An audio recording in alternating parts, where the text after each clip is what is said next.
All right, good, good, good. We're just getting everyone just starting to log in right now. I know we have a lot of members in the cyber group trading floor that are just getting in there right now. Good to see you, James, everyone. All right, good, good. All right. So anyway, thanks for day two here at the Cyber Expo. Very excited. We have a great lineup of speakers that are going to be coming on today. And we have our keynote speaker, Kathy Lien, is going to be coming on just about another minute or two. And she's got a great presentation to give you. And we have to really thank her a lot because she's actually taking the time away from her children to be in Disney World to do this event for you because, listen, we love trading so much. And everyone from all over the world, there's people of everyone all over the world that are going to be here for our big event here at Cyber Expo. So very thank you guys for being here, but more importantly, they want to help you to become better traders. So listen, every video is going to be recorded. If you can't make all of them, we'll have some highlights. It will be on our YouTube channel. It'll be on our social network channel. So make sure you subscribe to all those channels and make sure you follow and make sure you like us, friend us, and always keep a comment. All right. But let me bring her in. I don't want to take too much time away from her on Kathy Lien, but just tell you a little bit about Kathy. I know Kathy for about 20 years. And what's really nice about Kathy, you're really going to learn the sharpness of mind of her global markets. Kathy Lien is a financial protege who's been graduating at NYU just at 18. She spent over 20 years mastering, of the markets. She launched dailyfx.com. She's a co-founder of BK Forex. She built a loyal following, and her ability to break down even the most complex moves in the market. You've seen her on CNBC. She's a regular guest all the time. She's also on the Wall Street Journal. And listen, she's on social media, always posting videos of what to expect that's going on in the market. If it's even the metals, if it's, the Forex or equities, everything. And she does have her co-founder, Boris, that she's been working with ever since. I've known her for, like I said, it's got to be maybe 20 years already. She lives one town away from me. And, we always go out and talk about markets a lot. But I really wanted to be here and she's making that effort to be here because she knows that, if you guys know what you're doing and you're looking to learn how to trade, there's no better person to have her. So let's say, get ready, get your notes out. Make sure you get your little legal pads ready to take some notes. And Kathy, let me pass it over to you. Thanks for being here, Kathy, and taking the time for being here. I know hopefully it wasn't too much an inconvenience, but everyone's really excited to have you here. So thanks, Kathy. You can take over. Thank you so much for such a warm welcome, Fausto. It's always great to be talking to, you as well as your community. And I know there's a glare. As Fausto says, I'm in Florida right now. Normally I live a town away from Fausto, but I've kicked my kids out of the hotel room so that you can have my undivided attention. Yes, there's so much to talk about in terms of the markets today. And this is actually the first and probably the only time that I'm going to be giving my second half market outlook. So all of you that are listening, all of you that are here, you're going to get everything that I think is going to happen or the things to watch for in the second half of the year. Now, let me share with you my screen. I'm going to move things around. I have a 2-monitor setup here. So I will be looking back and forth, if you don't mind, just to see if you have any questions for me. So let me go ahead and share with you my screen. I believe this is it. Okay, so I think you can see my screen. Wonderful. Let me make sure I get your questions back up so I don't miss anything that you're saying. Great. So I see all of you. I hear all of you. This is wonderful. So today we're going to talk about the second half market outlook. Now, for those of you that are not familiar with me, I know Fausto gave a wonderful introduction, but he's absolutely right. I started my career on the JP Morgan trading desk. I actually started on the Forex desk at JP Morgan. And that's where, I cut my teeth. And, what sets, I guess, myself and Fausto and my business partner, Boris, different is that we actually know how the markets work inside and out. I sat on the desk, the dealers making the quotes to big banks, to institutionals, to corporates, to hedge funds on the euro, the dollar yen. I actually started my career right when the euro was launched, so that it was a very interesting time because I was tasked with providing quotes on what we call the legacy currencies, the ones that don't exist anymore.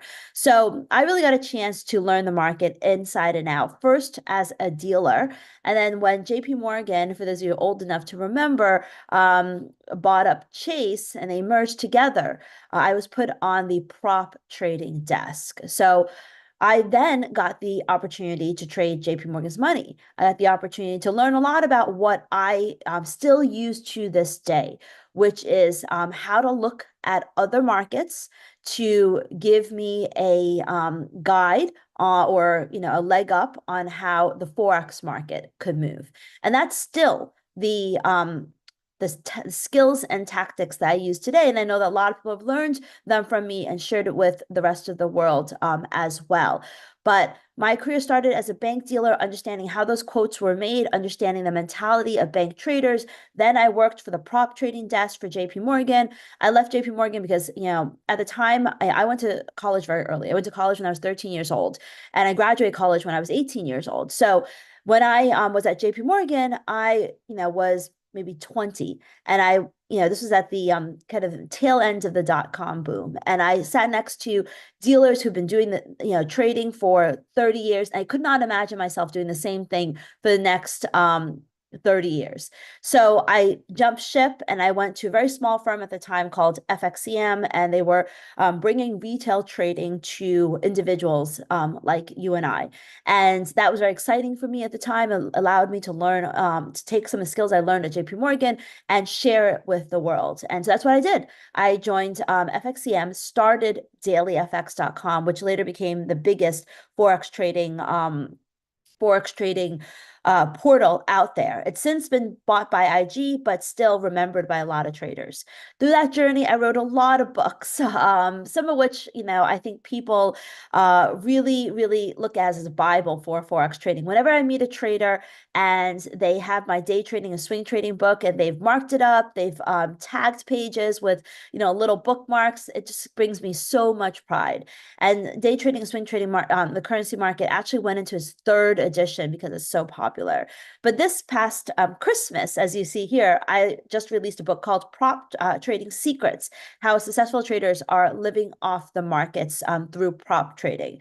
And I've met so many prop traders, those using the traditional methods, those using the funded methods, and a lot of the insights that I use today are drawn from the success of those prop traders as well as my own success. So I've written a lot of books by Wiley that you can find on Amazon.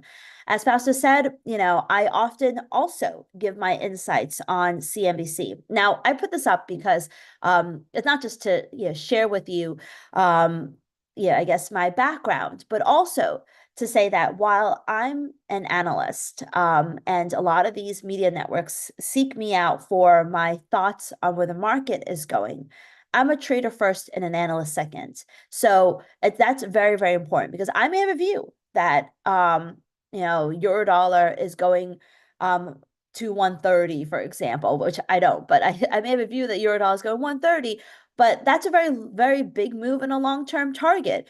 And so, as a trader, it's not about, the long-term view. It's about what are the trades that we can basically capitalize from here to there.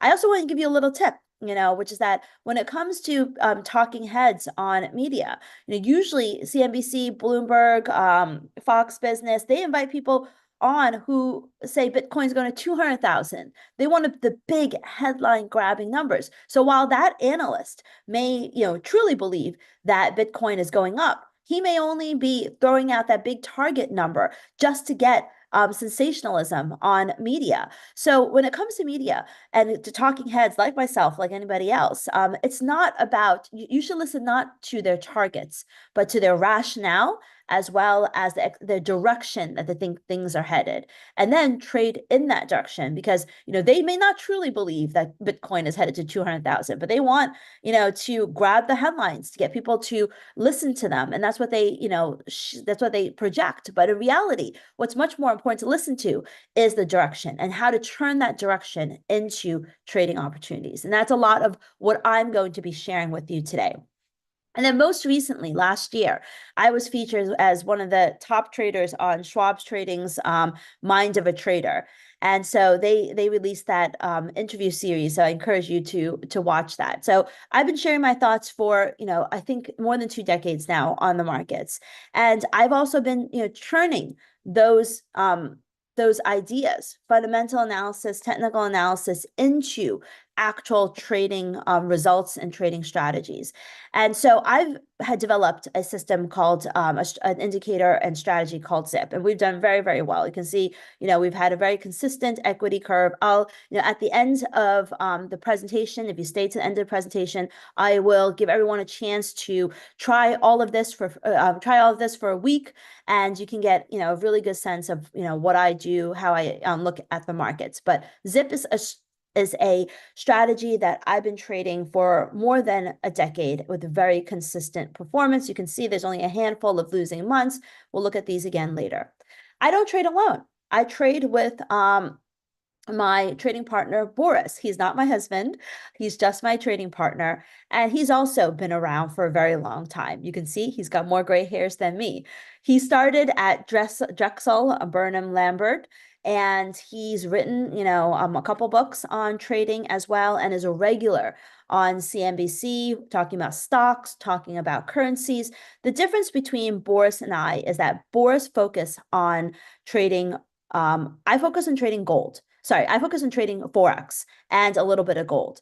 Boris focuses on trading indices, NASDAQ, ES, as well as gold. So he really is our indices day trader, whereas I focus on Forex and a little bit gold. He does indices and gold every day. And he's also, very coveted by CNBC. Now, the reason why we do so well is because, we are able to answer the questions that a lot of traders have, which is that 95% of traders don't know what to trade, how to trade, and how to keep it. And that's what, we really excel at, which is, teaching people what to trade, how to trade, and how to keep it. Because I firmly believe that there are 3 ingredients in a perfect trade, which is fundamentals, technicals, and sentiment. And that's why today I'm sharing with you my second half market outlook, because I firmly believe that everything starts with the fundamental story. And taking that fundamental story, combining it with the technicals and market sentiment to identify the highest probability trades, to achieve those results that I just showed you, where we have, as you can see here, I haven't had a losing month trading ZIP since June 2023. So it is not, magic. It is, being able to understand how to fuse fundamentals with technicals and market sentiment. We live in very volatile times. We live in, very headline-driven markets. And in some ways, you can say that there's been a lot of uncertainty in the markets. But as this quote says, the pessimist sees difficulty in every opportunity. The optimist sees opportunity in every difficulty. And that's what, I am going to share with you today, how to find the opportunity in these volatile markets, in these difficult markets, how to stay headstrong and only looking for the best trades based upon fundamentals, technicals, and market sentiment. So markets are volatile because there's so many headlines from, war to tariffs to immigration, which, does affect prices as well as, activity and demand to market volatility and US dollar weakness. I can tell you, I am here, as Fausto said earlier, I'm here on vacation in Florida at Disney World with my kids. And it's summer, should be one of the busiest times of the year, and it's very, very quiet. Also, the prices for Disney World have dropped, which they never do. They've done so many, special offers because, Americans are here, but they're looking at their pocketbooks. Even though stock markets are at record highs, they're feeling the pinch in their wallets. They're worried about inflation. They're worried about tariffs. They're worried about the jobs. So they're spending less. And then there are very few foreign tourists. Although I have to say I have seen some, but there are very few foreign tourists because the dollar has been strong, and also because of immigration and concerns. So this affects businesses. This affects Disney. This affects a lot of at least in Florida, a lot of the tourism industry. And I think that this is mirrored across the world. So the stories, the topics that you see here, which is war, tariffs, deportation, dollar moves, all impact how the US economy is doing and how the rest of the world will be impacted as well. Now, in terms of market volatility, you may think that with all of this uncertainty, that we should be at the lower right-hand corner of the chart, not at the upper right-hand corner of the chart. We should not be up here in the upper right-hand corner. We should be at the bottom of the chart. But there's a lot going on, and there's a lot to talk about because, yes, we got spooked out in the Liberation Day tariffs, where stocks dropped almost 20%, but they snapped back just as quickly. So as a trader, some of you may be kind of wondering, how do I trade this type of up-down market where I can't really make sense of the news? I can't really understand whether tariffs are good for stocks and good for the dollar, or bad for stocks or bad for the dollar. Well, hopefully I'll demystify a little bit of that today. So what will you learn today? We're going to talk about the key risks for the second half of the year, what to expect for tariffs, for rate cuts and market valuations, my outlook for the dollar, for gold, and my framework for combining fundamentals with technicals and in order to look for higher probability trades. And feel free to type in any questions that you may have. I am looking at the chat along the way on my other screen, so feel free to do that. So are you ready? If you're ready, give me a thumbs up. Say yes. Let me know that you're paying attention, that you are ready to talk about what to expect for the second half of the year. Go, go, go. I love it, Toulon. All right, let's get ready and get started. Thank you so much. I love to see that you guys are paying attention. So, number one, focus of the markets is, of course, tariff and trade uncertainty. Now, what you see here is, basically the tariffs are announced in April, and the tariffs announced in July, as of July 7th. And then this does not even include the changes that were made this past week. So the US on Liberation Day hit a lot of countries with reciprocal tariffs. And right now we are in tariff negotiation mode. On the very middle of the chart, you can see Japan. On April 2nd, everyone was spooked because Japan was hit with 24% tariffs. That was increased to 25% July 7th. And then this past week, it was dropped to 15% after the big, huge trade deal with Japan. So all of this is up for negotiation. And so some of you may be wondering, okay, why are stocks so strong given that tariffs are supposed to be bad for the world? Well, it's because when you set expectations, when you create a fear in the market and you set expectations so low for, negotiation and improvements, when you actually get, a trade deal that's less than the terrible news that was announced on April 2nd or even July 7th, it is interpreted as good news. So we're still in tariff negotiation mode. Trade and tariff uncertainty is still front and center, but I think the market is starting to see a theme here, which is that, yes, the initial numbers that were released for reciprocal tariffs were very scary, but it seems like Trump is amenable, and right now the reason why stocks are so strong is because there's a belief that the trade truce between the U.S. and China is going to beyond August 12th, and China is the U.S.'s biggest trade partner. So there's a lot of uncertainty still in the markets. But one of the problems that we do have is that copper prices have soared. And copper tariffs have been increased quite a bit. So even though each of these individual countries are seeing their tariff rates being renegotiated, some of them lower, some of them unchanged. We're still waiting on the EU, which is a really big, obviously is a huge block. That negotiation is still happening. We still have copper prices, soaring, and copper prices are very important. They go into making things that Americans use, like refrigerators, air conditioners. It's a very, very hot summer. It goes into building materials, into cars. So if those copper tariffs stay into place, and they have increased quite a bit, it's going to eventually lead to higher prices. We had the US inflation report last week, and the US inflation report showed, that inflation really, it was increasing a little bit, but not really all that much. But if the copper prices here that you see in this chart stay, that this is what the Federal Reserve is worried about. They are worried that they are unsure whether or not these increases that they see in market prices is going to translate into real prices. And they are worried that it will. So far, it hasn't really. And so that is why they're in wait and see mode. And it is true, we have to see whether or not these prices actually filter into the prices that we as retailers or consumers actually pay. Now, one of the greatest worries for people is that tariffs could cause recessions. So let's talk about that. Do tariffs cause recessions? And the answer is generally no. We have seen so far, I mean, of course, the tariffs haven't fully been in effect, that despite all of these tariff concerns, US data hasn't been so bad.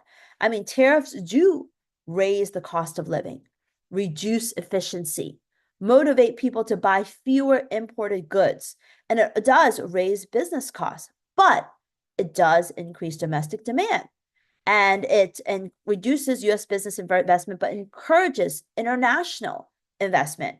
What part of the big deal with Japan is that Japan has promised that they would invest $500 billion into the US.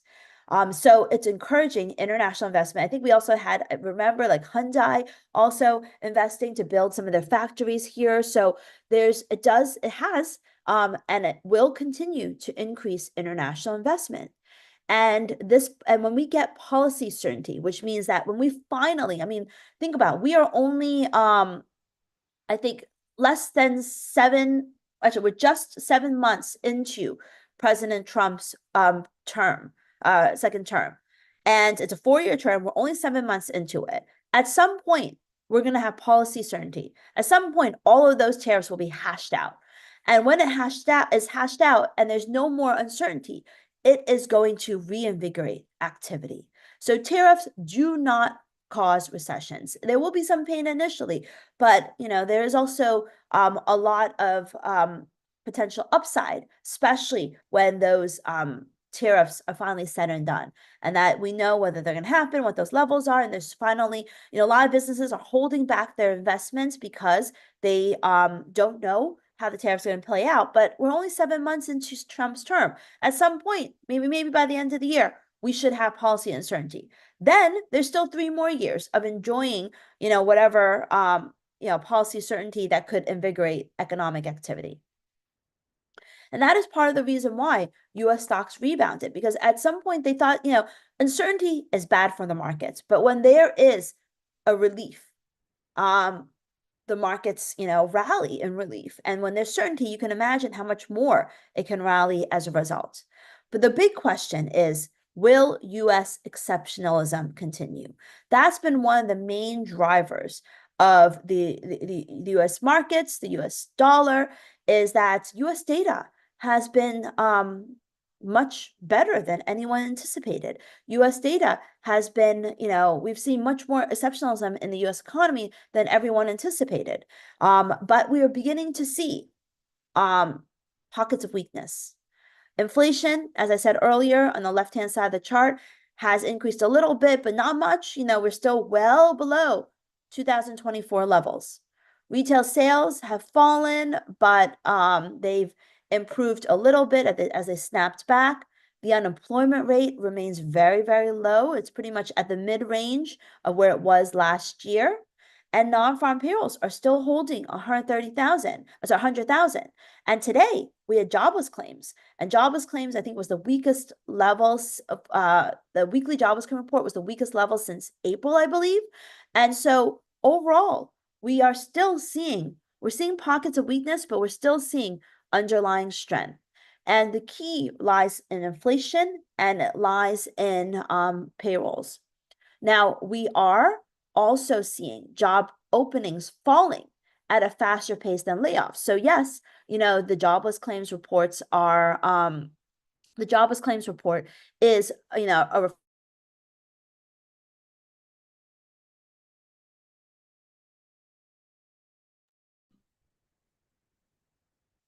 All right, looks like we just missed Kathy for a little bit. She'll be right back. Just give her a second. Looks like she probably lost internet connection. So we'll just get her back for a second. Hold on, everybody. Oh, there she is.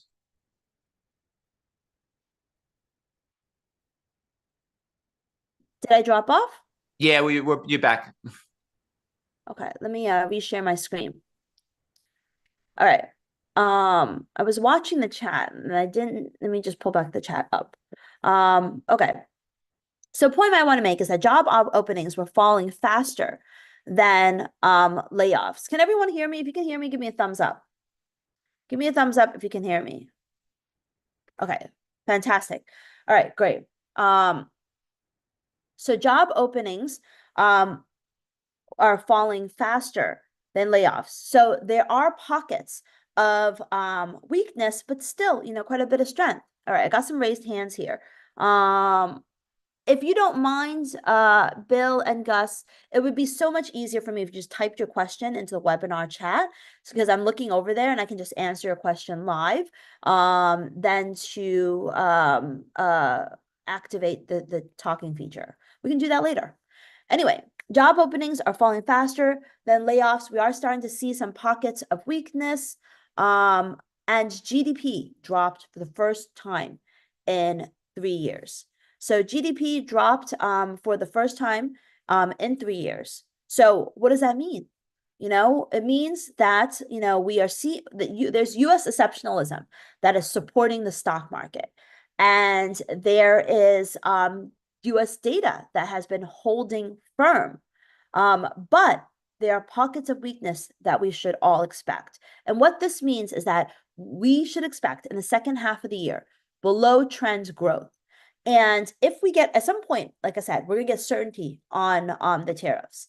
And a lot of the markets abroad were kind of depressed because of the uncertainty. And as you saw when Japan announced the trade, or US Japan announced the trade deal, the Nikkei soared. So when we have tariff certainty, what you're may end up seeing is that a lot of the money that's been parked into the US markets could start to move out, to Japan, could start to move out to Europe, to UK, to Germany, because then we'll have some sort of certainty in the markets that we may not see the extension of gains that we have seen in the stock market so far in the US. So you can expect below trend growth in the second half of the year, but consumer incomes could end up offsetting some of those pain, because once the tariffs are kind of behind us, remember the big beautiful bill is bringing a lot of stimulus, extending the tax cuts, bringing stimulus to parts of the US economy. So that potential increase in consumer incomes could help to offset the pain.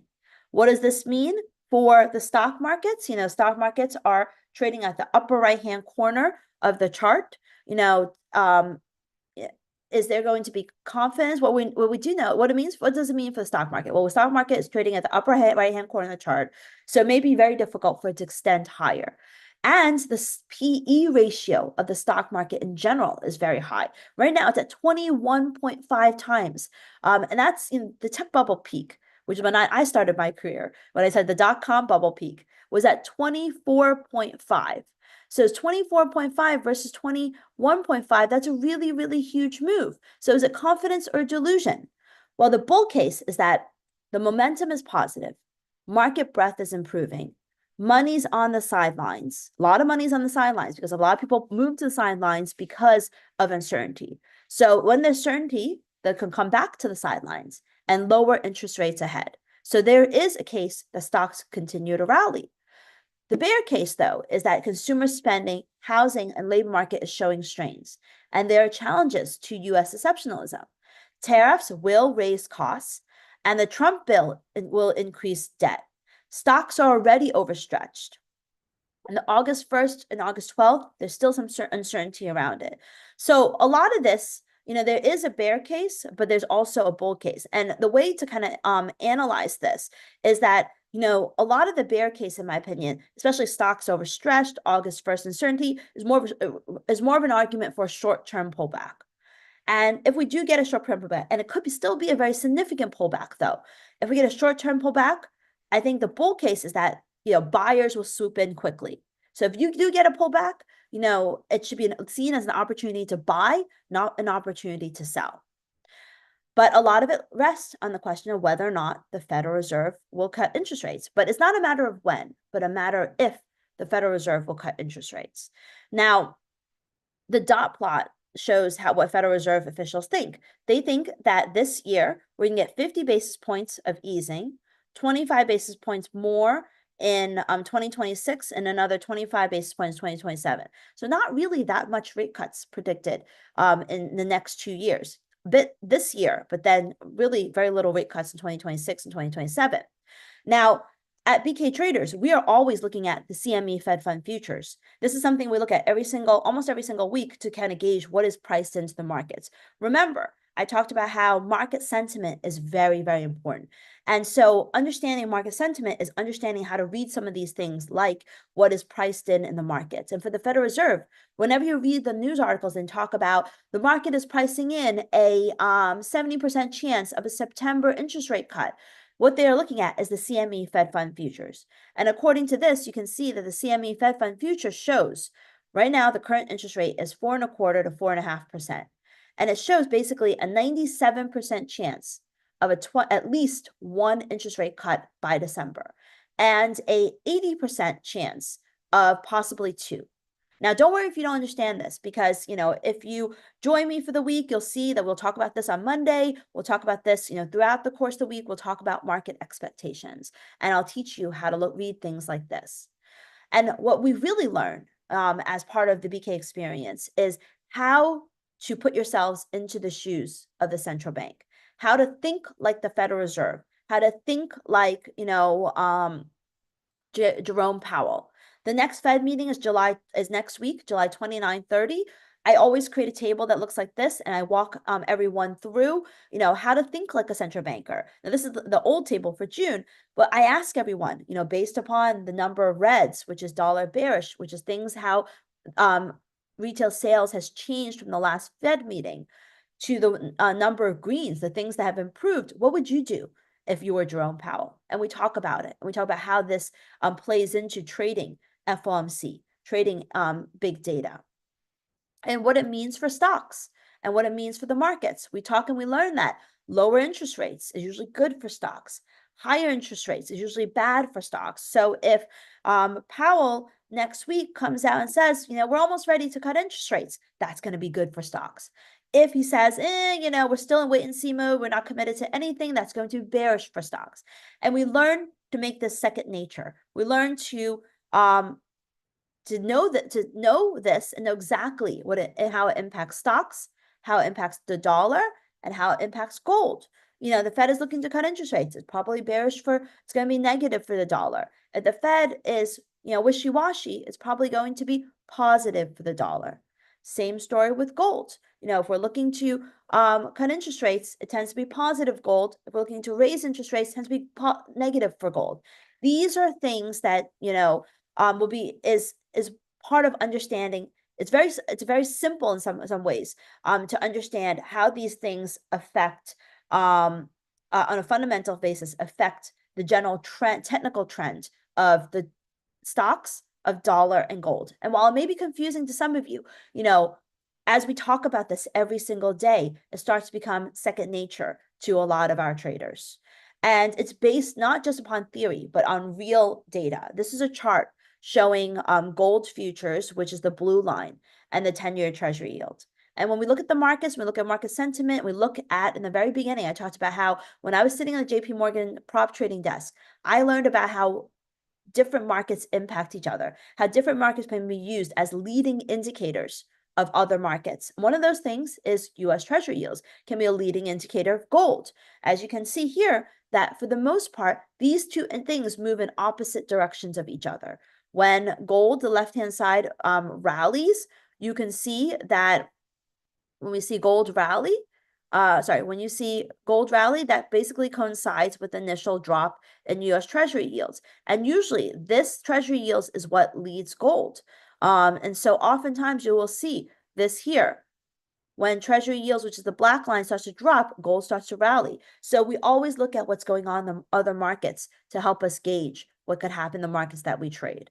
I don't know how to delete this, but so, taking all of this into consideration, how do we find the best trades in the markets? We take a top-down approach. We look at the big stories. We start with what is going on, what's happening with interest rates. Interest rates being increased or interest rates being decreased. We talk about growth, not just in the US, but also in many other parts of the world. The big story is the one that makes the headlines on the front pages news, not just the business news.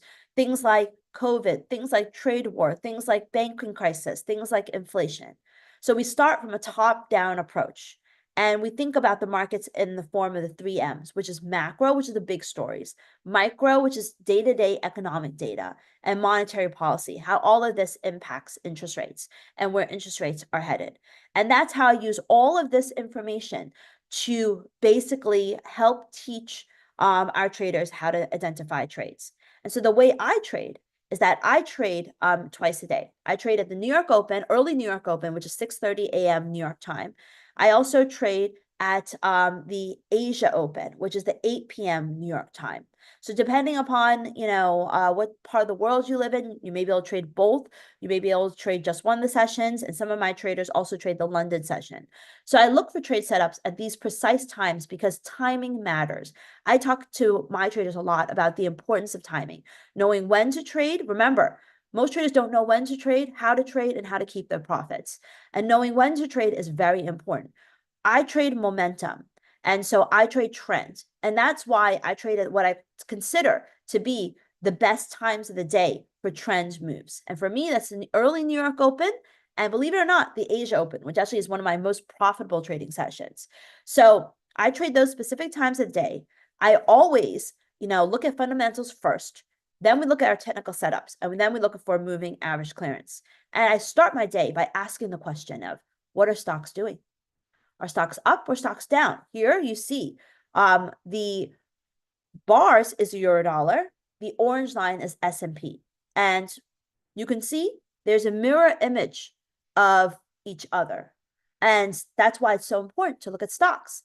And as you do this every day, you start to understand why. But you can see for yourself that, looking at stocks matter because gold's line here is stocks, the bars is gold. Once again, mirror images of each other. And oftentimes, one leads the other and you learn to know which one they are. Next step is I look at how bonds are performing. How are US yields doing? Because look at this, dollar yen, which is the candlesticks, and the orange line are also mirror images of each other.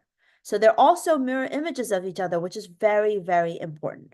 So I always, incorporate this into my trade because it's very important. And we learn how to look at this every day to learn what trades to take and what trades not to take. And same thing with Eurodollar and 10-year Treasury yields. So I only look for trades in the direction of yields and stocks. Then my third step is to look at how the US dollar is performing. Is the US dollar up against all the major currencies or is it down against all the major currencies? And if I'm trading gold, you can see mirror images of each other. Gold is the candlesticks, the orange line's the dollar. They move in opposite directions. And we take this into consideration before we even place the trade. So we always look at how the market sentiment is by looking at stocks, by looking at bond yields, because you always want sentiment on your side.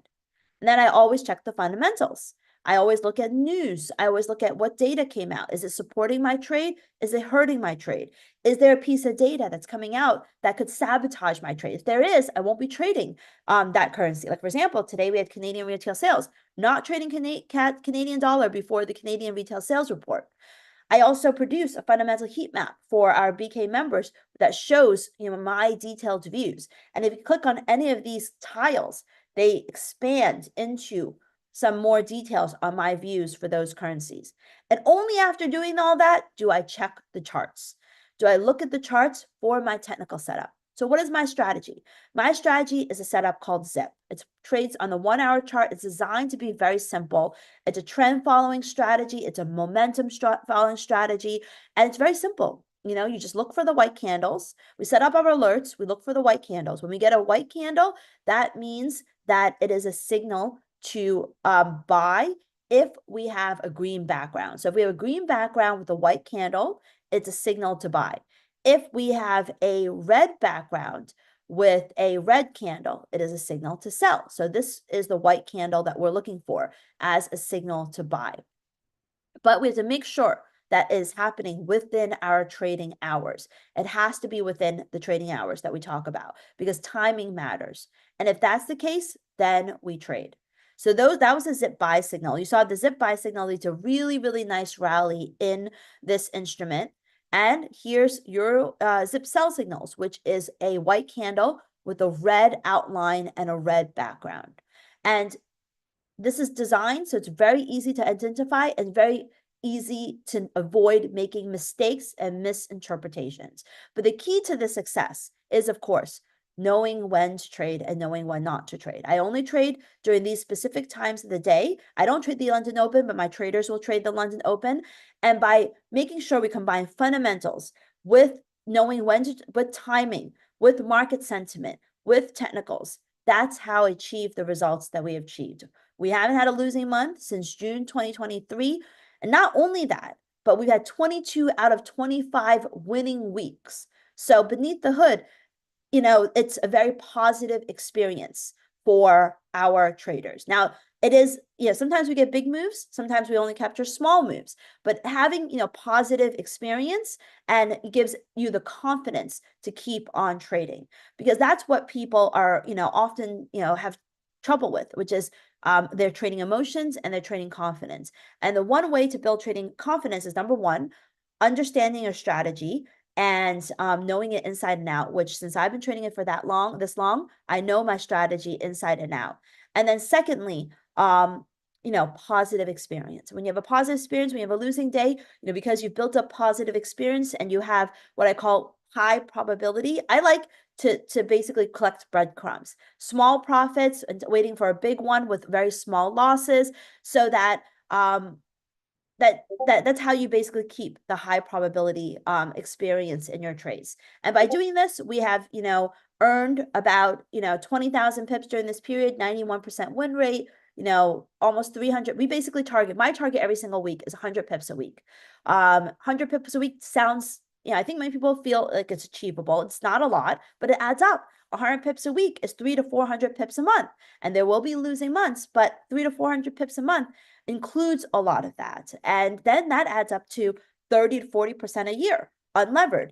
And so that can be a very significant amount.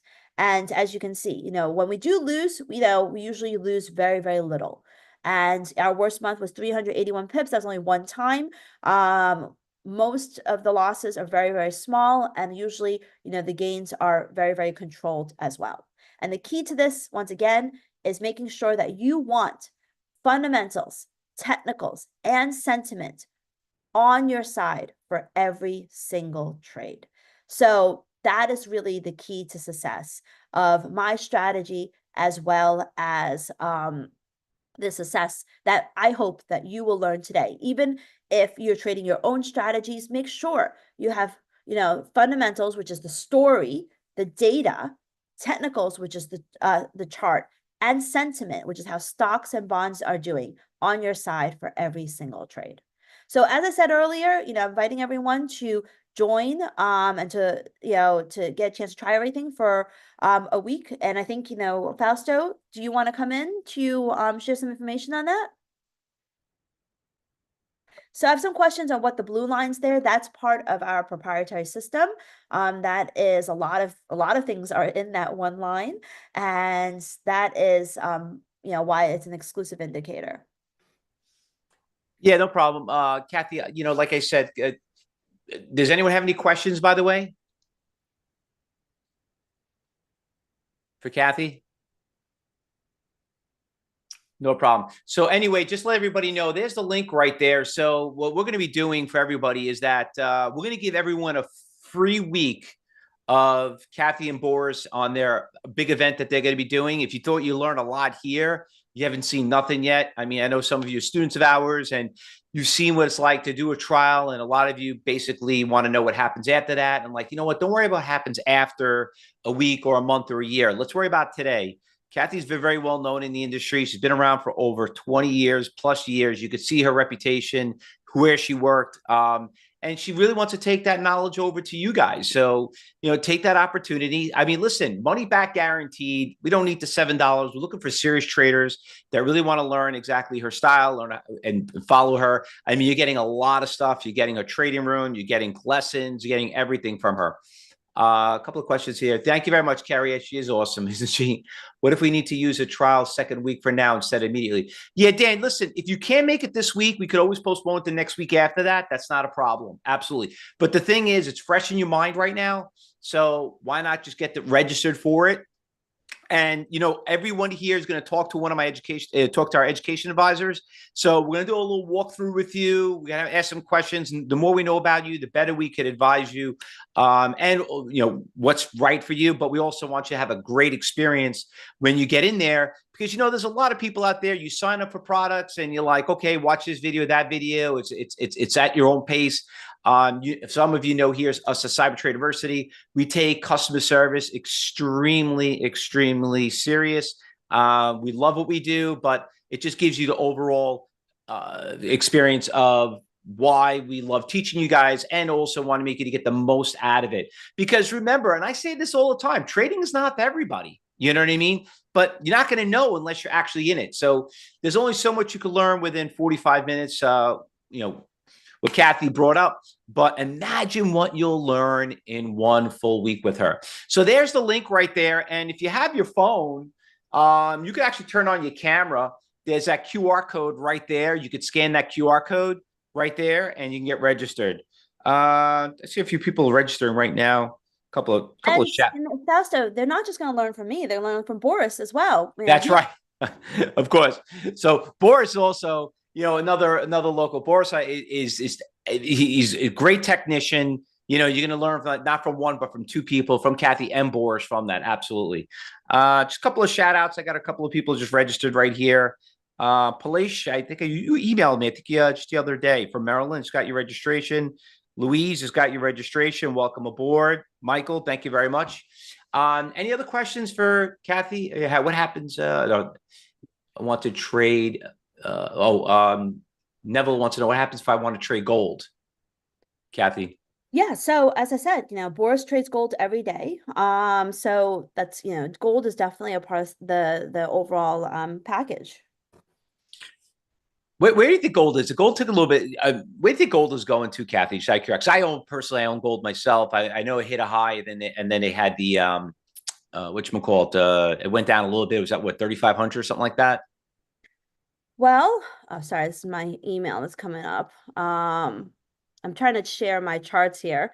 Hold on, let me what are you seeing here? Let me move this here. I mean, I want to share my charts. But, overall gold, okay, let's just talk about gold in general. I was hoping to share my charts, but that didn't really happen. With the gold itself, first of all, we're still waiting a lot of the uncertainty in regards to the tariffs. But I think the most important thing to remember is that we are nearing a interest rate cut by the Federal Reserve. And if you remember that bond yield chart that I showed you and gold, they move in opposite directions. So, we have the next week is the Federal Reserve meeting. They're probably going to say, they have not made a decision yet at all. And so that will probably lead to a little bit of a rally in bond yields, which will lead to a little bit of a sell-off in gold. But as we get closer to the September Federal Reserve rate decision, the odds, people are going to start to look for a move. And I think at that time, you could end up seeing a bit of a rally in gold. So near term pullback, later rally. Okay. All right. Good. Good to hear.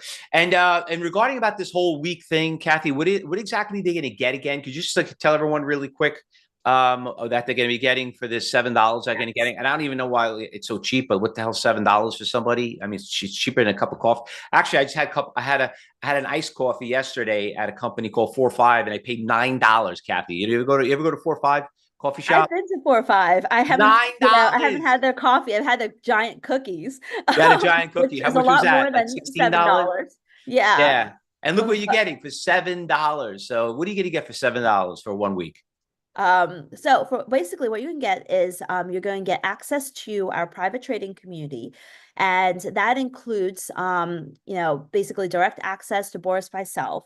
You will get access to that fundamental heat map that I shared with you, my predictions for economic data every single day. You get access to our VIP training every day, along with the zip indicator, trade alerts that come off of the zip indicator. I teach you how to use it yourself. We do it together. We review trades together. We talk about the market together. You'll get access to Boris's indicator. He'll day trade that with you every single day. That is actually, a very, very powerful system for trading NASDAQ for those of you into it, as well as gold. And you'll get, direct access to us, along with, a couple of free courses like our Forex starter course and our day trading course. So a lot, of good support to really learn how to turn the market noise into action. Yeah, Alfred, regarding, I know we have a lot of great speakers that are going to be coming on, but listen, I'm going to be coming up next in the next 10 minutes. It's only going to take you literally like 2 minutes, not even a minute to fill out that app, fill it out. So you got plenty of time before so it's fresh in your mind. Everyone else, don't even worry about all the speakers that are coming up. We got a lot of great speakers that are going to be educating you, but you know what? It's fresh in your mind right now. Just get it, just get registered. My fingers are not working right now this morning, less than the cost. After 1 week trial of $7, if there's any carry, how much will it cost me? All right, Naval, that's a great question. So we are not going to charge you a single penny after a week. We do it here at Cyber Trade University also. Listen, if you don't want to continue with a program, you should never be locked into some subscription. We do not do that. Basically what we're going to do is if you want to move forward with us, we want you to appreciate it. If you think we're a waste of your time, you think Kathy and Boris are not doing their job, there's no reason to continue with anyone's program. So don't even think about, what about that a week or a month from now? Just worry about right now for the week of all these things you're going to have. And remember, look at the experience that you're getting. You're getting Kathy and Boris. You're talking one of the, well-known around, well-known person in the industry when it comes to trading and everything else. I mean, she has a huge following on Instagram, TikTok, YouTube. I don't think you ever did something this cheap before, did you, Kathy? Never. I've never done it. I mean, you're asking why are we doing this cheap? It's only for Fausto. Fausto convinced me to do this for his community. So this is the first time I've ever done it. And you know why I do it, Kathy? And I'm gonna let everybody know why I did it. Actually, she's right. I actually convinced her to do it. She's like, I'm not working for that cheap. She's like, I'm worth more than that. I'm like, I know you're worth more than that. But you know what? I feel like some people really don't know you, and can't know you so much after for 45 minutes. You need some time for people to kind of give you at least another, a week. And not only that, but maybe there for a day, or maybe 2 days or just the morning or the afternoon. But we're looking for, but I think if you really have somebody that has some skin in the game, makes a very small investment. I know we have a lot of students here also. And by the way, some of my students here, believe me, you're going to benefit from her too. I mean, there's anyone that I really respect more in the industry and knowing her for so many years is definitely her. So you could definitely use my style and her style. But I convinced her, I said, listen, just do it for $7. Let's get some people in there that are serious. You got over 100, 200 people in here right now. You know what? They'll learn something and then they'll take it more seriously if they want to move forward. Because there's a lot of people, Kathy, they go out there, they buy these classes, and then they find out it's not for them. And if they had something to sample a little bit more, then they'll take it more seriously. And that's why we did it so cheap. Okay. A couple of shout outs really quick. I just want to do a few people that just registered. Tolu from where's that? NWS. I don't know where that exactly is. New South Wales. Oh, New West. Okay. Yeah. William C. from Florida, Naples, Florida. Great golfing there, by the way. Love it there. I got Adalin from San Diego. No, you probably know this. CPV. I don't know what country that is. Wow, CPV. I don't know either. Do you guys Uh, know? I know the next one. I got Giorgio just registered from Great Britain. That's BGR. And Ramir from DEU. A lot of people from out of the country. Oh, Dutchland. There you go. All right. So looks like well, welcome aboard. And by the way, if you do register, I just want to let everybody know you are going to be talking to. You're going to need to make an appointment. We're going to walk you through a portal page. You're going to see exactly what you're getting. We're going to take that time for you, show you what's going on. So book your appointment on that time. Remember, we're not selling anything. We just want you to have a great experience of what it's like to have Boris and Kathy, why they've been, well known in this industry and why they're so good. Listen, it's time to stop watching these videos that they do all day, and it's time to start trading. Okay. She can only make so many videos. Both of them can only make so many videos and teach you some strategies, but you need to start, you want to start taking things seriously. You got to start trading. I mean, that's where it comes down to it. Anything else you want to add, Kathy? That before we, I know, by the way, thanks for taking the time to being here, and leave, and I know it's, hopefully everyone appreciates that this is, your vacation and everything. And I know how much those tickets cost at Disney World and stuff like that. And I know you're on the cruise and everything, but anything you want to leave them off with before they go? Actually, I'm relieved not to be at the park with my kids today. I'm welcoming this break. I think it was too much. But what I really like working with Fausto is that, he has brought on his team to actually walk you through our entire BK experience. And that was something I was really interested in because, while Boris and I are hardcore traders and so is Fausto, but, a lot of times we assume that you understand what we're saying. And so, having, Fausto's support staff really kind of handhold you through the understanding our experience and setting everything up, I think will make it much easier for everyone. So make sure you do book those appointments because they're going to walk you through that. Because once you're in, you're just going to get all the information that we do because we believe in, learning by doing.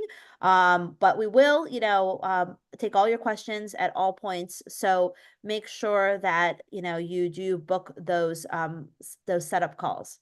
Yeah, I mean, and listen, I always tell everybody, Kathy, too, is that we have great speakers coming in for the last 2 days from yesterday to today. A lot of people, are you like certain people, but you really need that customer service, like Kathy said, and that's one of the reasons. I think that's a lot of things that people lag. They have great content. They're very well known in the industry, but you can't do everything. Here I learned at Cyber Trade University, what I started is like, yeah, I'm a great trader, just like, that's just my style. But I've also learned I'm a good listener. And I noticed that, sometimes people need a little hand holding. They need someone to show them where to look. I mean, I've done events and people come into my trading floor and they didn't know that they could read a chat or didn't even know how to turn it on.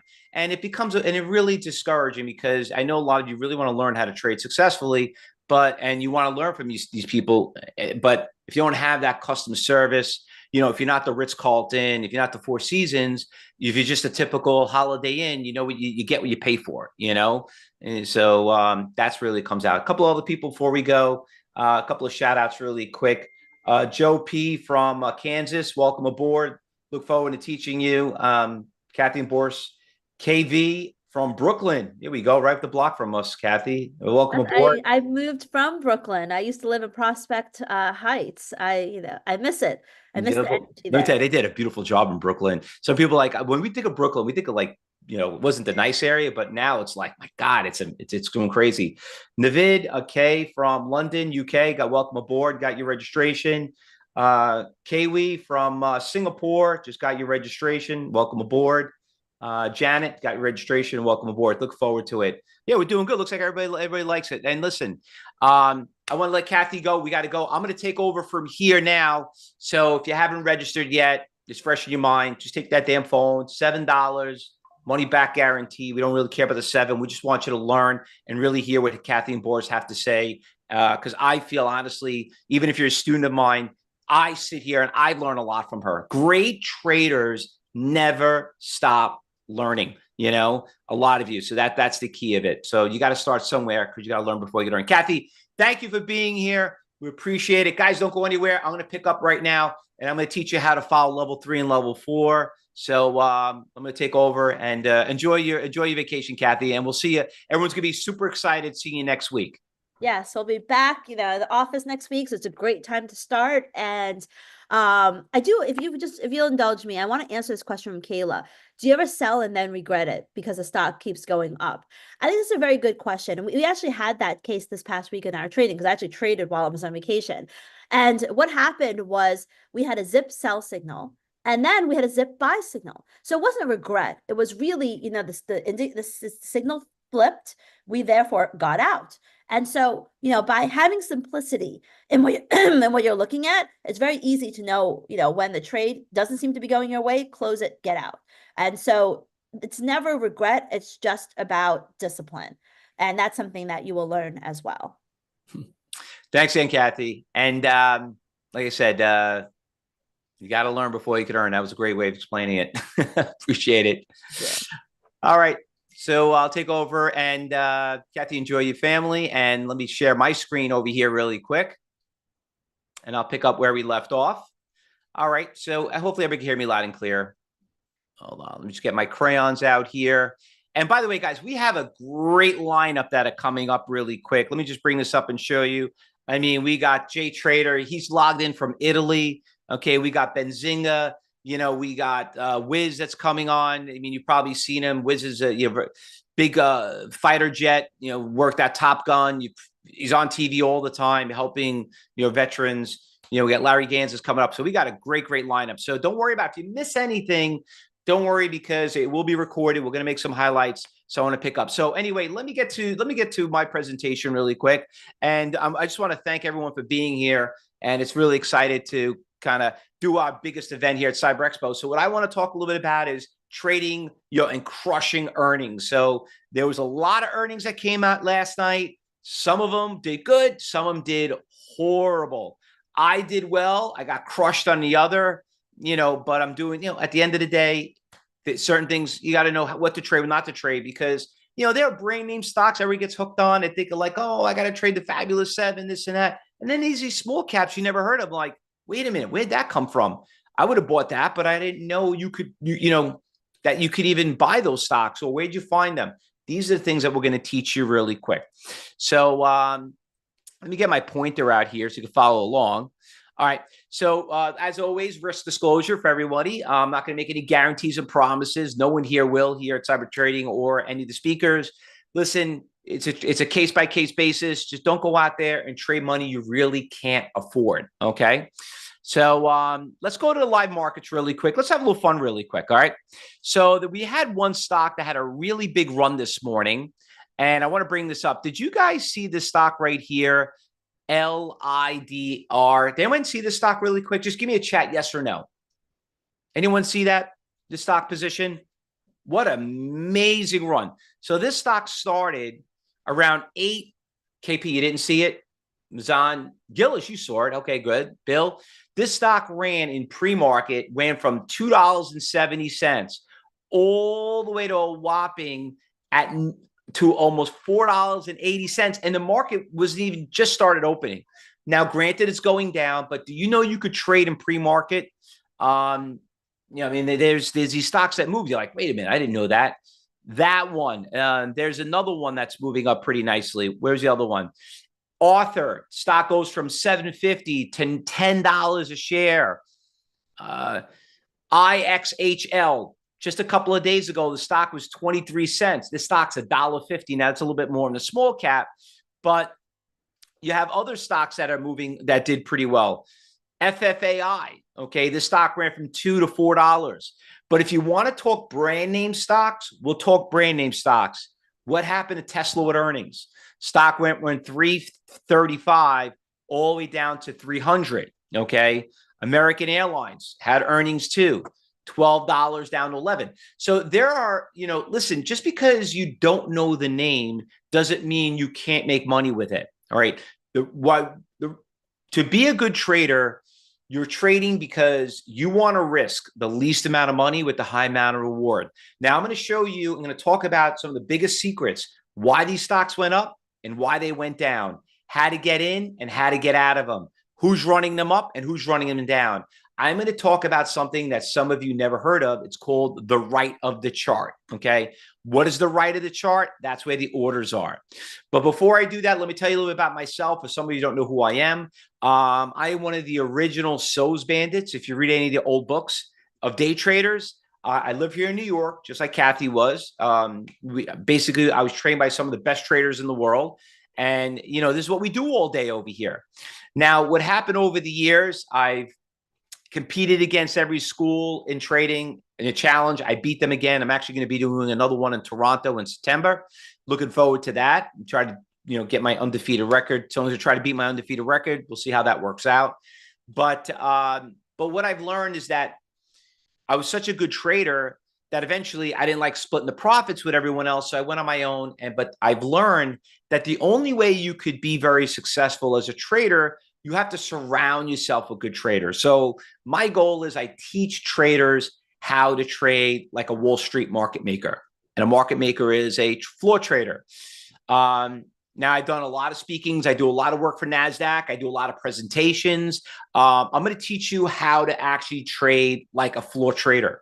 And you're going to be amazed. A lot of this technology has been out there for 50 years. Some of you are probably going to hear for the first time.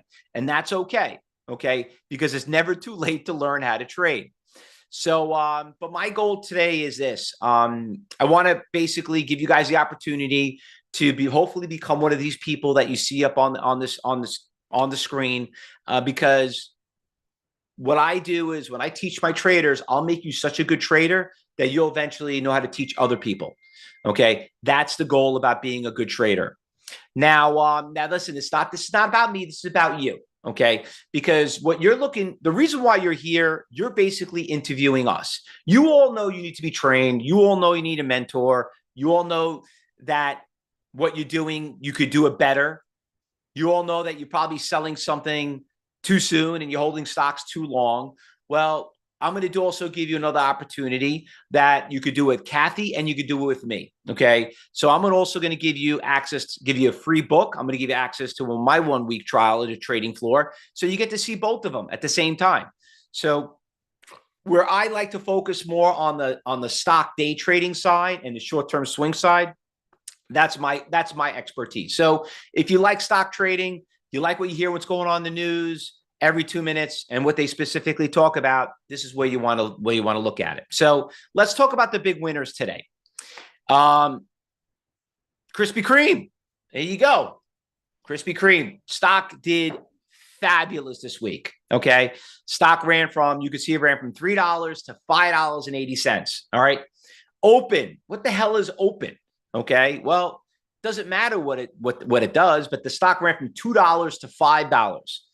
You do the math, 1,000 shares. Some people spend that on an option call. $2 to $5, a $3 move. That's a $750,000 job if you do that every day. You don't need $750,000. Okay. Let's just say you only made $1 on that trade. You got a third of that move. You still made $250,000. Okay. See, you don't need to trade expensive stocks to make a day's pay. Okay.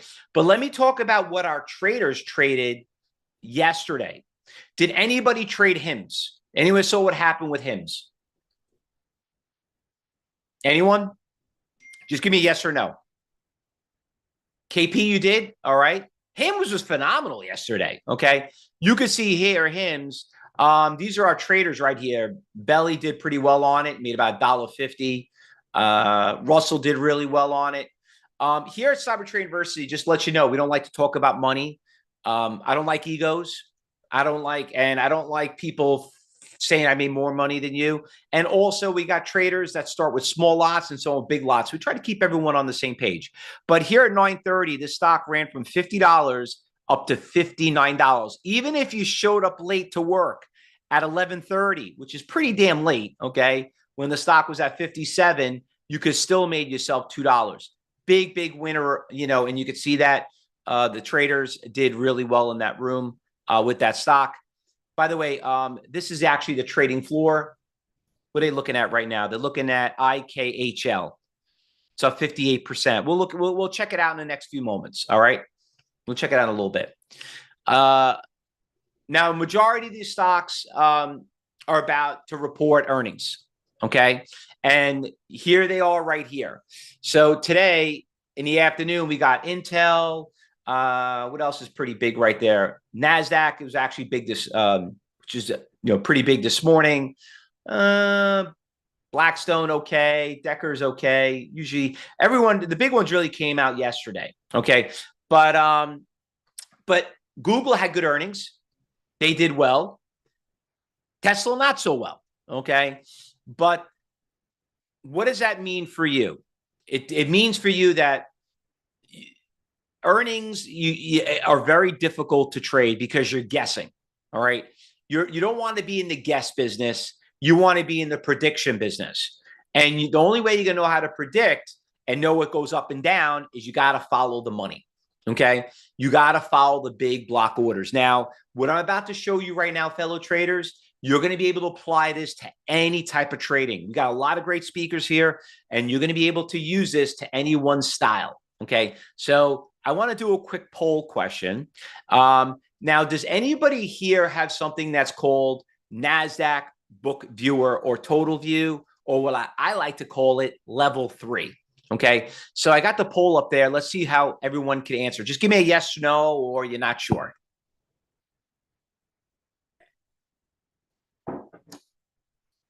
Navid, just put it in the room. Just put it in the chat right there. Now, if you're a student of Cyber Trading University, do not answer this. Now, let me explain to you while you guys are answering that. For the ones that don't know, let me tell you what we're looking at. All right. So this is a floor on the exchange. You ever see those people walking around the New York Stock Exchange? You're like, wow, how do you get a room? How do you get down there? Well, guess what? They changed the law. You could actually have access to it now. So what you're seeing is looking at the stock Amazon, and we're seeing every buyer and every seller around the entire world that want to buy Amazon. We're seeing who wants to pay the most and who wants to sell it for the least. Who wants to sell their shares for the most, and who wants to sell it for the, sell it for the most.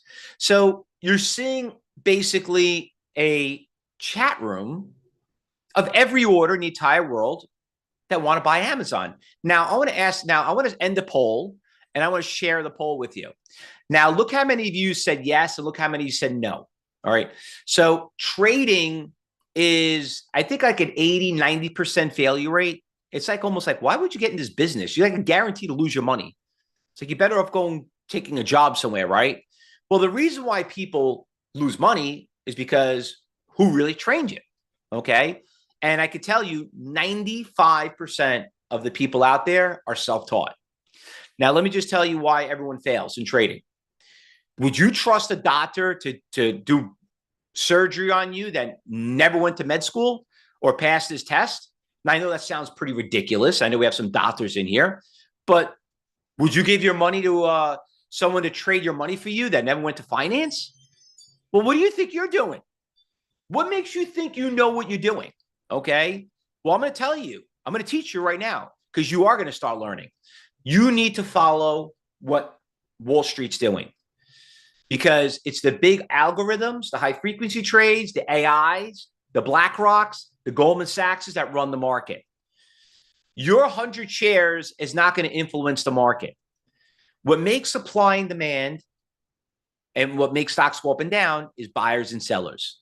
So better yet, knowing that if you want to buy a stock, okay, where are the buyers at? You want to sell a stock? You better off know where the sellers are at. And that's what we're going to talk about right now. Okay. So let me change the slide right here and let me show you what we got going on.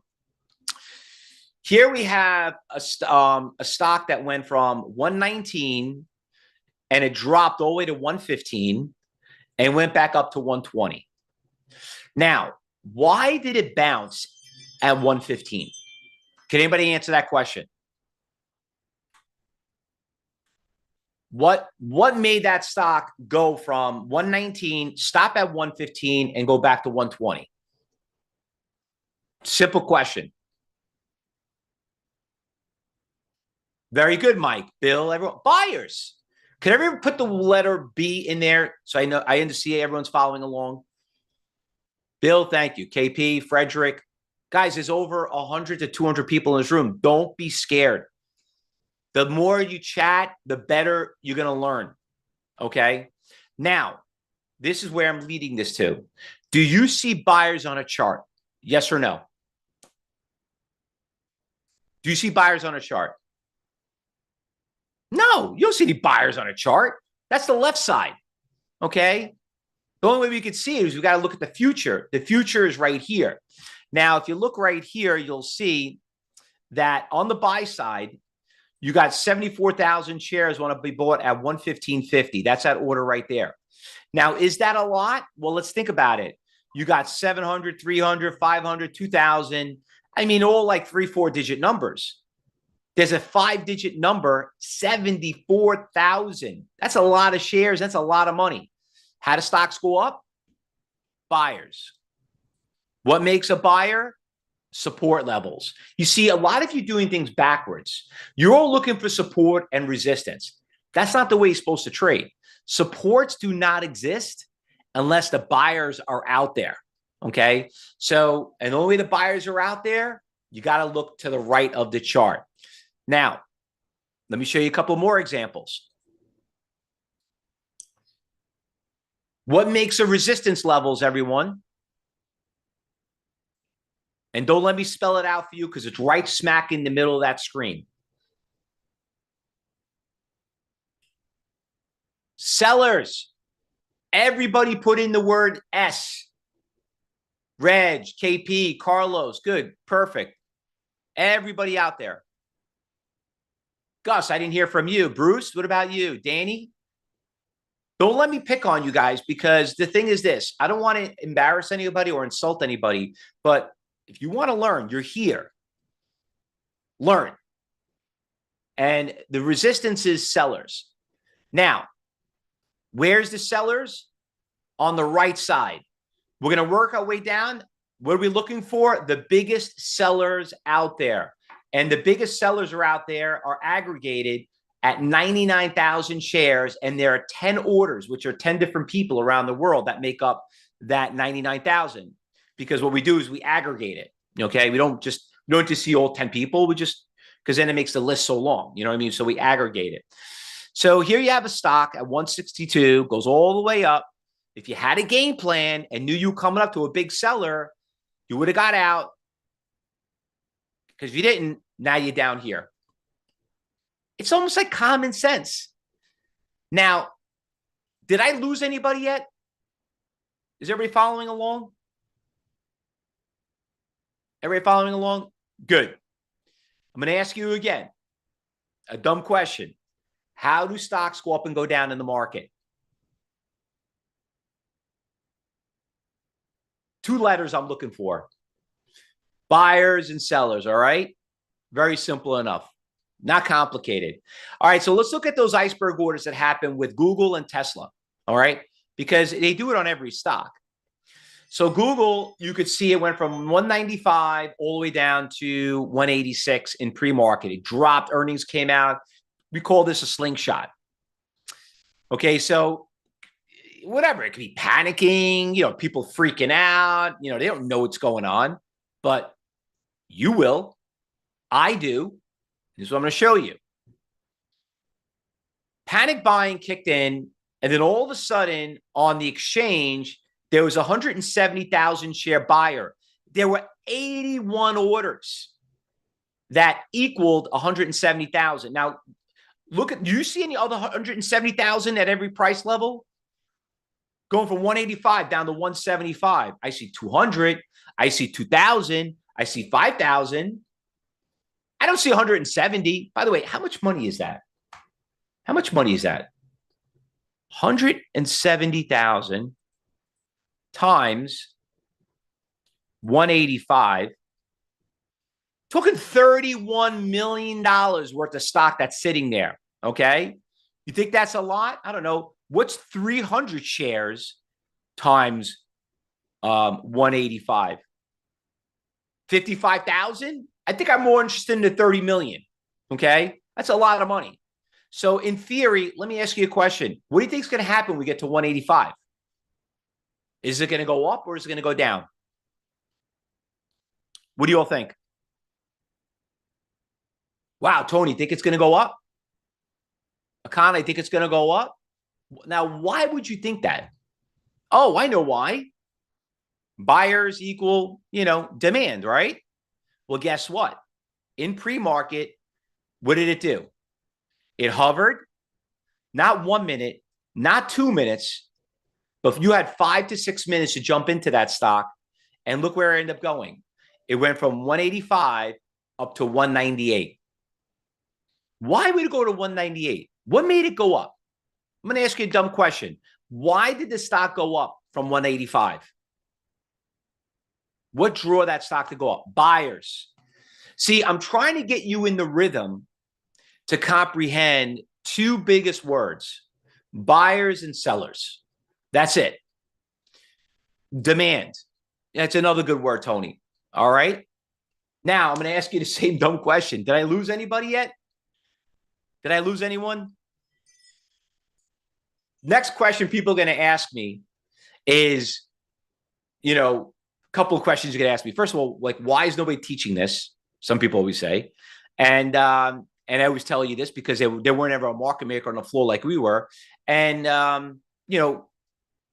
what could possibly go wrong? If you just follow the Fausto method, right? The trading method. Well, what can go wrong is you got greedy. That's what happens. And that comes with experience. So don't worry about that. All right, let's look at Tesla. Now, why did Tesla fall down so hard yesterday? Why do you think? Why do you think Tesla went down?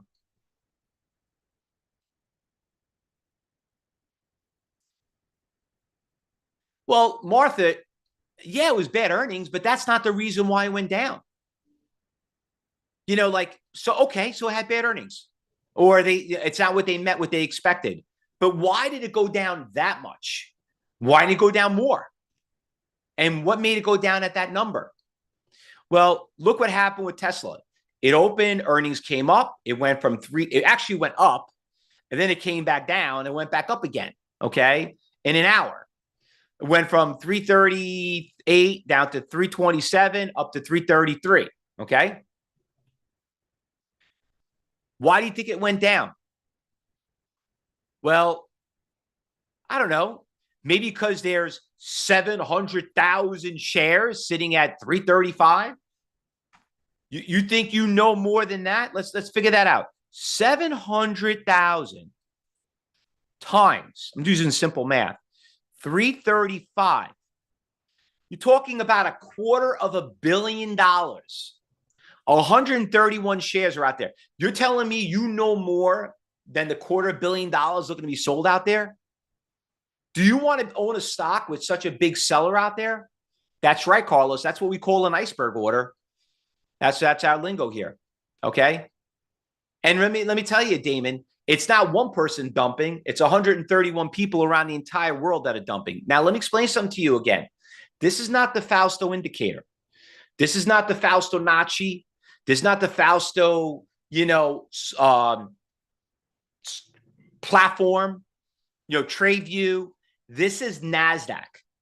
This is seat on the exchange. Let me tell you something what's crazy. Let me take a step back really quick.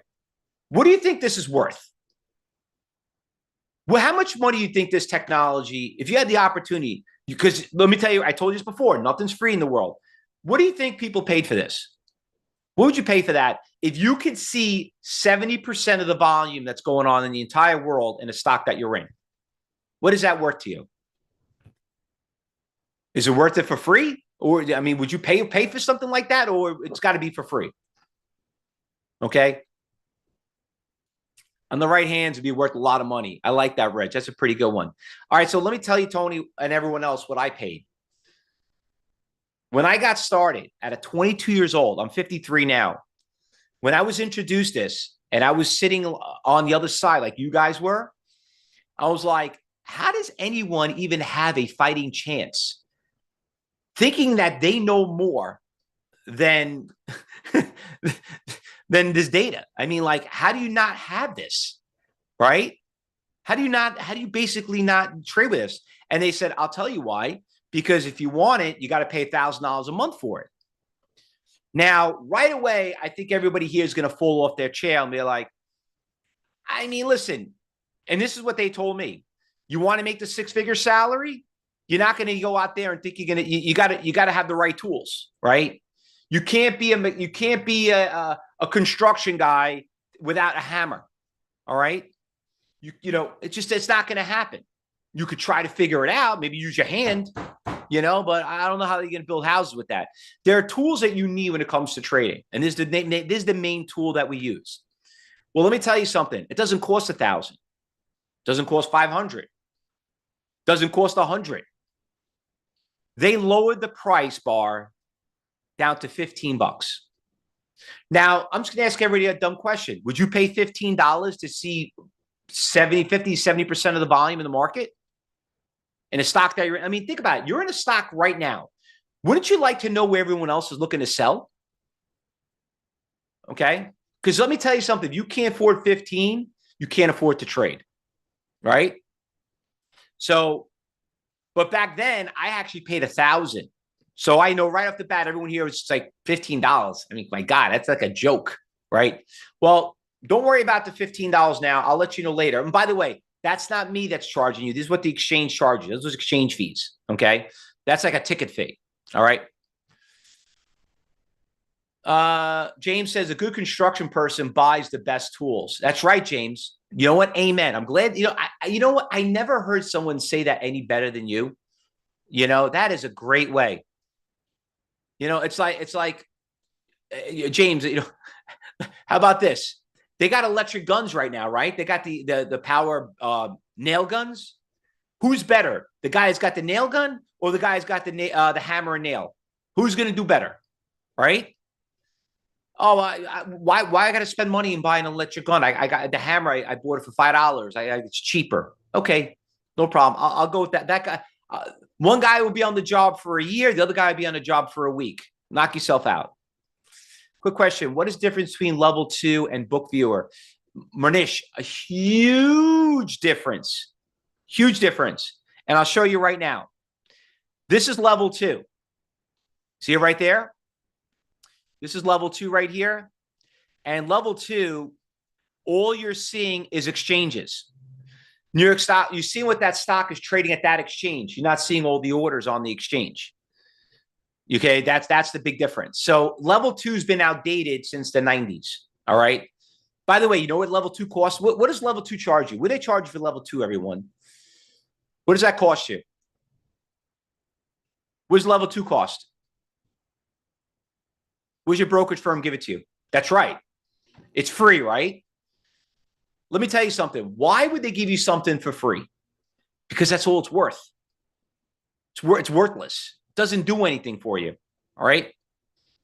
But would you rather pay free or would you rather pay $15 to see the order book? Because this doesn't tell you anything. All right. Now, did I lose anybody yet? What stock they're looking at in the trading room? They're looking at one of these stocks I just saw here. They're looking at this stock right here. You got the IXHL. Since we've been here, stock went from $1.30 to $1.60. Not bad. All right. Let's look at another examples. Oh, this is the money wise. I was showing you the money. All right. Anyway, what do you think happens when we get down to that big buyer, right? Or that big seller? The stock goes from 334 all the way down to 316. Where's Tesla right now, by the way? TSLA. It's down to 300. So you had that seller out there, and look where he's at. All the way up there. Now, I got some breaking news to tell you. Do you think Tesla's going to zero? What do you think? It could happen, but answer is realistically no. Okay. Now, that's right. Obviously, what is going to stop this stock from going lower?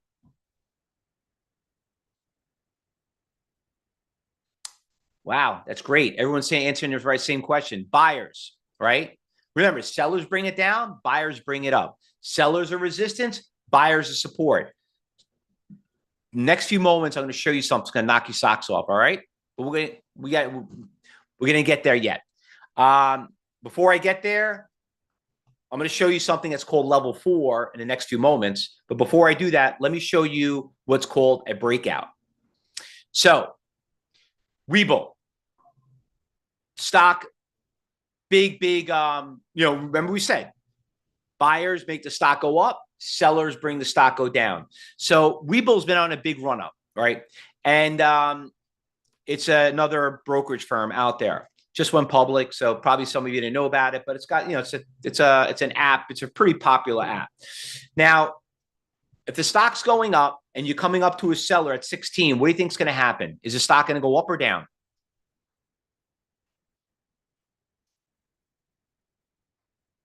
What do you think is going to happen? It's going to go down, right? In theory, sellers, resistance. Okay. Well, here's 16. Webull went from $15 up to $16. Okay. At 12:30 up until 3 o'clock. Now, you're coming up to this big seller of 113,000 shares, 52 orders. Now, you just learned what I just taught you. Big seller, you get the hell out, right? But can we really break 16? It could happen. And it did. It ran to 18. Okay. In 30 minutes. Wait a minute. Fausto, you just told me sellers bring resistance. But what is a breakout? A breakout is somebody said, oh, you know what? You want to sell? I'll buy it. It wasn't a fake out, Tony. It's not a fake out. What happened was someone actually bought it from that person. And that's something I'm going to teach you in my class. There are fake outs and there are buyouts. Okay. I'm going to show you the difference, but I don't have time to do that because I'm almost out of time here. But I'm going to show you, you listen, how many of you guys see a resistance levels? You use an indicator, Fibonacci, all that crazy crap, and all of a sudden the stock breaks a resistance levels, right? You're like, wait, how did that just happen? Or you're like, holy shit, I sold the stock too cheap. I wish I should have held on to it, but I don't know. Was that resistance? Remember, resistances are sellers. And the resistance in the past are usually indicative of the future. But in the future, if those orders are there and someone buys it from them, that's called a breakout. So here you had a stock go from 16 up to 1750, and because someone went out there and bought that big block order. Now, it's like the housing market, right? I think we all can relate to a housing market. And you one minute you're buying a house and like, okay, this is what I want to pay for it. And all of a sudden you're like, holy shit, like how'd that house go up that much? I mean, like it's crazy. I didn't know someone actually paid for that. And like, yeah, so it might not be good for you, but might be good for someone else, right? How do we know if someone bought it, Tony? Great question. Did you ever hear something called time and sales, which is right here? It's moving pretty fast. You ever see this stock? You ever see this right here? Time and sales? Anyone here ever use it? Ever know what it is? Yeah, I know. And a lot of you probably neglecting using it and don't know how it works. But this is something I'm going to cover and talk about in my 1 week trial. Right now, my goal is today in this event that we're doing is my goal is just to educate all of you of something called supply and demand, level 3 and level 4. Right now, I'm covering level 3. I didn't get to level 4 yet. Okay. That's going to be next. Reg, yeah, it is dizzy, but there are ways of slowing it down. There are defaults that you could make them slow down. There's ways of fixing it, which is what we cover in our training. All right. All right. So did I lose anyone yet? Let me ask everyone that same question. Yes or no?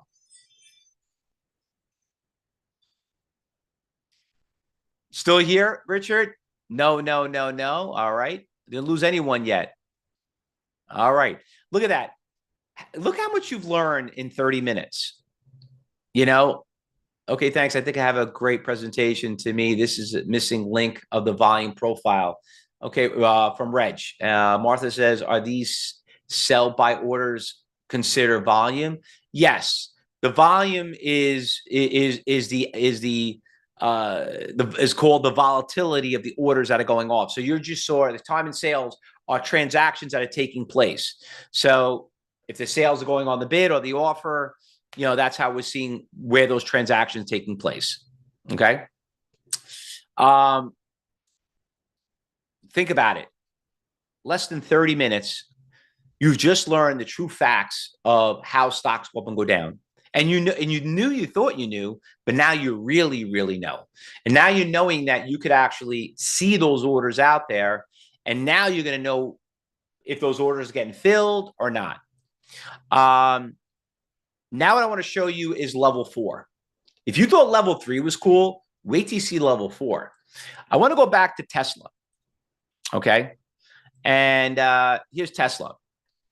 So you could see Tesla is trading right around here. You can see how it went from like 311, dropped all the way down here to some support levels at 301, went to 308. Now it's coming back down. 301, went to 309. That's come back down. Now, what is a good price to buy Tesla at?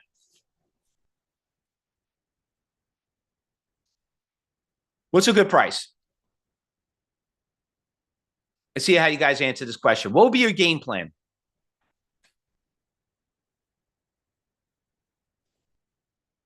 $301. I'll take the level 3 call. Book was level 4. We're going to get there yet, Manish. 320. 320. Okay. All right. So do you notice how the stock at 9:30 hit this number, went up, now it's coming down, went up, and now it's coming back down. All right. So this is obviously not a good sign. This is called a Fausto flag. It's been trending down. Okay, now most people look at this going to break out. The stock is breaking down. It's making a new low. It's not making new highs. So it's not looking good for Tesla. All right. Now, there's a lot of people have this whole philosophy behind it. What do we need for the stock to stop going lower? What do we need? Buyers. Now, does the chart show you any buyers out there?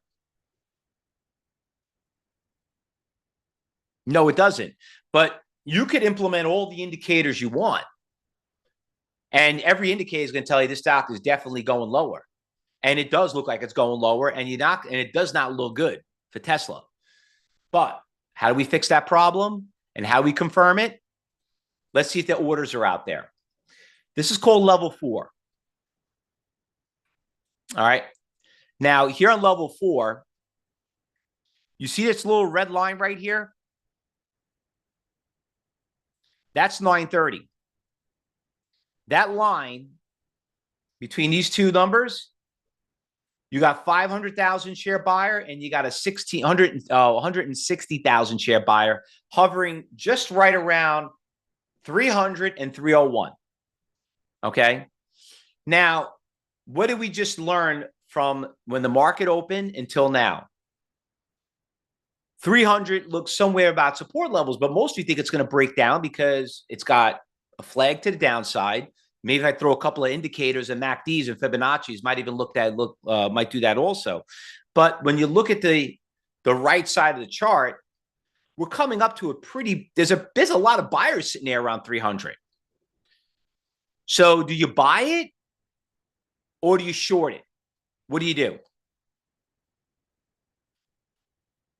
What do you do at these numbers? What is the logical trade? That's right, Reg. You don't short, and it's probably an opportunity to buy, right? Probably an opportunity to buy because there's a lot of buyers out there. I mean, you saw what happened at 9:30, okay? And it's coming up to them right now, and you can see it's kind of like hovering there. It's not going lower than 300. Now, don't get me wrong. It could break 300, And how could that happen? Someone's got to go out there and sell close to about 750,000 shares, right around that 300 number. And if they do, which could happen, then it'll go to the next buyer. And the next buyer is not as big, but you got about an 170,000 share buyer right around here, around 295. And then you got another 250,000 down here at 290. But it's not as big as the 750,000 at 300. So who do you think knows more? The people on the right or the people on the left? You understand? Paul, our orders are, but sells are buying. How do we know? Because I'm telling you, Paul, that's what it is. Current order book. Okay. If it's above that price, they're buyers. If it's above that price, they're sellers. That's how you know the difference. So, Paul, you know what? You definitely got to be in my room for a week. Okay. In the next few moments, I'm going to show you how to get in there. All right. And Carlos, you're right. Yes, the probability it's going to go up. All right. And don't get me wrong. I mean, it could break it. It can go lower, but you got to get through that first. Now, the next question someone asked me is, well, how do you know those are real orders? Okay. I'll tell you how you know they're real. I'll tell you exactly how you know they're real. Right? Everybody want to know? Hold on. So you got 500,000, right? Times 300. All right. Does anybody have $150 million in their pocket? Anybody got 150 million? So that's what we're going to do. If you got $150 million, I will make a bet with you right now. Okay. I'll make a bet with you. No matter what you want to bet, I may take the bet. You go out there and you put a sell button right now for 150 million at 300, and let me know how fake that is. The reason why, Martha, why would it be fake? People always think, I don't know who taught some of these people. They're like, how do I know that's a real order? Well, first of all, an exchange will let you put a fake order out there in the first place. Could someone change their mind? Unless all 1,000 people are in cahoots with each other, but that's a real order. Okay. So if you think you're smarter than them, let's go use your money and go out there and execute it. Because, I always have somebody always ask me that question. And it's a good question. I like the question, but I always ask the person who really trained you. All right, let's look at another one. NVIDIA. NVIDIA is, look at another brand name stock, NVDA. So you can see NVIDIA on the long-term chart. It's got some resistance levels right around here, around 75 on that day. Then dropped to 165. Then now it's going back up. It's getting close to 175. Where are the orders? There you go, right there. I'm going to go back. Look over here when the market opened up at 9:30. Look at that order out there. There's about 1 million shares at 175. No buyers, all sellers. Okay. What happened 3 days ago when it hit 175? It went down to 165. Now it's back up. Why is it not going past 175? Well, you got to get through that 900,000 share seller to 300,000 shares, 100,000. You got a lot of sellers between 173 and 175. Okay. Remember, good traders got to have a game plan. And I don't want to change anyone's style, but you got to understand, you got to follow the orders. By the way, anyone here trade options? Do any options trades? Anyone here? What do you do? Do you guys know what makes an option move? It's the movement of the stock. Okay. You want to be a good options trader? You damn well better be a good stock trader first. You better know what's going on with the stock, because don't fall into this trap that people tell you about, the leverage and the risk is less. That's all bullshit. Okay. You can make money in options. You can do well, but you got to be a good stock trader first. You got to understand what the stock is doing before you jump into the option. All right. Now, we got just about another 5 more minutes. I'm going to bring JTrader. That's going to come on next. And I also want to get you guys registered. Does anyone have a stock that you want me to look at? Anyone have a stock? It's got to have good volume, though. SMNR. Oh, SMR. We've been trading that stock. SMR is moving up pretty good. All right. Netflix, Donut, BA. BA, volume's a little light on BA. Let me see. Netflix. Netflix, the volume is only 1 million shares. SMR is not bad. SMR, we're actually been big fans of nuclear stocks here at Cybertrade University. Things are doing great. Let's go check out SMR. Okay, so SMR is breaking all-time highs. See that right there? If I go back in history, it's just, you could see it. It's just been unbelievable. $12 up to 52, breaking all-time highs. So where's the next resistance levels? Does anybody know? Yeah, there actually is, David. There is an ETF for nuclear stocks. Well, where's the next resistance levels? SMR. I mean, the only way to find out is see what the orders are, because the chart's not telling me that. Load up the data.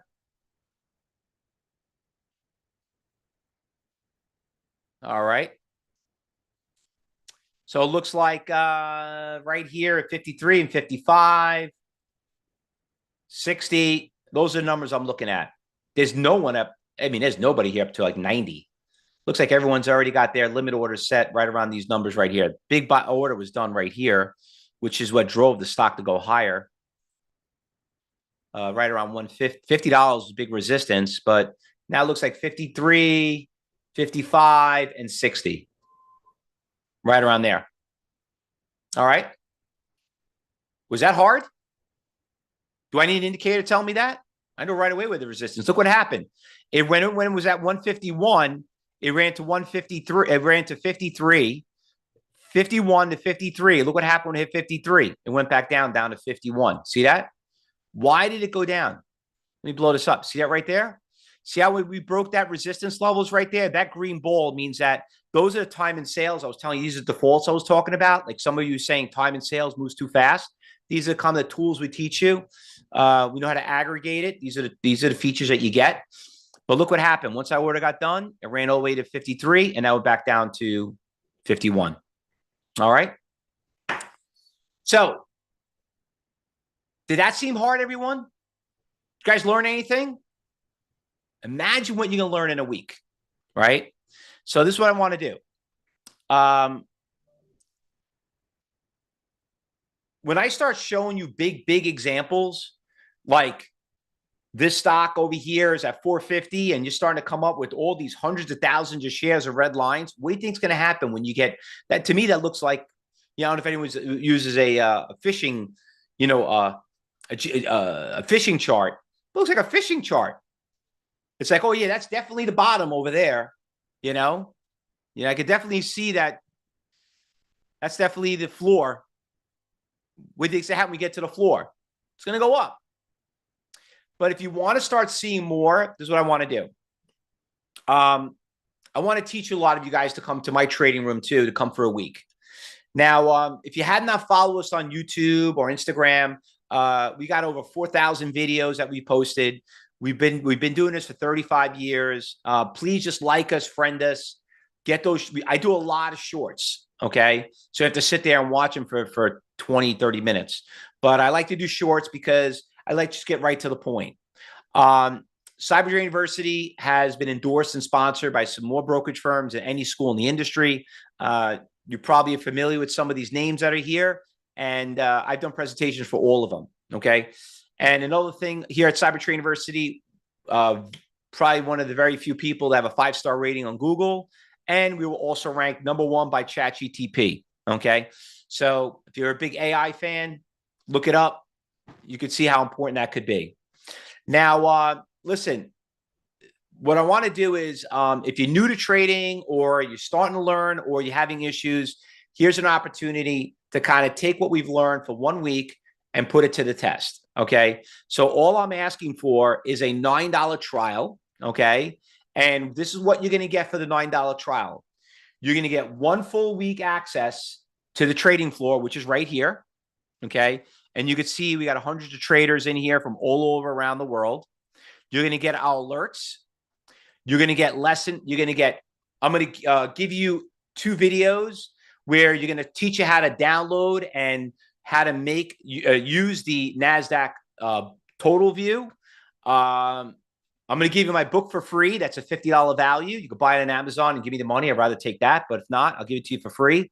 And with that, I'm going to give you a money back guarantee, So we do live commentary all day long, me and my instructors, Josh and Rich. Full access to the message board, all the call outs, all the alerts, everything that we do. You're going to see what stocks that we have on the percentage gainers and losers list. We're going to weed them out for you. You're going to have exclusivity to our podcasts and our Traders Talk workshops that we do every week, all for $9. And I'm going to do one more last bonus, okay, for everybody. If you register right now, me personally, I will give you a coaching class. So if you register, I will talk to you on the phone, but you got to be in the trading room. If you're not in the class, if you're not in the trading floor, I'm not going to be able to answer your questions. And the same thing, like we said with Kathy Lynn, you're all going to be able to talk to somebody. If you register for both, that's great. We'll structure around your time, but we'll get you in both lessons. All right. We'll get you in both lessons, but you're going to talk to an education advisor. We're going to walk you through everything. So you're not going to go there and be a deer in the headlights. And you know how much that sucks. A lot of you here like, yeah, I bought something, but I don't know how to use it. No one calls me. There's no phone number. Don't worry about it. We're going to take care of that. All right. So just take your phone, scan the QR code, or click on that link. All right. Now, before we bring our next guest, does anyone have any questions? Because I have Joe that's coming on right now. Joe, JTrader, live from Italy, my paisan. Anyone else? When could I start next week? Yeah, I mean, listen, you're probably better off, getting the lessons, review them, and then come next week. Absolutely. All right. What happens after a week? Everyone asks me. We don't put you on a subscription. We don't do any of this stuff. You're going to just start right after. If you don't want to continue with Cyber Trade University, we're not going to do anything and lock you into anything. All right. Listen, we got a lot of great speakers today. Okay. And our goal today is that you're going to learn something from everybody here. Everyone here. JTrader is going to come up. He's going to listen. He uses NASDAQ Book Viewer too. I mean, Book Viewer. Okay. And he also uses Bookmap also. So he uses a lot of tools. I mean, what's great is you're going to see great traders. We do trade a lot alike. We have a couple of little different strategies, a little bit differently, but you can see we have a lot in common. So I want you to hear for the next, all these speakers that come in here, that the only difference between all of us is about 30%. A lot of it is psychology, discipline, greed. But just maybe some people like to trade different market. Maybe some people different parts of the world, whatever it may be. But go out there, register, get yourself involved. All right. Any other last minute questions, everyone? Did you guys learn anything so far? I knew you guys would enjoy it so far, these next two, but we're not done yet. We are not done. All right. So listen, we're going to take a quick little break. I'll be right back. And then we're going to have JTrader is going to come on in the next 5 minutes. All right. So don't go anywhere, everyone. And here's your chance to just get registered, and we'll get JTrader, and he's going to teach you something that's going to blow your mind too.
Everybody, let's move on and get our next speaker on here. He's looks like he's all ready to go and ready to teach a little bit more about his style, a little bit more. So hopefully everyone's enjoying so far. So we got four more speakers that are coming up.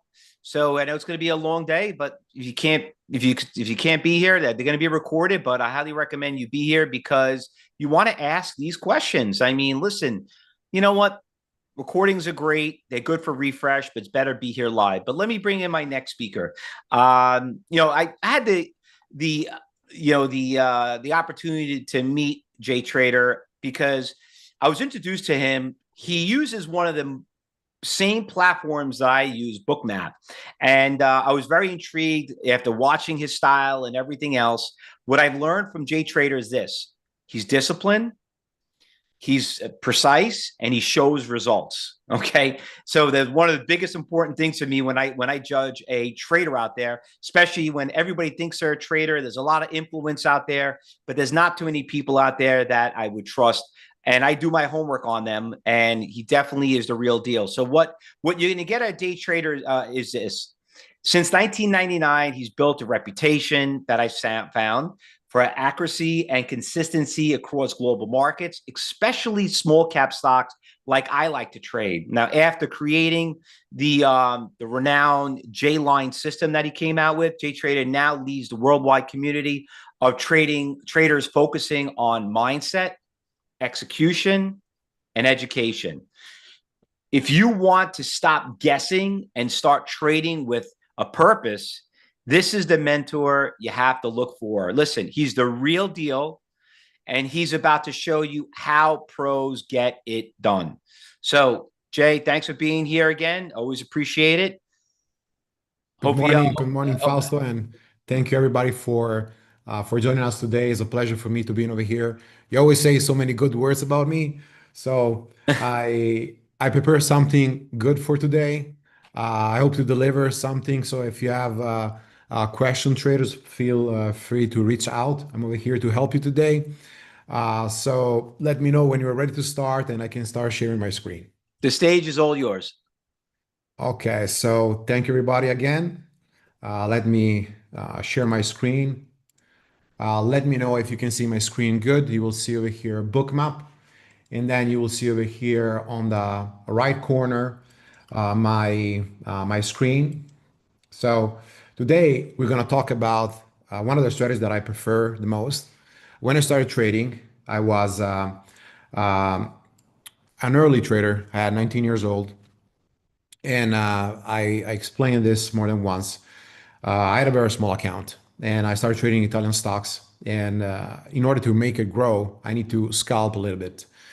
So scalping was between 30 and 40 executions per day. So generally, like I would say, 10 tickers, retrading more than once. And I found a good strategy that today I will share. It's a strategy I would say revisit with time passes and everything. So I revisit the strategy. I adapt the strategy for futures, for forex, and also for stocks. You can implement the strategy for large caps, for mid caps, for I would say for also big caps, for futures, but also for options. The strategy is simple, so you will see that you don't need too many things. There's nothing gonna be like secret stuff. I like to share everything.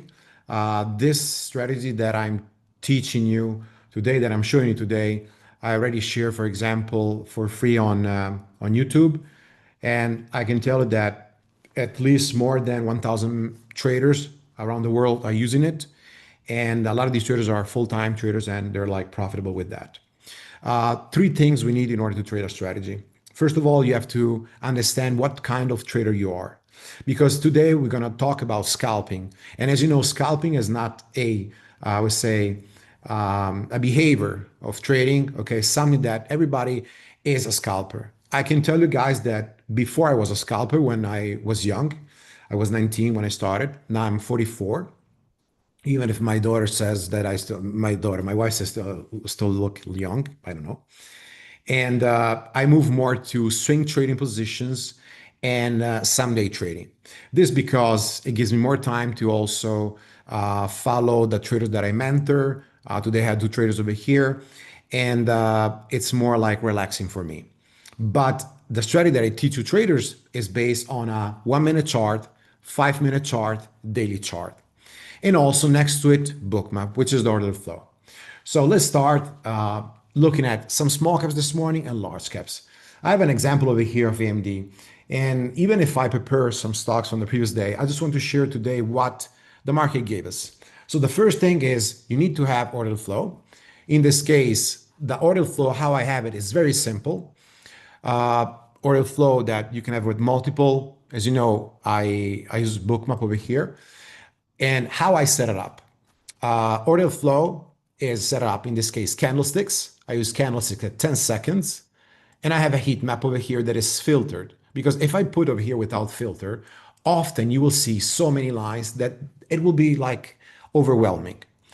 And I want to make right away the distinction between rhythmic order flow bookmap, which rhythmic is one of the best, I would say, providers for the flow, and also where you can see iceberg orders and many other features.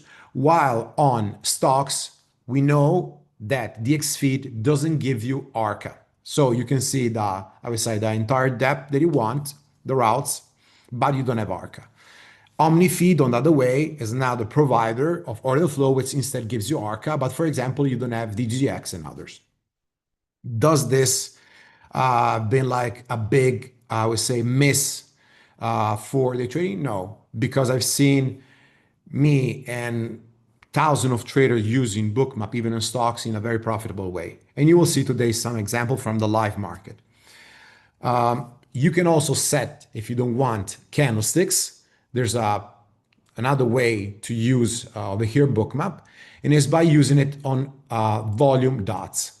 Volume dots that you can see these dots over here, so we can take off the candlestick in this case. The dots represent the executions, okay, in the market. Green are buys, okay, so traders who bought. Red are traders who sold, okay, so execution on the buy, on the sell.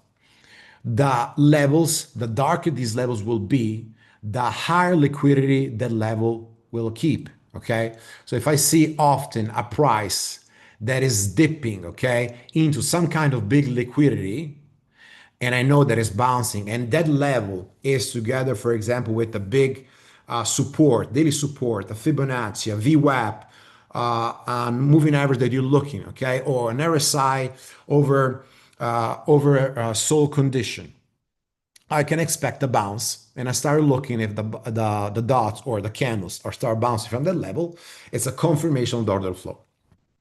Vice versa, I see the price that goes into a major key level of liquidity. If that level is aligned also with all my process, so key level, maybe VWAP, resistance, double top, liquidity trap, then I can look, for example, to sell my position if I'm long or to reverse it for the short. So these are, in practical, the two easiest way to explain you what order flow is. I believe that a lot of you know it, okay, and to how to use it. It's longer than this, okay, so you can go document and ask also Fausto, but I would say that the main two ways to use it is this. Next to this, we have two charts that are the basic, okay? So first of all, we have the daily. And why a daily chart? Because daily chart also gives you those levels that we are talking about before. So this band that you can see over here, all right, there's no secret, okay? It's a band that looks for the pullbacks of dips into this level. It's based on a 13 and 20 exponential moving average, okay? So you will see often that institutional plays, okay, keep this as a major, I would say, way for bounce. So this level over here, this level over here, this level over here, and this level over here. So when I see these bounces, okay, you will see over here like some arrows. That is where I start looking for longs. But these longs won't be taken on the daily unless I'm swinging. These longs will be taken using the intraday chart. 5 minutes, 3 minutes, 1 minute, and even 15 minutes. Now, today we're going to talk about scalping. So scalping, I will be staying between a 1 and 5 minute chart. And as I said, this could be used for Forex, could be used for futures, could be used for stocks, and even for crypto. So in a scenario like this, where, for example, we have AMD uptrending, we have to focus on two major days. The first day is going to be when the price is dipping, okay, into the 13 and 20 MA. And the second scenario is when we have gap up. So when the stock is opening near the previous trading range, is opening above the previous trading range, or slightly inside the high of the previous trading range, okay? So this is the previous trading range, okay? Let's say 9:30 till 4 p.m. This is the previous trading range of yesterday. So being that we open very close to the high, or being that we open above, this day will be definitely in my watch list. So this morning, and this is all the process that I've been doing, this morning I had a list of stocks that I go first of all to check on scanner. So I have a scanner over here in TradingView that will look for tickers that are pulling back into this zone, all right, among more than 7,000 tickers. And I filter for relative volume. I filter for if the price is above 21 and 50 MA and other metrics. But as well, I have a list of stock that I trade usually between 50 and 60 tickers, futures as well, that are gapping up. So one of the stocks that this morning was in my watch list was over here, was AMD. We had also Amazon, we'll see after. We had also PLTR. We had also some small caps that were very, very interesting.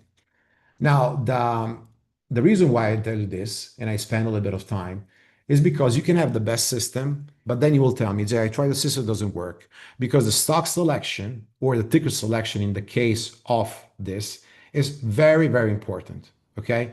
You cannot simply trade everything and expecting that this is going to be like a winning system.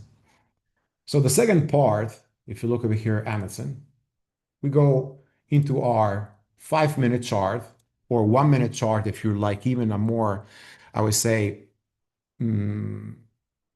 super fast scalper, okay? That over here we have our open level. And just look now over here. We have AMD, okay? This is bookmap, and this over here is bookmap in 9:30. Remember, this red line, it tells us the previous day high.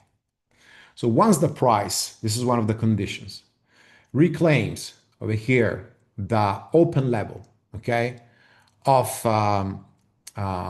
bookmap and the pre-market high. So you can see the dip over here, fills the open level, reclaim the open level. So we have like a cup pattern, and we can do this so you will see better. So this is a cup pattern, right? So this over here, and this is your cup pattern. That is what you want to wait for long. So you long over here, you long over here. And that's called on the over. So the system over here will tell you on the over, or according to the chart, the system, the setup will tell you reverse to 50. So everything is very systematic. You take the trade, and until you will have that higher highs and higher lows, you're going to hold the trade.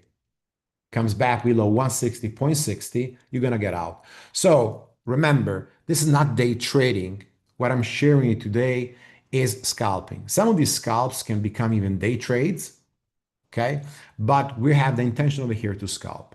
So key levels are important.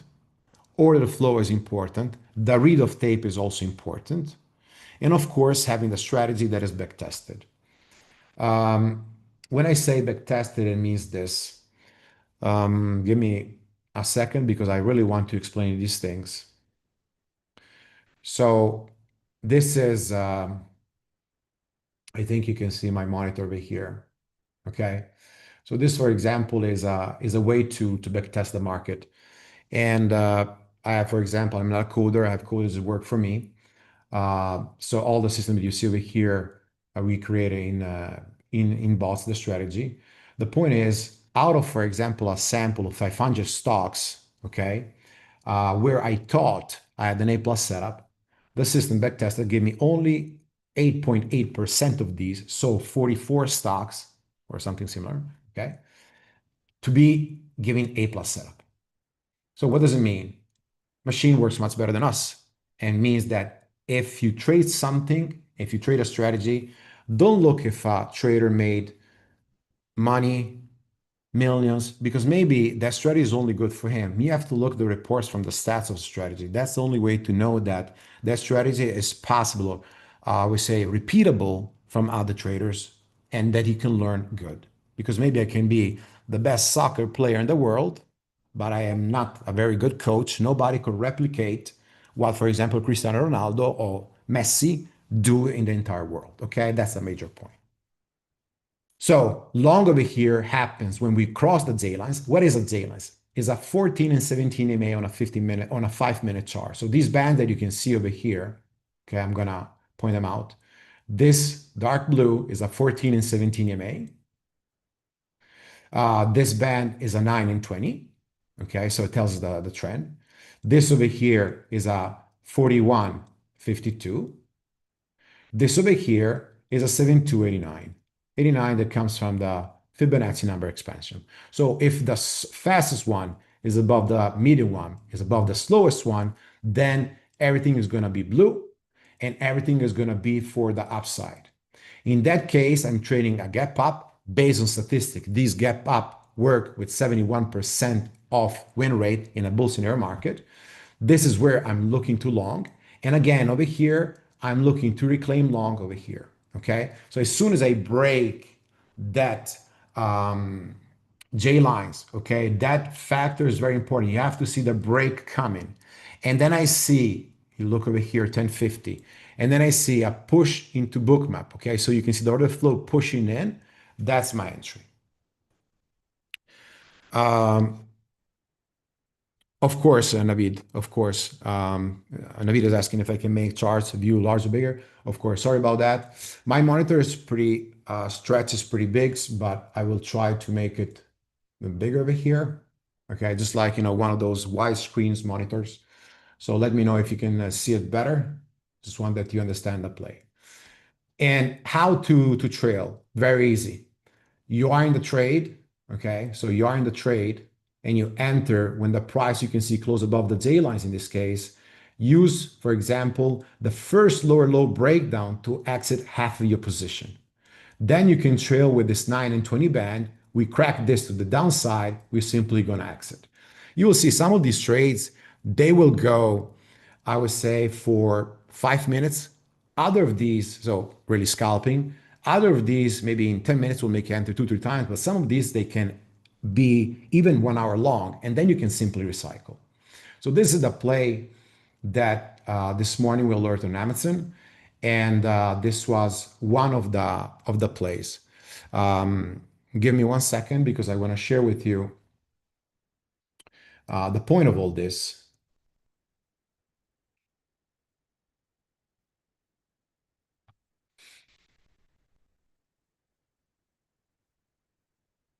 Okay, so you can see over here, this is the time of the day, 10:40, and this is 10:45. So just to show you what I'm telling you is exactly what we did, okay? So this is the time. And if we go over here, this is the time. So around 11 o'clock, Amazon could push over here. Amazon long TP 235. Oh, sorry, this is Amazon AMD, AMD. Let's see, AMD, the gate. Yeah, I traded over here today. So we trade over here some position, Amazon long, we'll review one by one, PLTR for the short, Google for the short, Tesla for the short, Oklo for the long. And all of these are the plays that we're going to review this, okay? Even AMD. Now, the second one of the day is Amazon. And we had 2 signals this morning, okay? One signal came for what? For the same signal that I told you before down the over. So we were at 9:30. 9:30 over here, I said to start looking for Amazon 230 volume long. So I would be looking for that long. 9:31, Amazon long Amazon 230.20. And then over here, we retrade at 11 o'clock. So you can see the timestamps of what I'm seeing. And this I'm alerting while I'm trading. 11:05, Amazon couldn't push here. So I gave over here TP and so on and buy at the 231 and 70, TP 233 that we got over here. So why this long? Well, very easy. As I said before, we're looking for everything to be, I would say, aligned. The price is above this line, and this line represents the previous day high.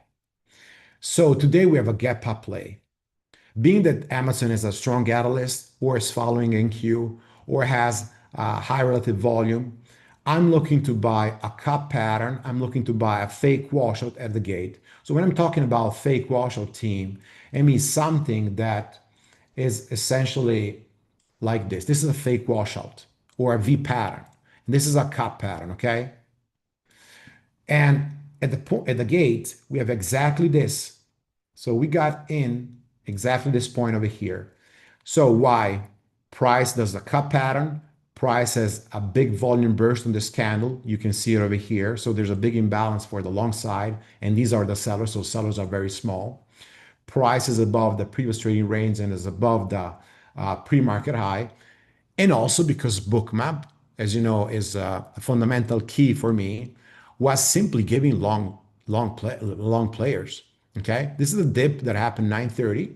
So you can see the small dip over here. This dip that went 228 and 75. As soon as we pushed back up, that's a cup pattern or cup pattern over here. And you can see that the majority of these dots are red or green. Question for you guys. These are red or green.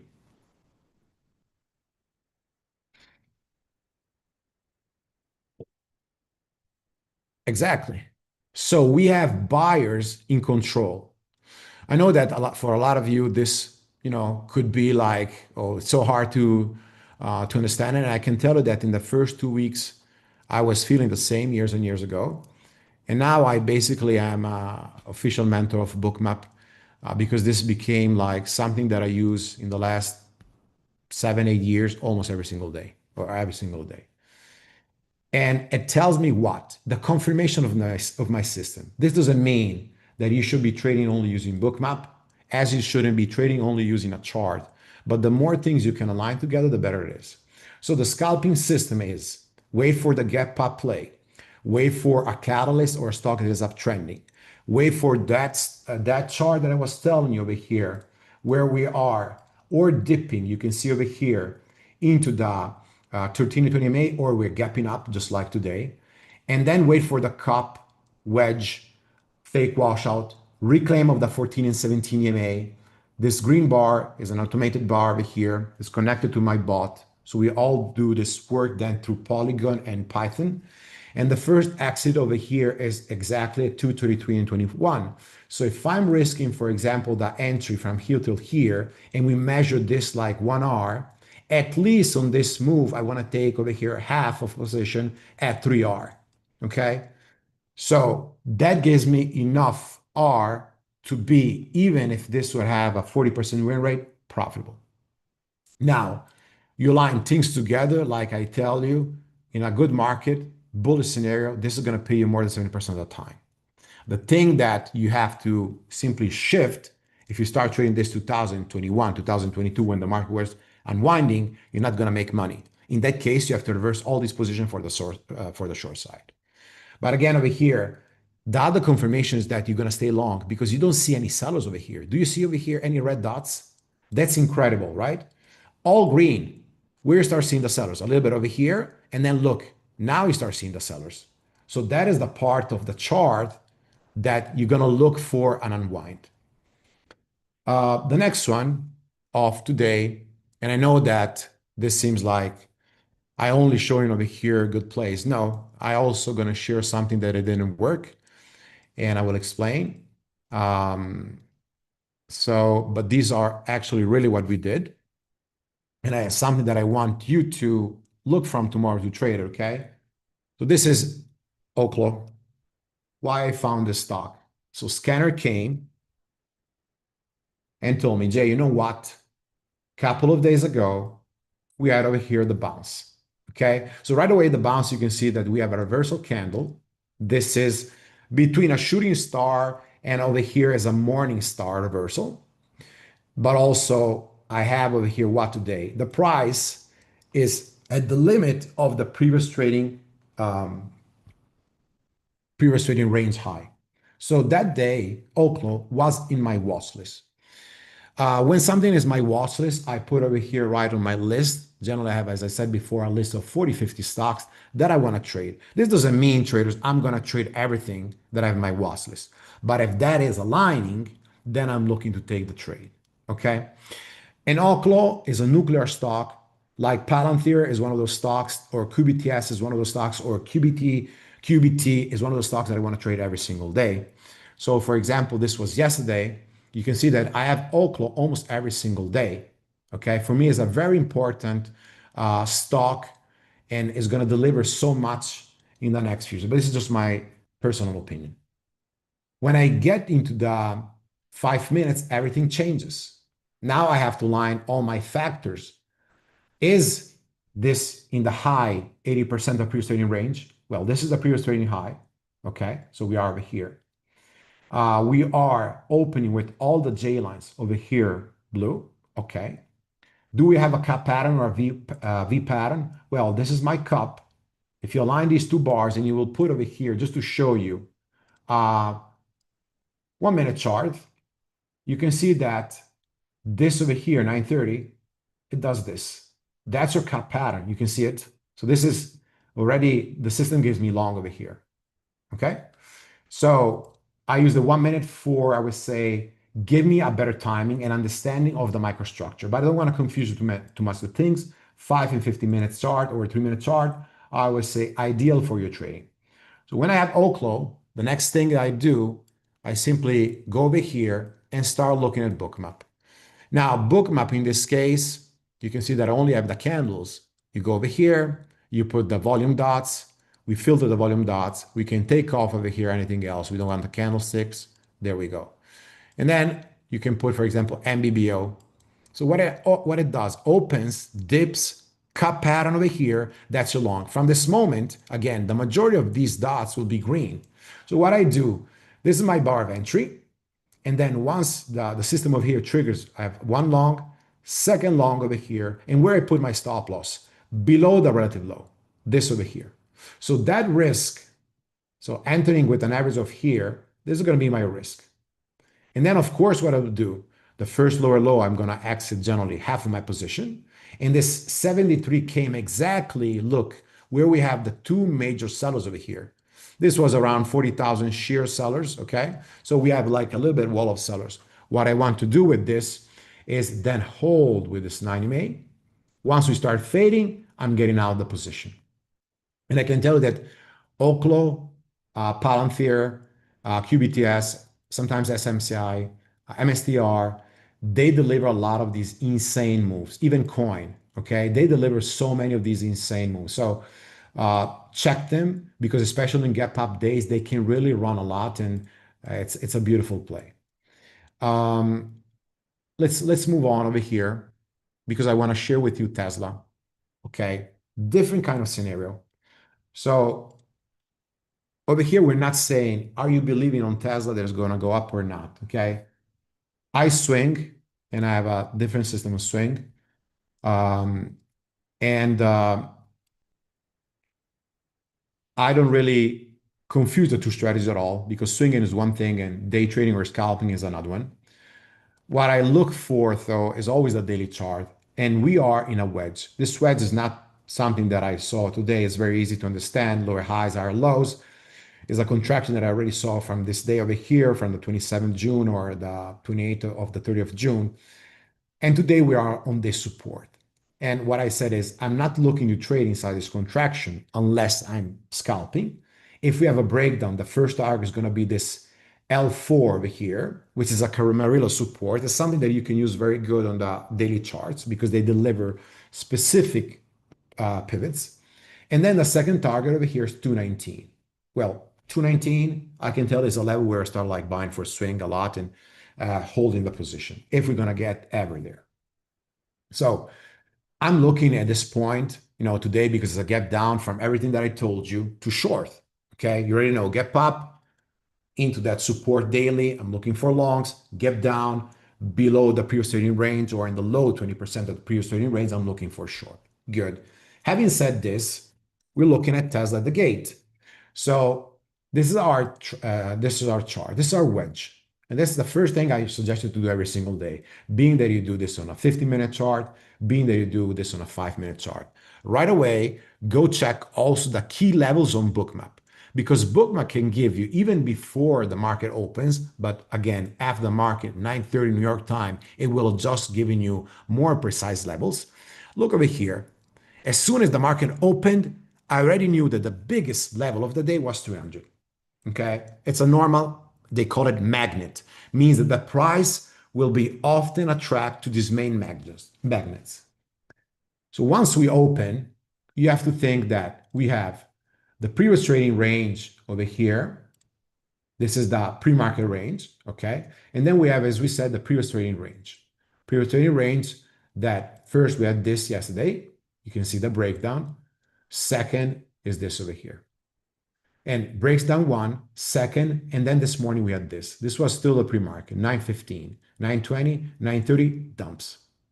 So this major dump over here means there was really some bad sentiment in Tesla, because otherwise they would have tried to buy the dip. They didn't. Okay. You can see that yesterday around 9:30, around over here 11:15, 1:15, pardon, around 4:30, they tried to buy, to hold it, and then dumped, simply dumped over here. So very bad sentiment. Target is going to be this 299, 300, the big support on heat map. But now let's see if we had any kind of alignment to take a short play. So as we said before, to go for a long play, we need a V pattern, wedge, cup pattern, together with all the J-lines blue, to have also Bookmap. Vice versa, all the three J-lines over here have to be simply red. Okay, so we have 1, 2, and 3. This is the fastest, 14 and 17, 41, 52, 72, 89.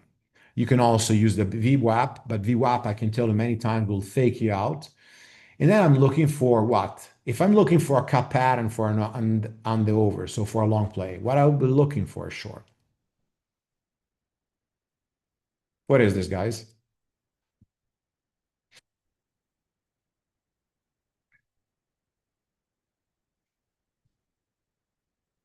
Exactly. So first, this is, I cannot say TradingView is my bot, because there's a big difference between TradingView and Python. So all the automatic trading that we're working with, API connection with a lot of brokers, are basically using Python and Polygon, which is much more precise. TradingView will have lags, and also you can add backtest as you prefer. So this is just like we say a window of all the signals, not even filtered. But that Diablo short over here, it's my start looking for a short play, and I receive an alert. So when it's over here 9:30, which is this bar, we see also that cup pattern on Bookmap here. And then you can see again, I don't see any buys over here. I don't see any green. All red until over here, this major support. This major support is exactly this low over here. And of course, when I see a bounce on the major support, we're going to take some profit. The rules tell me, first higher high, I'm going to take profit. And then you can see the price goes back to the J lines. Okay, this play over here is exactly here. So what I do, trendline break, can reshort it again, and then I again check for those lower highs. So very, very simple, very systematic. And as I said, it's not that I wanted to select stocks that today just make a good impression. That's not me. Because, for example, a trade from yesterday, I was down 5K in the morning for a stupid error in a small cap. I explained to traders what I did. I closed the day green, but I didn't manage my position as I wanted, because it was one of those errors that even if Fausto before said Jay has discipline, well, Jay did years of taekwondo, years of piano music, years of bodybuilding, I have left 2 kilos of muscle, so nothing more. And you know how much you have to be, I would say, disciplined for bodybuilding, all this stuff. Well, Jay still has, from time to time, non-disciplined plays. And that what comes from my side, from being too cocky, from being too confident in myself, that I know that the system works. So listen to what Fausto tells you, because it's very, very important. At any level, I met every kind of trader, from a beginner to multi-million-dollar trader, that even if they had a great streak or they're professional, everybody can do a big mistake or a small mistake, or one day don't have, that patient, that extra confirmation, that extra, I would say, sorry, not confirmation, that extra like discipline. Okay. So how we can avoid that? With the brokers, first of all. So set your max dollar risk with the broker. If you trade for example, Tesla, there are some brokers that will tell you, okay, on Tesla, we make you lose only, let's say, 1K. Or set your stop loss. Now there is even stop loss in DAS Trader Pro. They work in pre-market. If you need help, reach out, because I can help you with that. And the second thing is, I would say, keep a blog next to you with all the rules that you have to, I would say, stick during the day. And then it's about really much experience, because when you see that error you do more than one time, okay, you won't do it in the same way. Or if you do it, you will recognize before, and being that you know already how will be the outcome, you will stop much before. This I tell you, trader, because it's something that I've seen from so many traders, myself included. LIDR. Let's look at something that I don't know if many of you trade small caps, but I want to share a particular stock that, what are small caps? As everybody know, they're like the, I would say, the most manipulated form of investments or trading. Stocks that generally have less than 100 million market cap, generally those are the stocks that get problematic. Stocks that generally have less than 20 million float, I would say the trickiest one are the ones that are below 1 or 2 million float. Some are called nano float because maybe they have only 500K of float. So imagine me, you, and other 100 guys trying to short.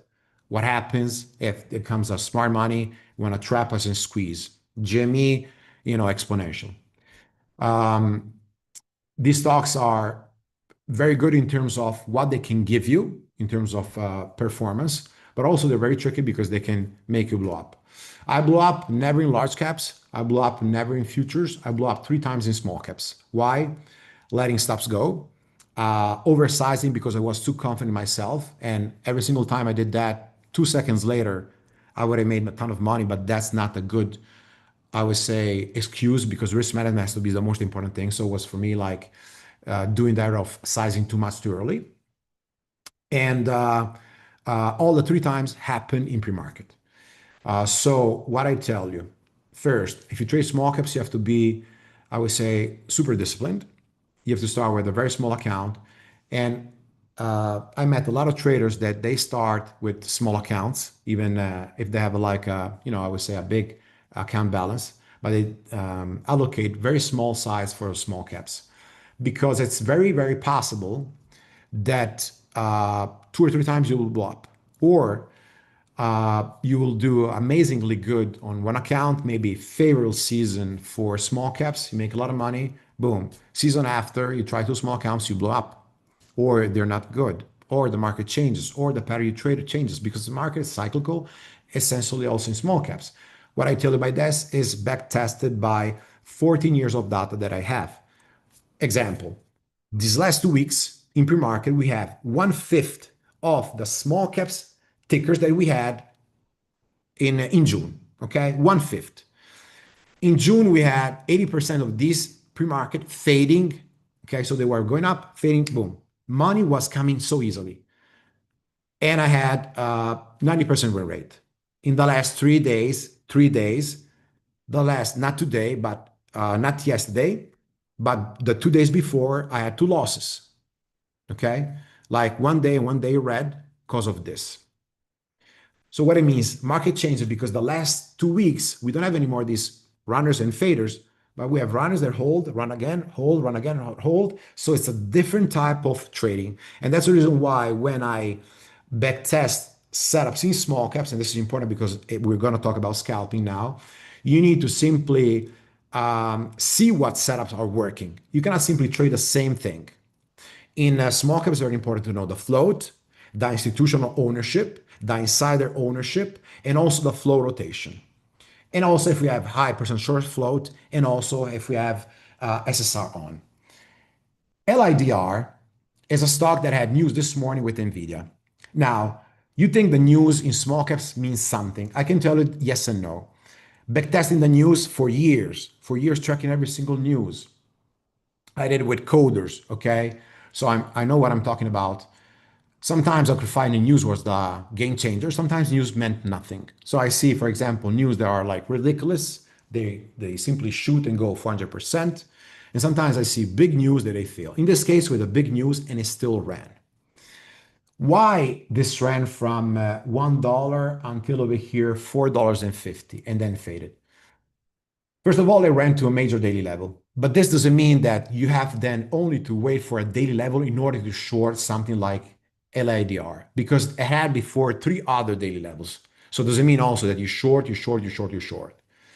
You cannot always only long, because if I tell you, traders, long me over here on this breakout, okay, oh, buy the breakout because there's a bull flag, you enter over here, let's say you buy a couple thousand shares, you're already down, let's say like 1 or 2K very easily. Or I buy the beautiful break over here, this is the open, oh, let me make good money. I buy over here entirely, 2 hours after, I'm down, let's say 40, 50%. So they don't work. Breakouts don't work. It works when you start buying into a dip. So today I prepare something for you. So I hope Fausto give me another 10, 15 minutes. And I want to bring this attention to how to use the scalping strategy into a 1-minute chart.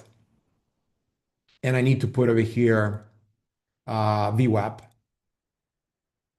And this automatically calculates me fibs. Okay, so you will see fibs. This over here, we have the order flow. So I need to put the order flow in pre-market. We're going to talk about the pre-market because a lot of these stocks, even if the last few weeks we had very few of these, a lot of these stocks, they start to extend pre-market. So my first point is that these stocks have history of failure. So even if I prefer to long, for example, futures and large and mid cap, I love to long. There's nothing about that. I love to long. But when I'm looking at small caps, it's like every single time I long, I lose money because stats tell me that more than 70% of these stocks fail. You can see even this was a big run and failed. Yesterday we had MOD. It was a big run and then failed. We had BTCM, DARE, and all of these. So they run, but then they fail. So even if you take a long position, it's not that you can simply hold your long position and simply doing nothing, because if you hold that trade, you're gonna get killed. So when comes over here the major play to scalp, the first move is, or you get in right away, the scanner prints the stock in your scanner, and you enter really as soon as you see the move, as soon as you see the volume coming in, like in this case over here, this is 8 o'clock, all right? So you start looking for a continuation. Let me drag over here. Okay, you start looking for continuation. This is how it opens, okay? So you can see it opens, dips, open dips, open dips. And then once you see this heat map over here, heat map over here, heat map over here, and you see this cup pattern is the same cup pattern that essentially we happen to have before at the open on Bookmap. The cup pattern, what is essentially, is a micro accumulation. Is where traders want to consolidate a little bit and then push back up. That's the volume coming in. If you're looking at this, that's where it happens, okay? I personally like to do one setup for the small caps for longs, which is very low risk. And I gave you this over here. First of all, I'm going to write it so it's going to be clear for everybody. 1, wait 90 MA, 1-minute chart above VWAP. That's the first thing. Second, volume above 200K per minute on a 1-minute chart. 3, wait for cup pattern, VCP, What is VCP? Is a contraction, okay, volatility contraction pattern. So once I see this, I'm looking, okay, where is that pattern? The J tells me. At this point over here, we have the 90 MA. You can see that it's crossing the VWAP, which is this. Okay, remember this is our 9 and 20. And then you need to see over here, this is my doggy. And then you need to see over here a cup, the famous cup that we always see. That is the cup play that you want to look for. And over here, this is my, let's say my signal. That's the long trigger. This is my risk, so relative low. And then again, you can start using this until over here, the break of 90 MA. Rambo, come. Okay, so that is my exit. The second thing, there we go. The second thing is a lot of these, they fail. And now you have to reverse the position, because if you're still stuck in that mindset too long, you're going to have like huge losses. So remember that the J-lines is the guide. So in this case, 1 minute chart, this is a 7289, 7289 EMA, 7289. YouTube, you have really the free lesson. What happens when it fails? This is your wedge, and you start seeing this fail. That's your short play. Risk above, and then you simply use lower highs to trail more. That is your exit over here. Okay? And that is your play, low risk. So this is how I align the scalping play. First, we have bookmap. Second, we have the key level. Third, we have over here the pattern. Okay? Just to show you the last thing, 1032, which you can see why we went short over here. Besides over here, you can see short Diablo, short Diablo, short Diablo, this. Heat map was above at $4. And then also we start seeing this curl down, just like we saw on Tesla before, right? The curl down, you look at the sellers before the breakdown, look at the sellers. Sellers, drop. And then drop again, and then drop again. That means huge selling pressure. Okay, trader, so any questions?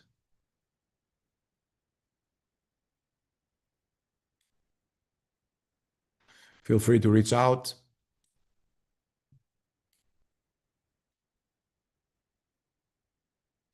Okay, let's read over here. Good morning, Lars. How do you know that a limit order liquidity level you see on Bookmap is a real limit order and not a spoofing order? How do you know it will hold or support? Okay. So we only know, buddy, if we start seeing like the stock from, let's say, the beginning. And you don't know it will be a spoofing order until it doesn't cancel multiple times. So to explain to traders who don't know what a spoofing order that Lars is saying, what happens sometimes? Let's say you have the price going down, okay? He comes over here, so this order comes showing that he has liquidity for a bounce. But when it comes down, he cancels and maybe puts himself over here. And then he cancels because the stock is going down, then puts himself over here. And then he cancels, he puts himself here. In reality, he doesn't want to get filled and buy. In reality, maybe he's waiting upticks because maybe he wants to short more, okay? Or maybe because he has some let's say, position to sell and you want to sell at higher prices. So we don't know that. I don't think that is like, super important to understand right away. For me, when we start seeing the market that is maybe showing that is canceling, then is maybe the moment to react. If you have another way to interpret that, I would like to hear your opinion as well. To remove an average, yes. So we have on a 5-minute chart, is 14 and 17, is 41 and 52, and 7289. Multiply per 5 to use it on 1-minute chart, or 3 times to use it on 3-minute chart, okay? But if you go on YouTube, you will see, or send me a DM. I know much less than you, so now I don't have, maybe Fausto has. Okay.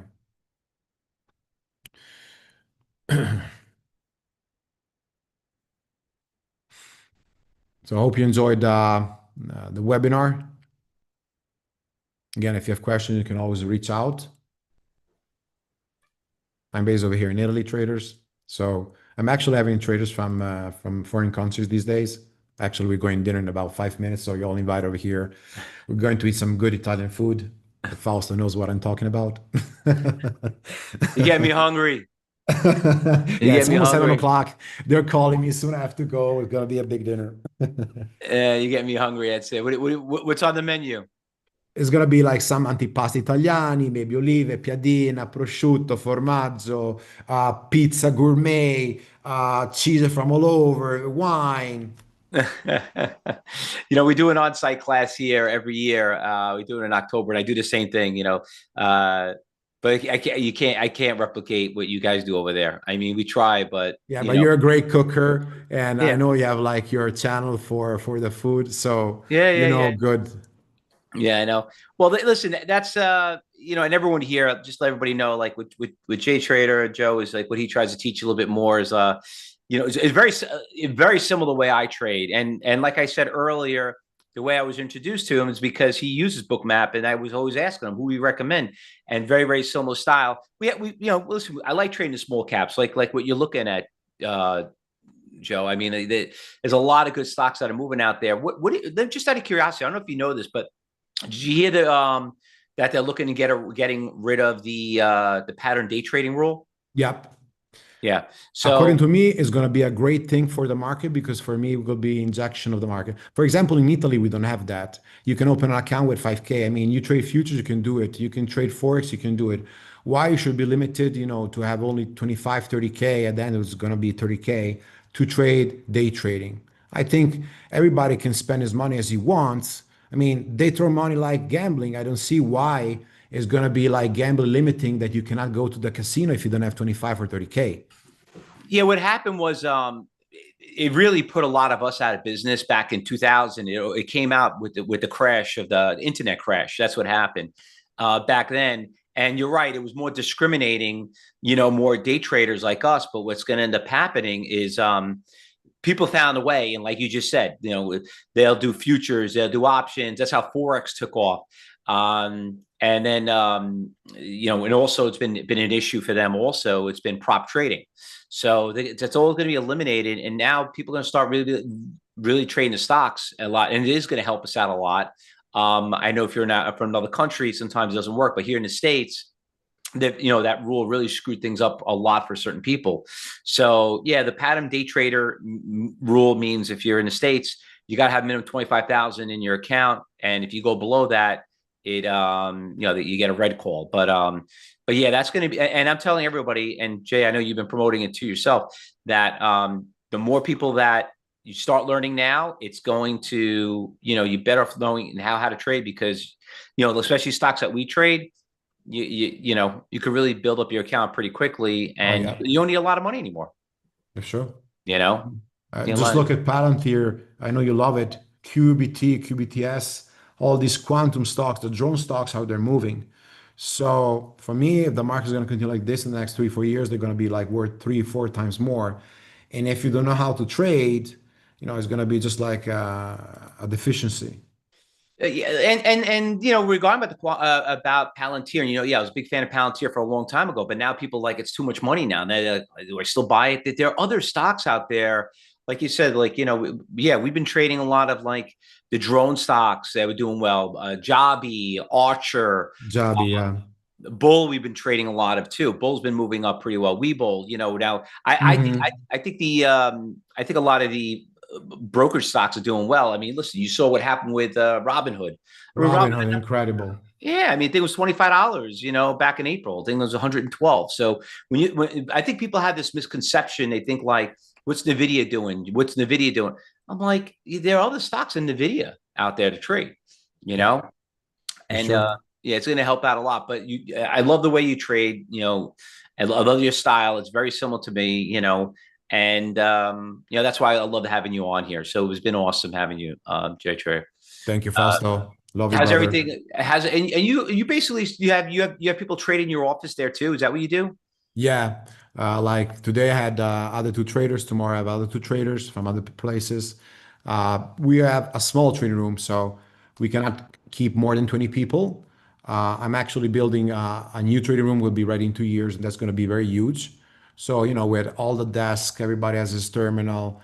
We trade all together with different brokers who trades futures, who trade like small caps. And we stay generally like 5 days over here. We go gym together, we do meditation, we go, for example, eat together, we work out together, we do like reunion sessions, like, to see who did bad and good. Professional traders, but also beginner traders are over here. So that's very, very good. Mm-hmm. Anything that you could recommend, or we always get people, they look what we do, because I was teaching a lot in what you were showing too. But like, what do you always recommend someone that had to start out? When someone's trying to learn immediately, getting into the business of trading. The best suggestion: don't believe that watching YouTube free videos you will learn anything. That's maybe only good if you want to learn a little bit of technical analysis. 99% of the stuff is crap in marketing.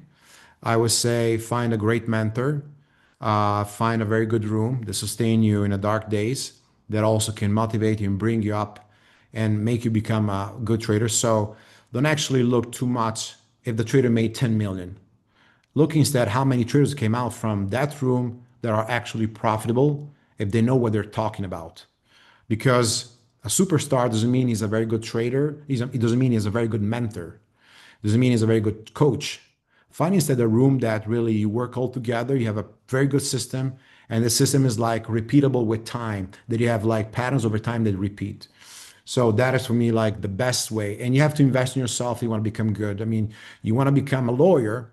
Today I had a lawyer over here, and I asked him this: how many years it took you? In Italy, 5 years.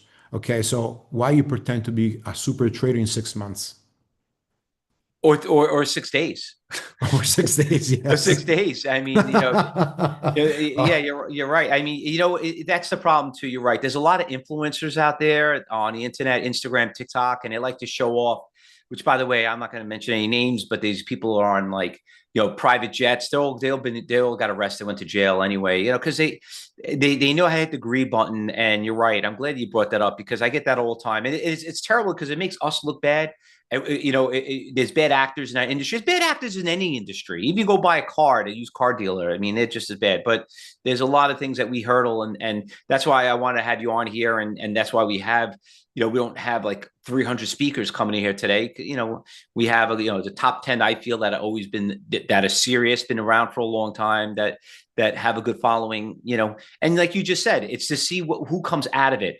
You just mentioned like, yeah, some of these people did hit it big, but someone got lucky, Jay. I mean, like, they just got lucky. They bought crypto at a cheap price, and they just got stuck on it. You know what I mean? It's, people bought in, they bought in COVID. You know what I mean? They got lucky. Now I'm teaching those people now. I'm like, it didn't work like last time.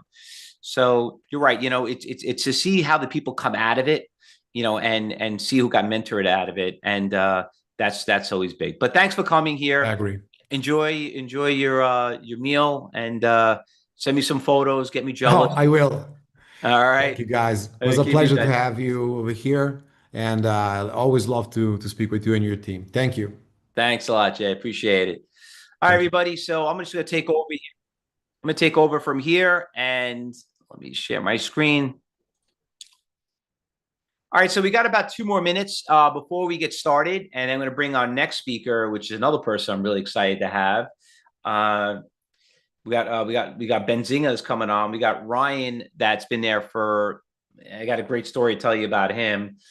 Faloona, which you're going to love. So we're going to have him on. He's standing by right now, and he'll be joining us about a minute. In the meantime, let's just go to the market really quick and see what's going on. So we had a really nice little run up in the Dow yesterday. It was starting to get in some profit taking. We were just talking about Tesla just earlier. If you were listening to me earlier, I was telling you about the big orders are out there in Tesla. And, oops, there you go. You see how it touched them? About 570,000 shares at 300. Now we're at 302. So you can see how big orders do influence the price of the stock. So you had Tesla out there. Google, obviously, another one had a big runner up yesterday, but now it's starting to trend down a little bit. So, I mean, listen, there were some really good stocks this morning that did trade. mean, the LIDR was great in pre-market, but overall, like I'm looking at a certain stock, some things are moving, some things are not. This stock is moving right now. CRE, it just got halted. I don't know if you guys ever saw a stock that got halted, but you can see the stock right here.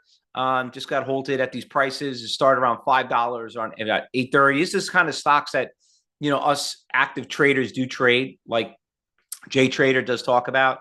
But overall, no better time to learn than being in here and seeing what these things are doing. Here's another nice little cheap one, XFOR. 6 million shares.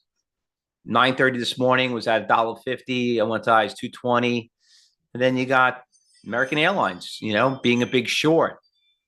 Intel came out earnings, now obviously not that good. I mean, like there are a lot of things out there that you could trade.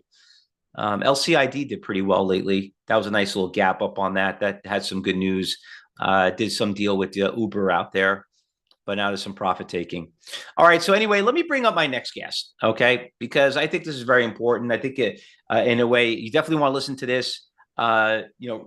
Ryan has been a great contributor to the education industry. Just tell you a little bit about Ryan. He came from FinTwit to Benzinga. Ryan has been basically proof of you don't need to be a Wall Street trader because, and be great at it. I mean, here's somebody that started out, on his own, was very, very loyal to learn how to trade, and he was relentless to drive to learn. After years of loyalty to Benzinga Pro user, Ryan joined the team and he helped sharpen his platform. And now he's basically a full-time employee working there. He runs his own TV show there. He's on every morning. I was on his show a few times. Great following there. He knows that platform. Benzinga's been around for a very, very long time. We use it here at Cybertrade University. We promote it here. We get our news from it. And and he's going to definitely show you, Ryan knows our style of how we trade. So he's definitely going to show you some of the features that we use on it. So if you are a student at Cybertrade University and you didn't get the promo on how to use it or you want to get it, I'll tell you a little bit more about the end about it. But listen, he's a real deal. Okay. Otherwise I wouldn't have him here. So, basically let's show you how a pro gets done. And Ryan, it was great to have you here again. And like I said, stage is all yours, buddy.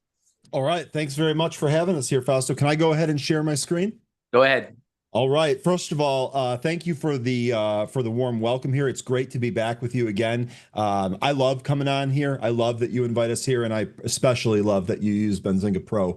One of the other great things here, Fausto, I was just listening to you kind of roll through some of the stocks that you were looking at today. I know you won't be surprised at this, but we were looking at the same stocks here this morning, and that's because Benzinga Pro helps identify those stocks every single day. So really, really good stuff there.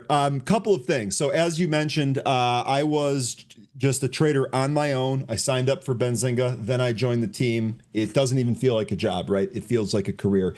And I'm very, very fortunate to be in this position to kind of make the product that changed everything for me, make it better. And speaking of making it better, I'm going to show you a couple of, I'm going to start off by showing you how you can use this as your all-in-one platform to uncover hidden gems. But I'm also going to walk through some of the recent changes that have happened to the platform since you and I have been together, because I think there's a lot of value add there. And I think particularly what will be beneficial to your users is how much time can be saved, especially early in the morning. All right, so I'm sharing the Benzinga Pro platform here. For those of you that are unaware, this is web-based, so it doesn't matter if you have a Mac or a PC computer, as long as you have a desktop or a laptop, just an actual computer, it's going to run pretty well for you.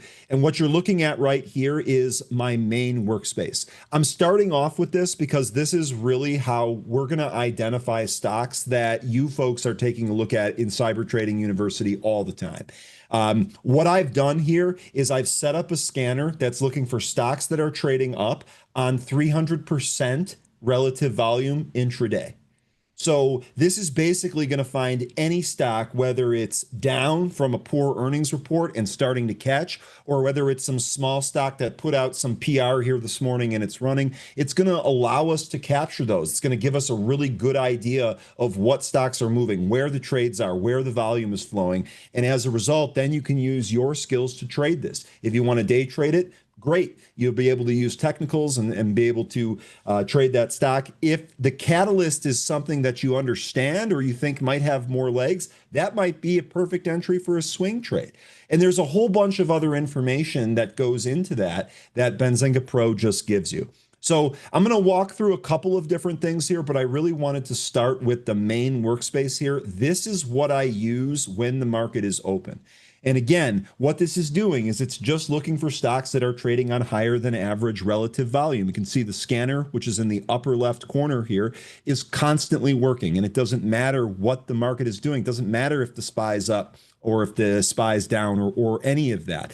I also, on top of that, like to add a calendar with the unusual option activity algorithm on it. This is going to tell me any unusual option sweeps, and this can give me an idea of where some of that stuff was going. Tesla was a really good example today. Tesla was selling off right out of the open post that earnings report yesterday, where Elon just did not sound enthused at all. Sound kind of beaten down, if you want my opinion. And as Tesla was really selling off today, we noticed that all of a sudden there was some call buying going on. I look over at the Tesla chart, lo and behold, it's bouncing. It did end up rolling back over down towards the lows, but the unusual options gave us a pretty good indication of what was going on. Furthermore, just to explain what you're looking at here, I have a tool that basically reports any halt and resumptions. Sometimes when we're looking at some of these movers, you have really, really violent moves really, really quickly. That causes stocks to get halted. If I'm looking at multiple stocks, sometimes I want to know when that stock is resuming and what's going on there. And that tool just pretty much does the work for me. It reminds me, if you will, so that I don't have to, oh, that stock halted at 10:58. So at 11:03, I'm going to have to look, or maybe it's a 10-minute halt, etc. It just tells me what it is. And then furthermore, I have another signals tool here that's reporting session highs and session lows and then counting them up for me. So if I see a stock that's pounding 100 plus session highs, I think it's safe to assume that there's momentum in that name. X4 was a really great example that you were just talking about prior to me coming on. Our scanner hit this early. We actually had a chat member that noticed this morning. You had mentioned that I host a TV show every morning. It's not just for Benzinga Pro members, by the way. It's for anybody. But we actually had a chat member that was mentioning that X4 was trading up, and it really kind of stopped at this 160-ish area real quick. And lo and behold, that's where it stopped in the pre-market yesterday. And then it really started to ramp. And when that volume came in, our relative volume scanner was lighting up like a Christmas tree. And look at the move that we got here on XFOR, X4 Pharmaceuticals. Now, couple of things here. We talked about this being an all-in-one platform, and all I've really talked about so far is the relative volume scanner. But I also want to point out a lot of other things that we do with this platform. So when you're looking at the details tool here, which is like the chart element, right now it's set to a chart, but the reality is that there's a ton of other stuff that you can get right from this tool. And I'm going to start here with the short interest tab. How many of you folks traded open recently? Or DNUT, or any of those other stocks that were really kind of short squeezing? This was a really good way for us to kind of keep on track, or keep on task and figure out which one of those stocks fit into the same theme that we saw. All right, I'd see a stock start moving. One of the first questions I had is, well, what's the short interest? Well, there's a tab for it here. Not only does it give me the most recent reading here, which comes from the filings, it's never estimated, it's the actual short interest. But it also gives me a history of that, so I can tell if the short interest was at 30 and now it's at 10 and the stock has moved up over the past couple of days. Well, I think that's safe to say that there were some folks covering. And the reality is that there's a catalyst driving that, there might be more folks to cover. And that might also play into our upside trade here. So I see James is saying, yeah, you guys all traded open. I'm entirely unsurprised to hear that. There were a number of stocks that kind of went with that short squeeze. So Short interest is in here. Financial information is in here. You can really get a complete insider transactions are in here. You can really get a complete idea of what's going on with a stock and determine whether or not this makes for one of the stocks that you want to trade. News is a huge thing here. Stocks that move on catalysts often have prolonged moves, or sometimes those moves can be multiple days, and that can really help if you're going to swing trade. A really good example of this were the drone stocks. I'm imagining if you folks traded some of these stocks that were moving on short interest, you probably traded some of those smaller drone stocks like UMAC, UAVS, ONDS, RCAT. All of those stocks really moved in unison recently when we had Secretary Hegseth said that they were going to fast track the drone programs here in the United States. That created a multi-day move in a number of different stocks. And we were able to stay on top of that because we had access to that right away. Furthermore, we've seen, because we do this every single day, we've known that some of these drone stocks have really kind of been in the news recently.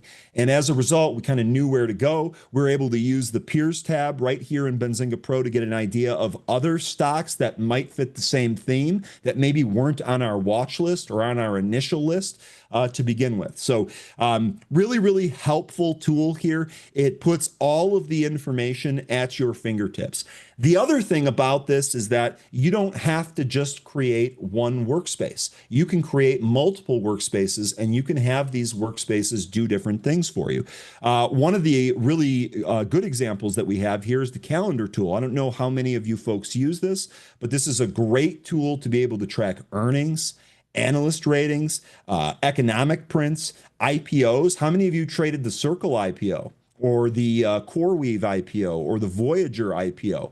This will give you an idea of what stocks are IPOing, when the lockup date is, right? A lot of really kind of helpful things to know when there's likely to be some either more news or perhaps more extreme movement on some of those stocks. All of this stuff is available to you.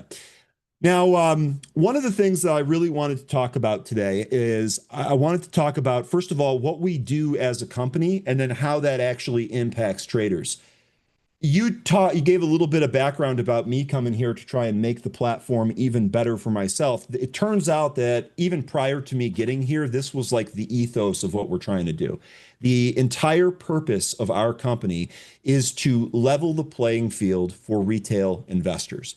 We want to be able to give you as much information as possible so that you can make the most educated decisions as possible. And it turns out that everybody has different needs. And as a result, we often get feedback like, hey, this is cool, but it would be great if it could do this. This is a good tool, but I think I could make it better if it could do this. And this is how we build our product roadmap. So in addition to giving you an all-in-one tool, we're actually constantly working on it, trying to make that tool better and trying to make it more valuable for you. So some examples of that, we had a gentleman that said, you know what, watch lists are great and I use them all of the time. And by the way, when you create a watch list in Pro, you can now use that as an active filter in any other tool that you have within the platform. So if you're only looking at a certain basket of stocks, whether it's just movers from today, the main stocks that you look at, or some subset like the drone subset that we just talked about, you can create these custom lists and then you can track them. And you can make that a filter, and then you can only get news for them, or you can only see what analyst ratings are for them, or whatever it is that you want to come up with. You can use that list of stocks as an active filter. But one of the other things I got from a customer is he said, you know, this is great. One of the things I like to do is I like to look at specific things about these stocks every day, and that gives me an idea of where I go from there.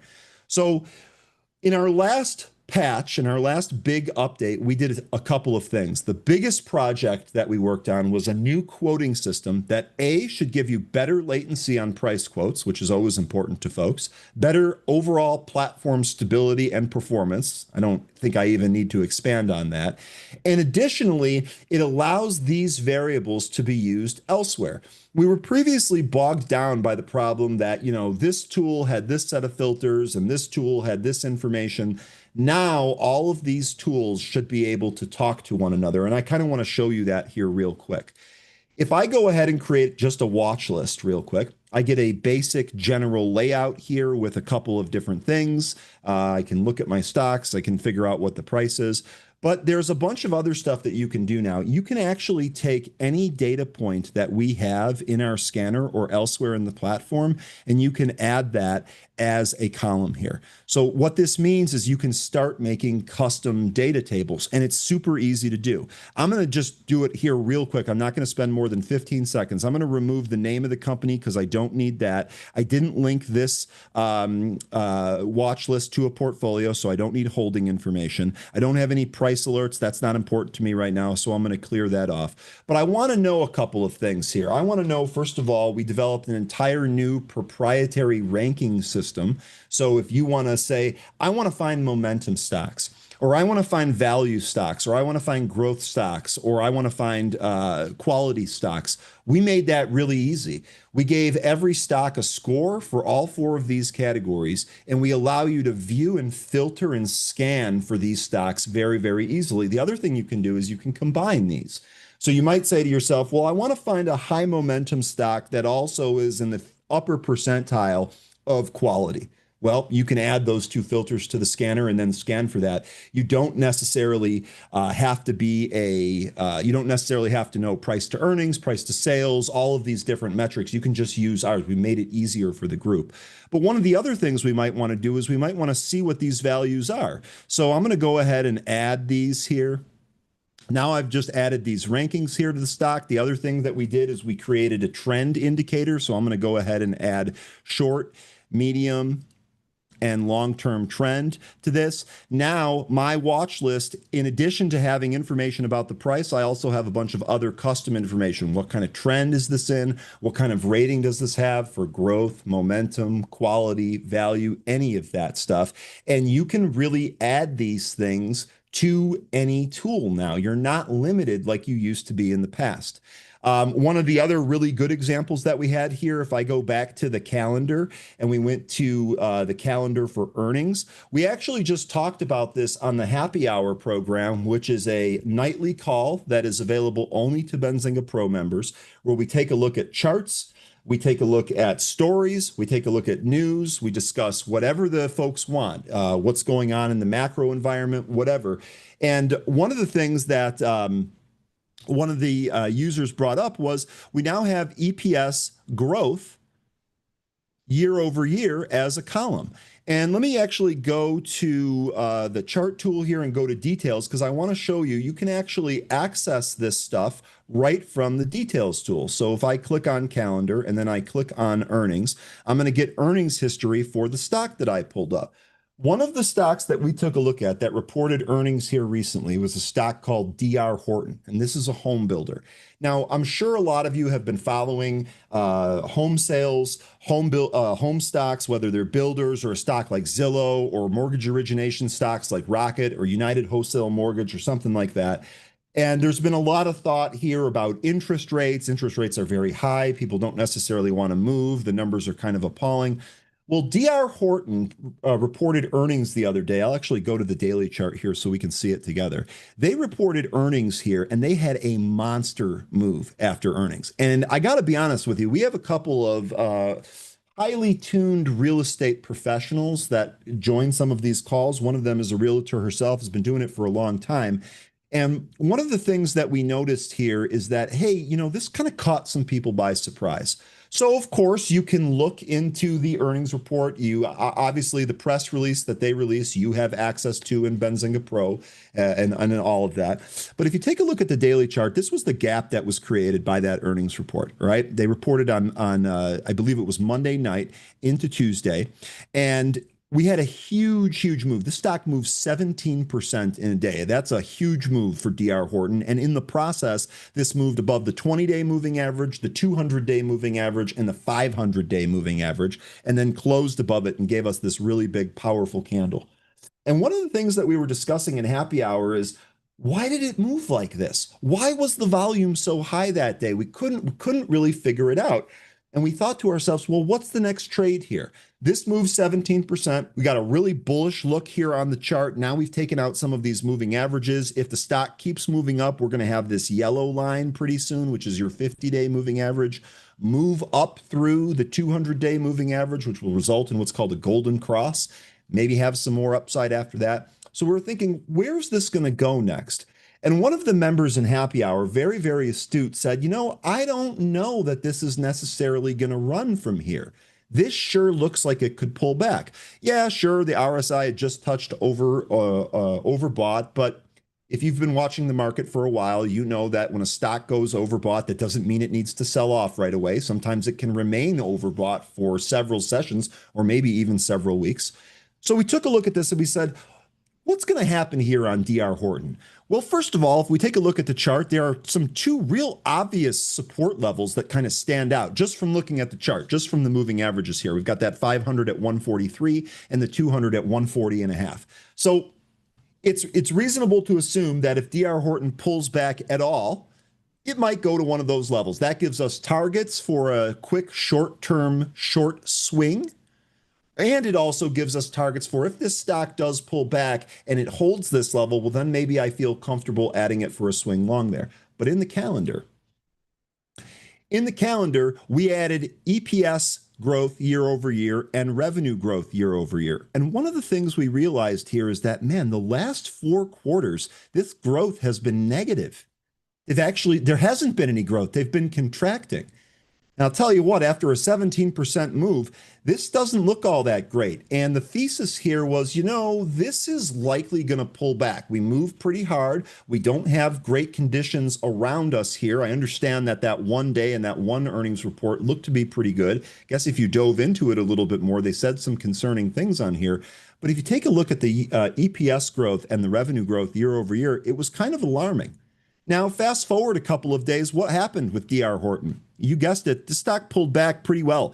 154 was your high, 154-ish. This thing pulled back here. We're sitting at 145. So we're looking at almost a 10-point move in 2 sessions. Tell me if that's something that you would that you'd try. And again, this is, we got a piece of news. The piece of news, we understood it, but we didn't really understand why the stock was reacting that way. And then we used the tool here to dive in a little bit more and figure out, hey, this is what's going on here. This might need a pullback here. This might need a bit of a break before it resumes higher. And sure enough here, DR Horton pulling back actually still looks pretty weak here today, down 1.83%. So these were columns, these were data points that customers asked us for. They said, hey, it would be really great if we could add this. And we said, no problem. We'll go ahead and add this here. And that's exactly what we try to do here. Another example of a new feature that was not around back when the last time that I talked to you. Actually, I don't even think this was available the last time you joined me on my morning show, Fausto. But one of the other things that we recently released was a morning update. And we did this because we had a bunch of people that came from other companies. I won't mention their names, but other companies that produce things like this, like a morning email that just said, here's what's going on. This is what's going on in the pre-market here today. Here are your important events, all this other stuff. So let me show you. I actually have a tab here called the Morning Update. And for those of you that actually use Benzinga Pro, you can actually click on the profile icon in the upper right corner and then select Morning Update from the dropdown. It's right in there. But this gives you a real-time snapshot of everything that's going on. This is, without a doubt, the very first thing that I do every day. In fact, on the show, almost every day, I share this and we kind of run through it together. Here we go. Economic data. So right away, I wake up, maybe I was busy last night doing something with the family or with friends, and I didn't really do much homework, and I need to prepare as fast as possible. Okay, well, here are the important economic data prints that we have today. And as you might realize, they're not limited to just United States data prints. Those are going to be weighted higher because they're more important for the US market, and thus they're going to be organized at the top. But if there are other important data points, we're going to give you that as well as the estimate and the time that you can expect that.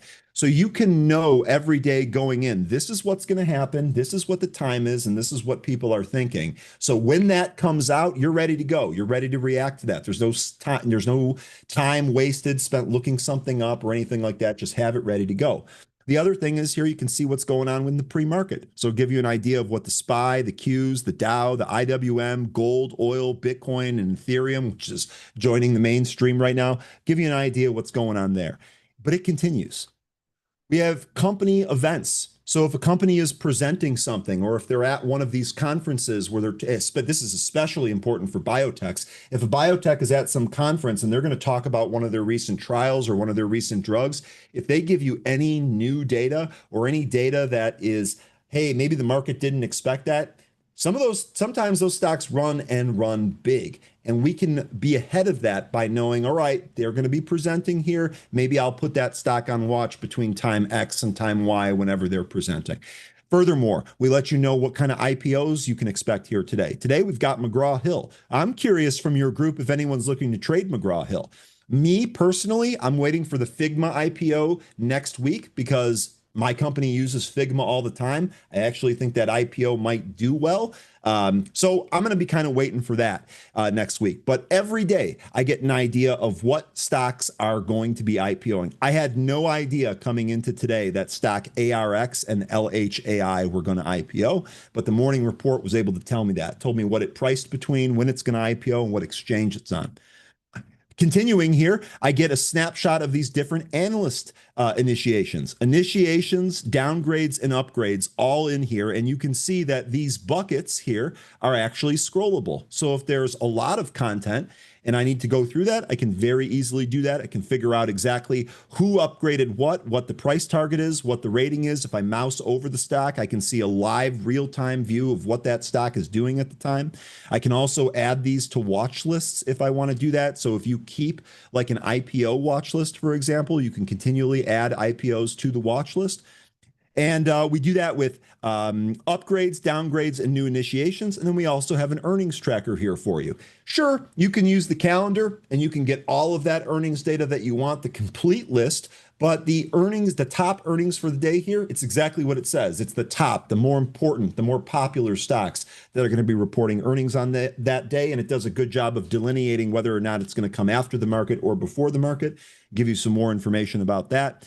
And finally, one of the things that you can do if you click the gear cog at the top, you can tell this to automatically open up every time you open up Pro. So when I load up my terminal in the morning, this is presented to me. I do no work. This is just presented to me. I take a look. I say, okay, this is what I got on deck today. I make a note of that. This is what the market's doing. Maybe there's a stock in here from either a company event, a new analyst ratings, or an earnings print, or an IPO that I might want to go after. So again, this was something that came directly from our customers. They said it would be great if you could put all of this information just in one spot so we can very easily find it. Now, I don't have to look up each indice to know what's happening. I don't have to go to the economic calendar and sift through all of the different data to say this one's important, this one's not, and then repeat the same process with the earnings calendar and the analyst ratings. I don't have to do any of that. This does it for me, and it does it quickly, and it does it efficiently.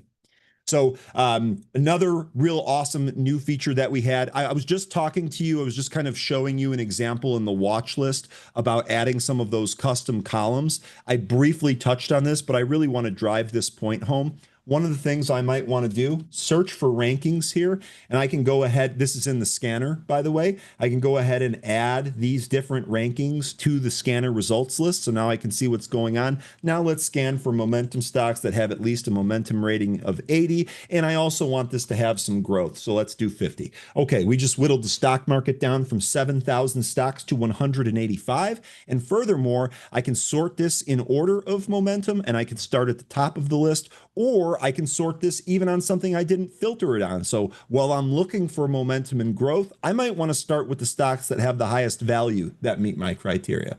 I can do that here within the scanner. The same is true here for the trends that I just talked about. So if you want to, oh man, my spelling is not great on a live performance. Don't you love that? If you want to go ahead, you can add a bunch of these trends or these 3 trends to the data list here, and you can do the exact same thing. You can scan for if it's in a currently it has a short-term uptrend, a medium-term uptrend, a long-term uptrend. Does it have both of them? You can filter for these if you want, so you can really kind of drill down exactly to what the stocks are that you're looking for. This would be a great example for if you're in the middle of the day and you're not in an active trade, or you're not actively looking for getting into a new trade, you're kind of doing some research, maybe make a short list of some of these stocks that you're looking at. Maybe then compare them to what stocks are reporting earnings here in the near future. I saw a question earlier about this being a split screen. It can be whatever you want. Right now, I've got this tool dedicated to just the scanner, but if I click on any one of these tickers, it will open up a details tool. Now that the details tool is open, if I click on any other ticker, it will put that stock in focus. So if I want to look at charts, I can do that. If I want to look at financials, I can do that too. I can look at any of this data directly from the scanner. Couple of other things here that I wanted to mention. How am I doing on time? Looks like I still got some time here. So a couple of other things to mention here. This was another thing that I was kind of shocked, because a couple of members didn't even realize that we had this. So I figured I'd bring it to your group.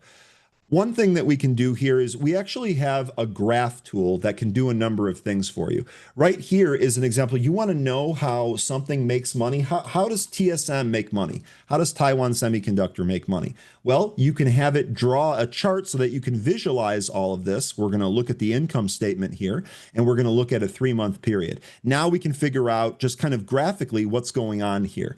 It doesn't stop at just Sankey images here. If you want to have a heat map, you can do that as well. Let's go ahead and get rid of TSM. Let's say we want to see a heat map of the SPY, the S&P 500. I'm just going to type in SPY, and then I'm going to click on the holdings of tab, and I'm going to click on SPY.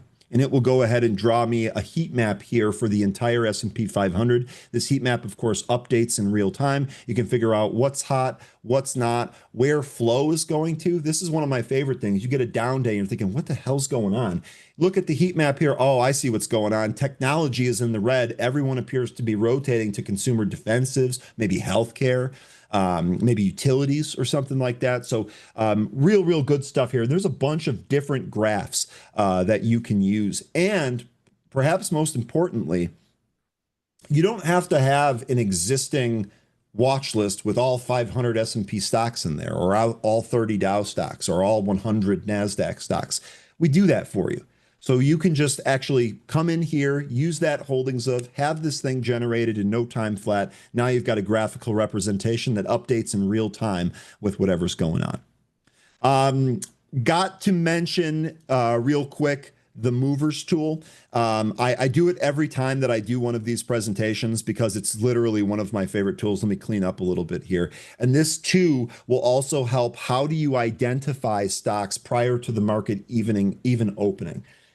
I just showed you the scanner. I understand that I moved pretty quickly through it. You might have some follow-up questions. By the way, if any of you do use Pro and have questions, I encourage you to reach out to the team. You can email me directly. Part of what our team does here, we're here to help you. If you're unsure how to use something in the platform, reach out so that we can explain it to you. Don't be shy. We're happy to help.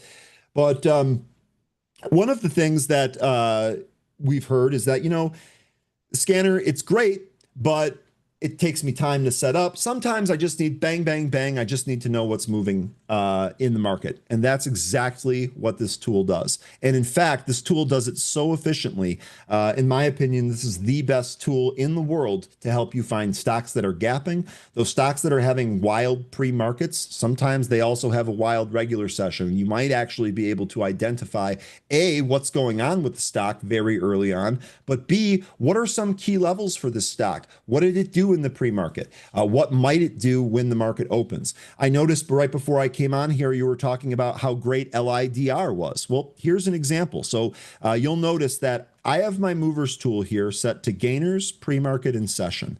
So what it's reporting to me are the stocks that are going up in the pre-market, and it's only looking at the entire session. And then I have it sorted in descending order in order of percent change. So I'm seeing the biggest change at the top.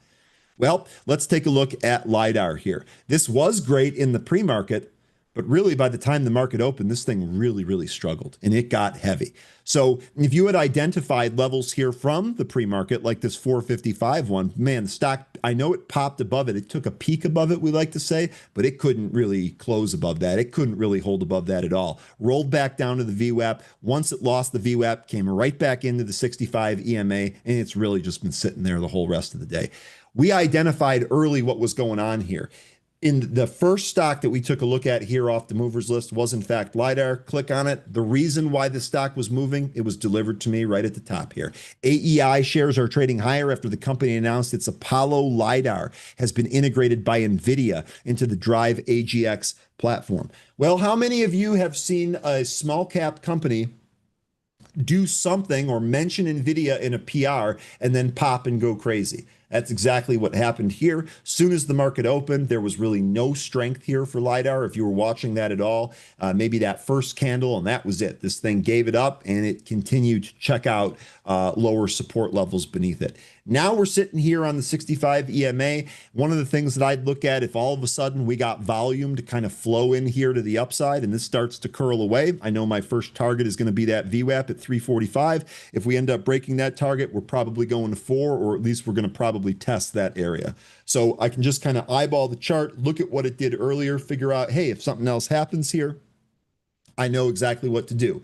Remember, in the first screen that I showed you, that main workspace, my scanner works on relative volume, and it's intraday relative volume. So it doesn't matter if you're looking at it at 10 o'clock in the morning or 2 p.m. or lunchtime or whatever time, it's going to constantly be looking at the volume that's flowing through now versus the average of the same time period. So if we kind of take this off our radar, how many of you folks have taken something off of your radar, stopped looking at something for whatever reason? You got sidetracked on something else, something came up with the family, something came up with work, maybe you weren't supposed to be trading during work, whatever the case is. And then all of a sudden, later on in the day, that stock starts making a move. This happens to me all the time. We see some of these movers pop in the morning, then they kind of die out around lunchtime, and then sometime in the afternoon, it starts to take off. Well, here's a really good example. My main workspace that's looking for volume flow, this volume has really kind of died out and just kind of petered out here. Well, if that changes, and if it changes quickly, my scanner is going to alert me for that. LiDAR is going to pop up back on that scanner, and I'm going to say, hey, that was something that we looked at earlier. We already know what the catalyst is. There might be another trade here. So this is something that I use every single day, every single morning. I actually find myself using it a little bit more now in the afternoon as well. If I step away for a meeting or if I step away for lunch and I come back, I want to know what's moving, and I want to know what's moving recently as opposed to, what was kind of left over, if you will, from this morning. So a number of these tools can be set up. You can use them all however you need to, whenever you need to. Trying to think if there's anything else that we should share here. Yes, as a matter of fact, there is. Another thing, and I share this all the time too, because this is one of my favorite things in the world. We get questions all of the time about news, and it's like, news, sometimes it feels like it's coming through a fire hose. There's just so much of it. It's just nonstop. How do I separate the important news from the non-important news? So here's an example of 3 news feeds that I have set up that all serve different purposes. Then I'll dive into the news feed and show you some of the other features there, because I think some of them are not as well known as they should be. Example here, my big news feed on the right, this is all the big news from today. So we got our data prints from this morning, the new home sales, and I have anytime our president tweets and something all of a sudden starts moving, that will likely get printed here. If we have comments from different Fed members, like when we have a day where there's 4 or 5 different Fed members all talking their different opinion on interest rates, this is going to log that all for me. It's going to be very easy for me to A, find it in the moment, and then B, also find it later in the day if I have to reference it for any reason. The other thing that I put up here, and this is my favorite, this is literally probably my favorite newsfeed configuration, and it's one of the easiest ones to do. This is a chronological list of reasons why stocks are moving. Our news desk spends all day poring over news and figuring out what's going on. And when they do figure out why a stock is moving and it's based off a piece of news, they print it here and they tell you. So in some of the other examples, like the scanner, when I was clicking on a stock and it was showing you the chart, there might be a why is it moving, or that reason why it's moving right there at the top. The same functionality exists in the movers. Well, if you want a list of all of that, you can do that very easily here. This is obviously infinite scroll. So if you want to scroll back even to yesterday or even 3 weeks ago, you can do that. Pro tip, if you want to check something out historical and it's more than like a day old, I do not advise that you sit at your computer constantly scrolling that mouse wheel. Your index finger will get tired. But we created a jump to date. So if you want to see, hey, for whatever reason, what was moving on May 15th at 9 a.m.? Well, let's jump to that. Bang. Now I have a list of all of what was going on that particular day. This is especially helpful if you're looking at a chart and you're thinking you see a huge gap on the chart. You're like, well, what happened on that day? Let me show you actually how you can set that up real quick. It won't take long at all. I'm going to go ahead and create a brand new news feed here. And I'm just going to pick a stock. I'm going to say something like Tesla. Okay. And then if I notice that there's a huge gap, let's do this for real here. Let's go ahead and pull up Tesla. Let's take a look at the chart. Okay, right here. We have a huge down day here on June 5th. I might think to myself, well, what happened on June 5th? There was a ton of selling volume. There was a ton of selling pressure. This thing came down to a fib level that we had identified. It really broke away from a trend line that we had identified. What happened on June 5th for Tesla? Really simple task. We're going to filter the news feed by Tesla simply by typing in the ticker. And then I'm just going to click jump to date. And I'm going to go back from July. I'm going to go to June 5th. I'm going to start at 8 a.m. Here we go. This is what happened. Oh, look, we had all of this fighting with Elon Musk and the president. All of these comments here about going back and forth. No wonder that stock was under pressure that day. How many of you have seen Tesla respond to some of the feuding that's going on out there? I can actually scroll back and forth from this point. So if I notice that there's like a period where the stock was behaving abnormally or maybe carving out some of these levels that we want to investigate further, I can jump back to that day and I can scroll up and down from that day and kind of really figure out where is that newsprint that really kind of drove this stock. So this, again, another feature, even though there's a button directly for it here, I'm not really sure that everyone is aware of this. Furthermore, here's another thing that you can do. You can combine stock filtering with keyword filtering. Okay, so let's do Tesla and then Trump. And then we're actually going to change this from or to and. Sorry, let me do keyword Trump there. Okay, so now I'm only getting news that is about Tesla that contains Trump in it somewhere, whether it's the body of the news. I can actually specify. Right now it's looking at the headline and the body together, but if I click on this, now it's only looking at the title. So now I'm only returning news items that have Tesla as the primary stock or the stock that news is about. And it has to have Trump in the actual headline here. Number of different things that you can do here. And of course, if you say to me, Ryan, I only want to see stocks that have a low float, well, we can do that right here in the news feed too. We'll just go ahead and filter for float.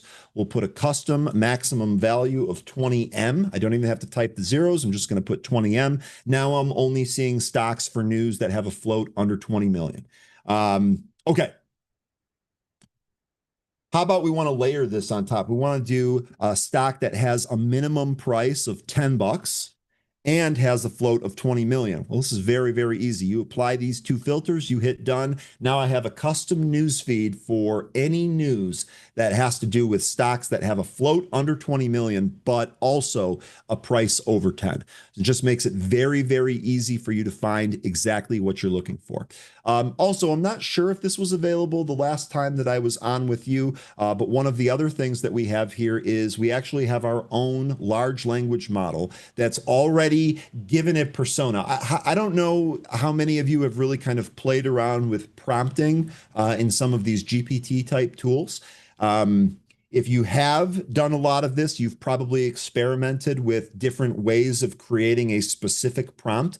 One of the things that sets Benzinga AI apart from things like Perplexity or ChatGPT is that this thing has already been told that its primary focus should be on finance and stocks. Its persona, if you will, has already been set for you. So when you ask it questions about things like advanced micro devices and what might be hot there and or whatever the case is, whatever you can come up with, it's going to approach how it answers and how it looks at your prompt from a financial / stock background, right? It's not going to necessarily talk about the new graphics card that's coming out for AMD unless the demand, for example, is so great for that this might affect numbers or they're having different projections for revenue and how is this going to affect earnings.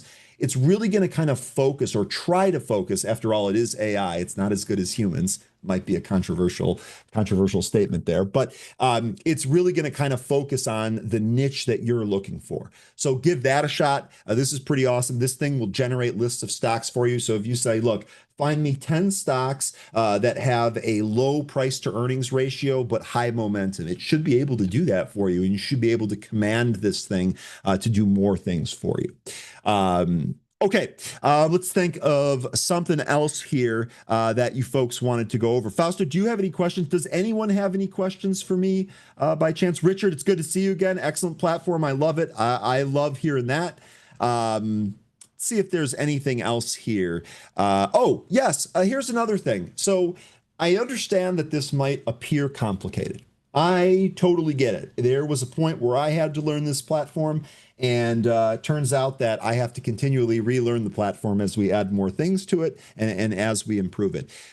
But I think a lot of folks miss some of the help documentation that we have built right into the platform. So number one, we actually have a education course that will literally walk you through everything that you're trying to do. So if you click on it, it will actually bring you to a third-party website that you'll be able to kind of go through, learn about all of the tools, learn about how they're used, what the different features are. If I go back to Pro here, we actually run help sessions on how to use Pro and some of our other services all the time. We run these. We're on a pretty much a weekly cadence for the most part. I actually had to cancel mine today because I was doing some stuff this morning, and then I knew I had this presentation and I wanted to be ready for it. But we do these every Thursday. We literally take questions from users. We say, what is it that you want to know? What is it that you're struggling with? Is it setting up a watch list? Do you need to set up a scanner? Do you not know how to access some piece of data here in the platform? And then we show you on screen how you can do that. So the education starts at the beginning and it never really ends. There's always going to be help for those of you that are new here. How much do you need in your account for Benzinga? None. There's no requirement for your account. This is it's not a brokerage. You don't actually trade through Benzinga. This, very much like Bookmap, is another type of tool that you would layer onto your trading experience to help you identify and make successful trades. The other thing here, just to kind of about education in general and the platform itself, we do have a number of folks that say to themselves, well, you know, I don't use every single tool in Pro, so I'm concerned I'm not getting my money's worth. And I would caution against that entire approach. I would say whatever you need to make your trading days more profitable, that's what you should focus on. So some people like Squawk, right? Some people like the audio news where it just reads out breaking news through your speakers, or if you like me, you have headphones. Some people just like that. They literally open up Benzinga Pro, they hit play, and then they minimize Benzinga Pro, and they just listen to the Squawk all day. That's fine. If that helps you make money, you're doing great. If turns out if you need to kind of maybe search for some news and you want to read some stuff, or you need to scan, or you want to know about economic prints and all of that, we have all that too, but it's not required. Whatever you need to be successful, start with that, master that, and then you can expand your toolbox going forward. That's one of the great things about Pro. There should be a ton of tools in here that you can use. You don't need to use any specific amount. You basically just do what helps you become more profitable, what helps you identify stocks better, what helps you identify stocks quicker in some cases. Do you offer Book Viewer and Bookmap? Can you quickly show me? We do not offer that yet. That is actually something that's on the roadmap, though. We are looking into doing that. We might actually have some Bookmap module for you in the future. One of the things that we're actually looking, I'll give you a little sneak peek. You want a little sneak peek for your viewers here? One of the things that we're currently working on right now, we're working on supercharging our alert system. So like I was just showing you in that example where we had this news feed where we were looking for specific, in this case, I left off here where we had a specific float and a specific price criteria. One of the things that we're doing is we're expanding alerts. So if you come up with some type of news feed here that has a bunch of very specific filters on it, Right now, the only notification that you can get is a pop-up here on your desktop. So if you're sitting at your terminal and something happens that meets your criteria, you'll get a pop-up. Hopefully you can do something off of that. But we'd like to be able to also send a push notification to the Benzinga app, which is free in the App Store on both Android and iOS. We want to be able to send push notifications to your device. We want to be able to send you singular emails that meet your criteria. We want you to have notification settings. If you have other subscriptions with us, like some of our trade alert services, we want you to be able to get those alerts here in Pro. We actually did just kind of revamp the notification center, so it's a little bit easier to filter and use. Furthermore, the next thing that we're going to do is we're going to really streamline the alert process so that you can create multiple custom news feeds or custom scanners that then send you emails or push notifications or sounds or pop-ups or whatever it is that you need to help do some of the work for you. So that right now is on deck being developed. The other thing that we're developing right now is a seasonality tool. So I don't know how many, Fausto, I've never talked with you about seasonality before. Maybe you do use this in some of your trading, but we're hopefully going to develop this tool to allow you to figure out, hey, you know, using the last 10 years of data during this period between this day and this day, the stock is bullish 90% of the time with an average gain of 7% and an average loss of maybe 1%. This too should help you set up different trades to make it more profitable and better for you. So we got a lot of exciting things coming. If you're ever curious about what's changed, I suggest that you use the recent change here. You can the recent changes from the menu there. This will always list everything that we have deployed. Here was the last release that I was kind of mentioning. You can see how many things were added and fixed. And almost all of these came directly from customers just like you. One of the other items in here that I actually didn't cover, we added a whole bunch of different fields to the scanner. So if you've checked the scanner out maybe a month ago or 2 months ago, check it out again because there's a ton of different fields in there and we have more on the way. We already kind of talked about the morning update and some of the other new things that were in here. We're always constantly improving. We're always trying to give you the best possible information, and we're always trying to make this as easy as possible for you to use. Can you repost the learning video on how to use the platform? You don't need me to repost it. If you click on the welcome page of your platform, it is the one that's called Pro Course. The link always exists for you. It's there for you anytime that you want. One of the other things here is we talked a little bit about workspaces here. I showed you some of the ones that I use on a regular basis. You'll notice that I've got a whole bunch at the top. I set these different workspaces up to do different things, and then I use them accordingly throughout the day. Some of these I have specific charts set up. I have specific indicators set up. As I mentioned, I will combine tools like in my main workspace or in my newsfeed workspace. So there's really no limit to what you can do. The combinations are kind of endless here. Oh, by the way, look what happened.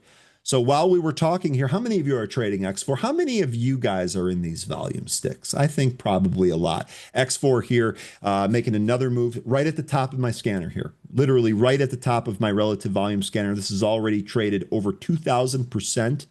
It's average. Yeah, on average, it averages 500,000 shares. Today, it's traded 10 million. Sweet.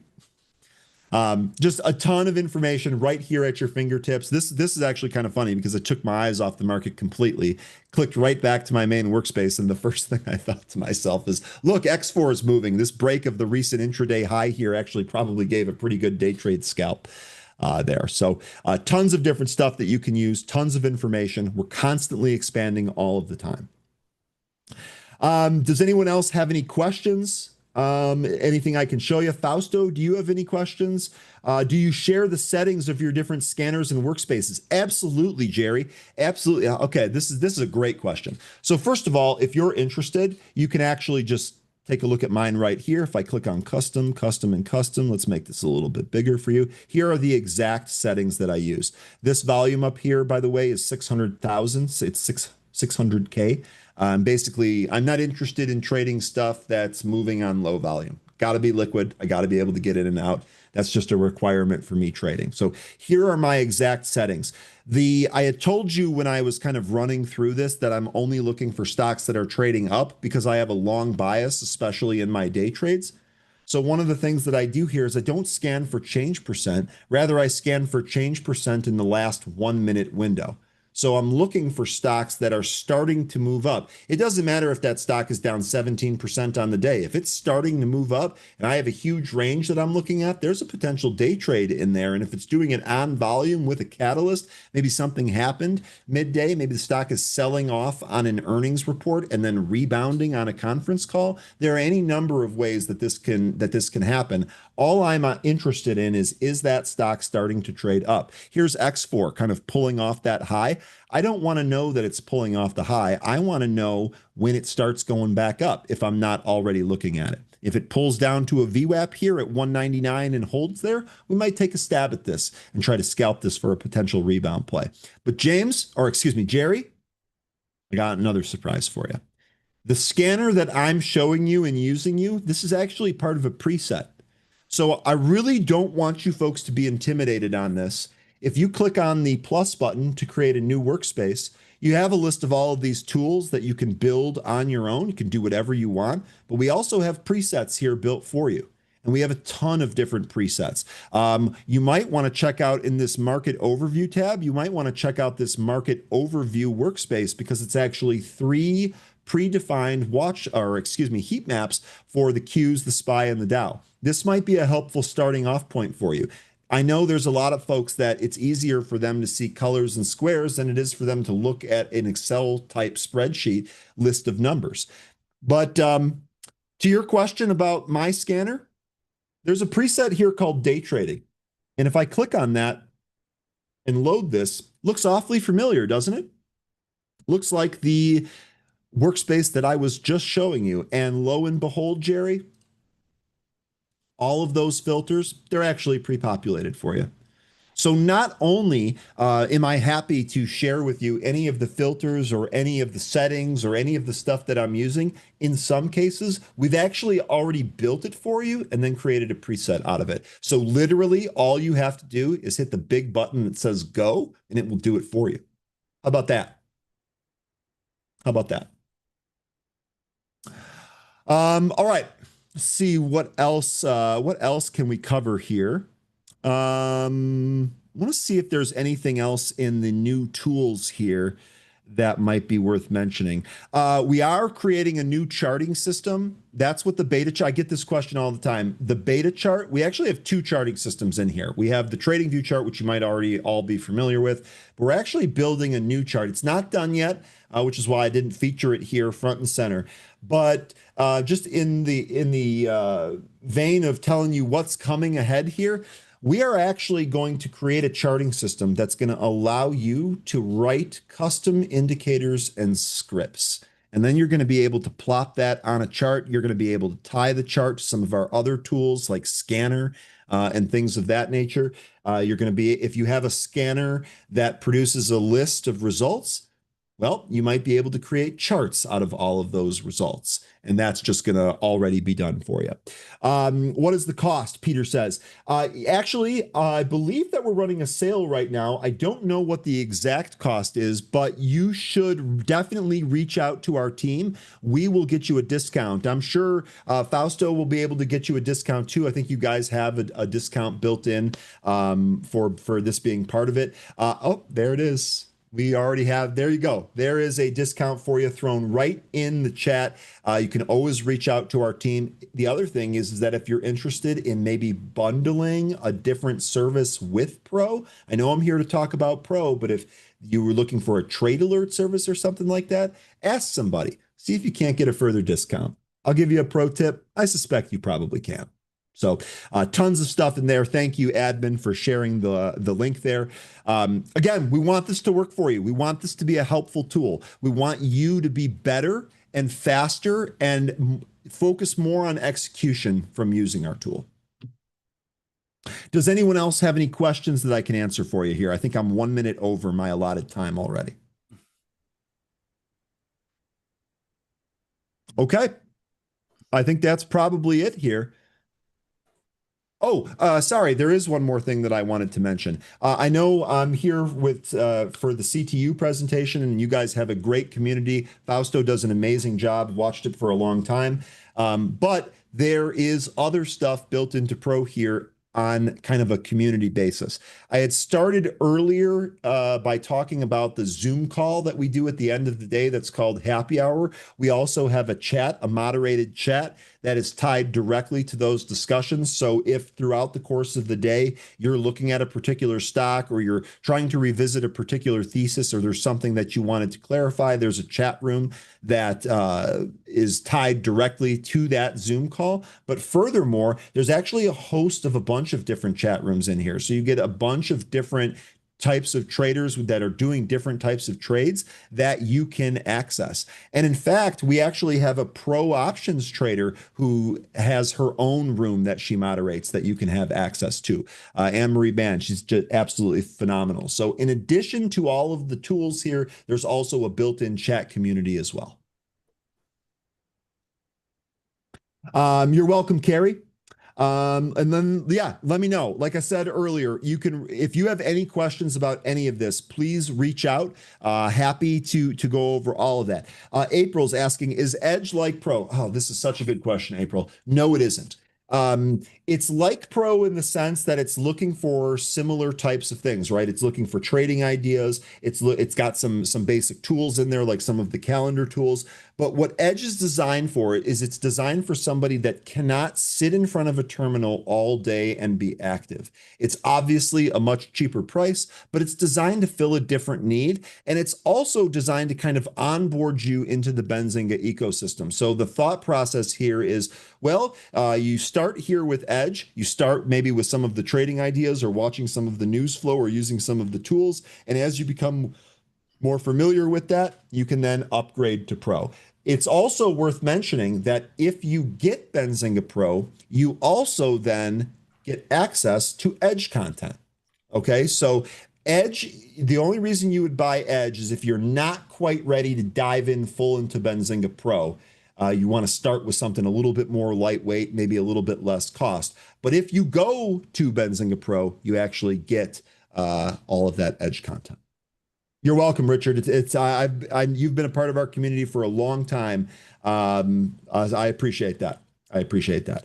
Edge has a real-time news feed. It has a news feed in there, and I don't think it's delayed, but it's pretty much curated for you. It is no comparison to the news feed in Benzinga Pro. Remember, the news feed in Benzinga Pro is going to allow you to pick and choose different types of news, different stocks, keywords. It is way more full-featured than what you're going to get in Edge.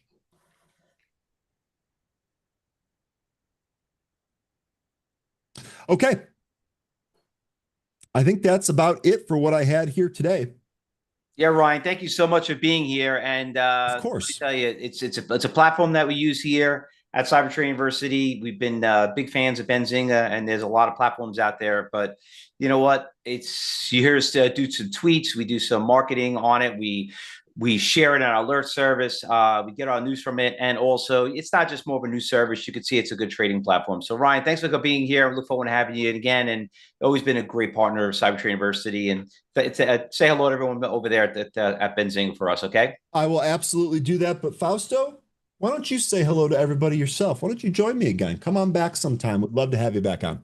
I'd love to. I love talking to your audience. And you know what? What's great about it too, Ryan, when you were talking about some of the stocks that we trade, you know what I mean? Like we trade very similar. And it's funny, but everyone here, when you start looking at certain things that are moving, we all just herd to the same type of stocks out there. And, you know, we trade very similar, just a little tweaking here and there. But you know what? It's all about a team effort. But I love to come back. You know, just let me know when you're available. I'm always around. Well, got it. We'll link up. Sounds good, Fausto. Thanks a lot, guys. All right. In the meantime, let me take over here and let me share my screen really quick.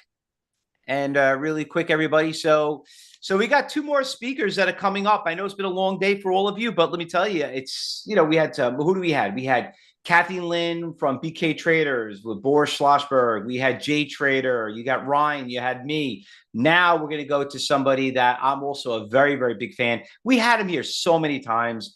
I'll just tell you right now, you better strap in for this guy because Wise Buckley is taking you on a mission right now because he is a trader's domination. He's a decorated Navy fighter pilot. He's a Top Gun graduate. I know a lot of you probably never heard of Top Gun until you watched the movie Top Gun. Here's the guy that actually lived it, runs it, everything else. He's a former combat aviator. Whiz has brought the same elite mindset to Wall Street that he used in the skies of Iraq, and also he's a CEO of Top Gun Options. He combats his military, when he flies planes, just how he trades the stock market. It's just unbelievable. The way we attack certain stocks and the way he attacked as a fighter pilot is the same way how we all trade the same, but he just has such a phenomenal way of doing it. He's also a bestseller and author and Fortune 500 consultant. He hosts the Max Afterburner podcast, and he is a frequent regular guest on Fox Business and Fox News, not just talking about the stock market, but just about the industry of aviation and fighter pilots. So he's got so much great energy. I love having him on. I love listening to him, and you will never forget. And when you start watching him, you're going to want to hear over and over again, because he's probably one of the best options traders I know in the industry. So Whiz, thanks for being here. Appreciate it as always. And stage is all yours, buddy. Awesome, Fausto. Thank you. Let me know the address to send that check to for that intro, man. I appreciate that, my brother. I'm just waiting for a flight. That's it. I just want a quick little ride. That's all. I got you, man. I got you. All right. I appreciate it, Fausto. All right, folks. Like Fausto said, strap in. Let's go ahead and throttle up and get airborne. You've probably heard this a couple times today.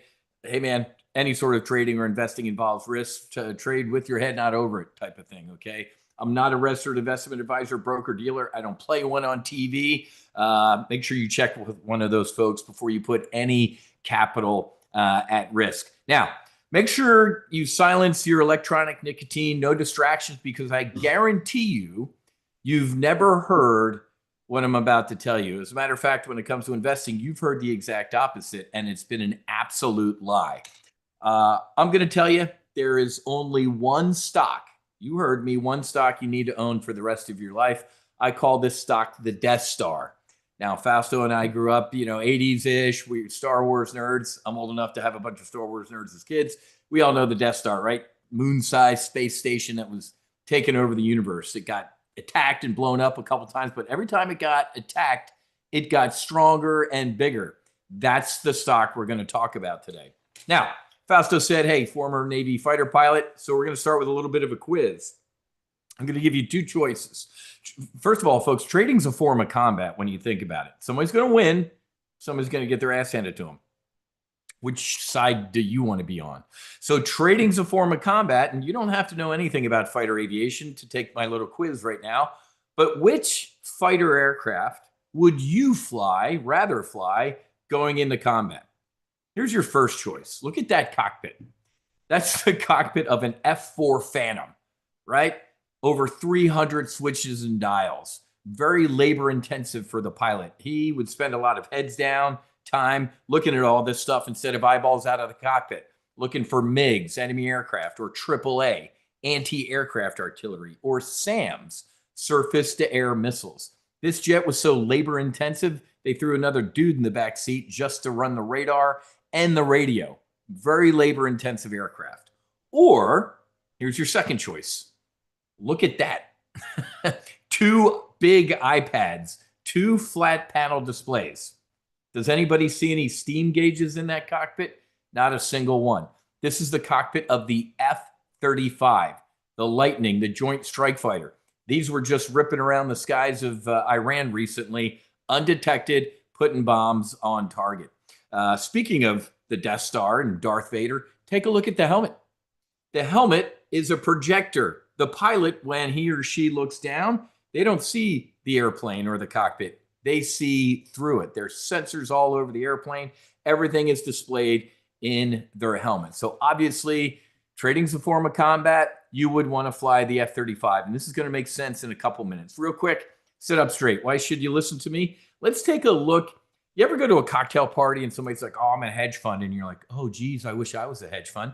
Look at the Barclay hedge fund index this is an average of what? 2,170 hedge funds. Look at the returns. 5-year returns here. 10, -8, 9, 9.7. Year to date, 5. Ladies and gentlemen, hedge funds, the smart money, technically suck, right? Last year, look at my personal brokerage account right here. You're going to see this one here in a little bit. 151% return. S&P 500, a respectable 20. The NASDAQ, 38%, very respectable. How about the Dow? My dad used to trade the Dow. I don't even know that exists. 10%. Ladies and gentlemen, and if you notice, when did my portfolio really take off? When the volatility started to hit the fan. Okay, real quick, I'm Whiz. You can call me that. Matthew to my mom or my wife if I'm in trouble.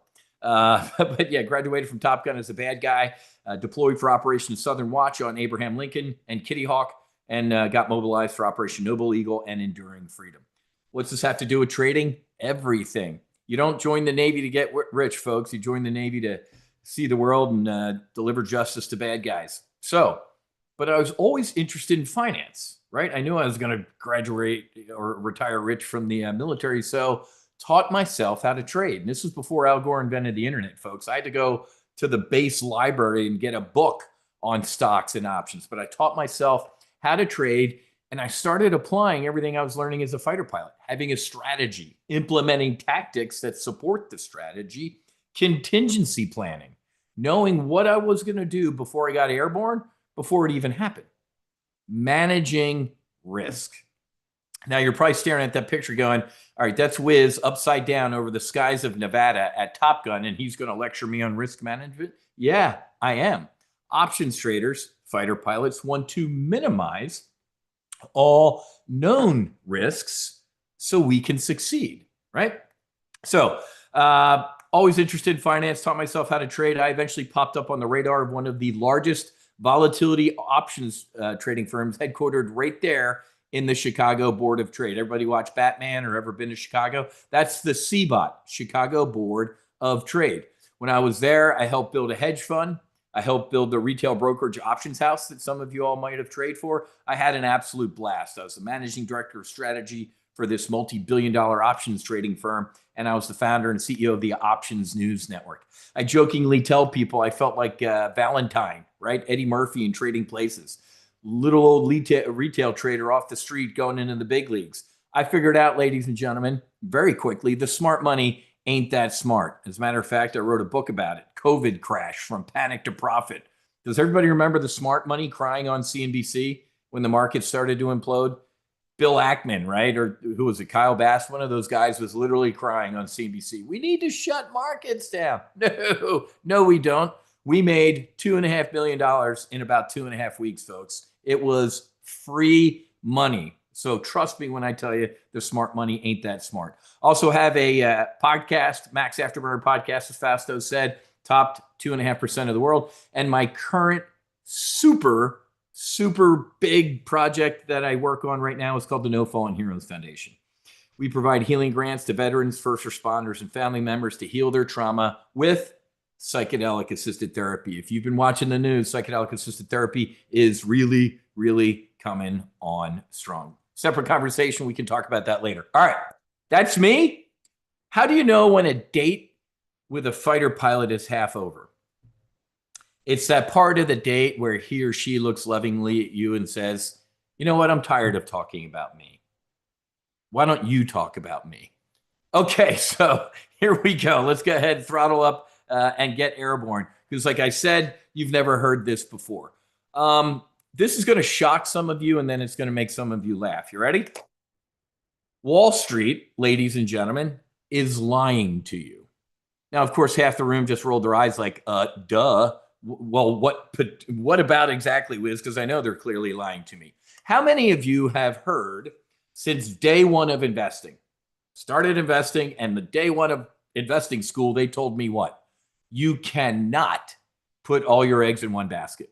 How many people have heard that? Duh, right? Whiz, of course, I have always heard what? Diversification is important. You must diversify. The tips to diversify, blah, blah. They froth at the mouth that you have to diversify. It's an absolute lie. Who's lying to you? That guy.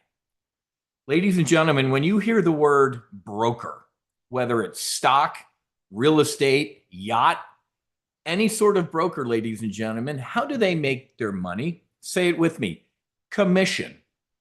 So they want you in and out of as many names as humanly possible. It's an industry practice, technically illegal, called churn. Cha-ching, cha-ching, cha-ching. How many of you saw the movie Wolf of Wall Street or Boiler Room or the movie Wall Street with Gordon Gekko and Bud Fox, right? All right, boys, grab the phone books. Get the little old ladies in tennis shoes out of the stock we got them in yesterday and pump them into this one. Churn, commissions. Ladies and gentlemen, you absolutely should not diversify.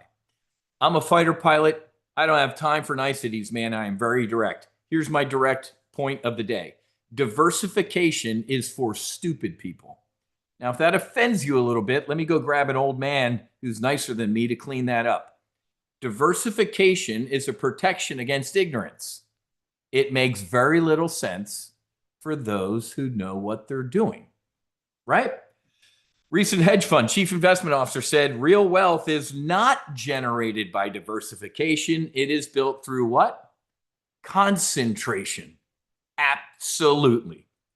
Makes sense? I'm here to tell you, folks, that the only stock you need to own for the rest of your life, which is diversified in and of itself, is Amazon. Now let's dig into it and take a look. Before I show you all the good, let me show you what could potentially have been bad. What do you mean bad, Whiz? Take a look at this chart. It says Amazon's revenue versus profit versus free cash flow. I've been doing this for, I don't even want to tell you, but let's just say over 30 years. 30 years ago when I started investing, if you showed me this chart, you're from the future. You hop in your time machine, you come back to 1991 and you say, young Whiz, would you buy this stock? And I wouldn't put my glasses on. I didn't wear glasses at 21, 22. I would look at this chart and go, okay, oh my God, look at the sales. This company prints money, okay? Then I'd look all the way down here at free cash flow. And I'd scratch my chin and go, okay, I still kind of like it. And then I would look at profit. And I would go, you know what, person from the future? No, I would not buy this stock. I would short it. This company's awful. It barely makes any money. And I'd be an idiot. So let me get political for about 30 seconds. Democrats hate Amazon because of this chart. Why? Jeff Bezos, love him or hate him, says, you know what? If I make $1 this quarter in profit at Amazon, guess what I'm going to do with the dollar? I'm going to roll it back into the Death Star. I'm going to buy a competitor. I'm going to put a competitor out of business. I'm going to buy a new this. I'm going to buy more airplane. He reinvests all the profit, almost all of it, back into the company to make a bigger Death Star, to go into Farmer, Amazon Web Services, to buy more airplanes. Ladies and gentlemen, Jeff Bezos laughs at the word dividend. He doesn't even know what that, he said that before. He's like, dividends are stupid.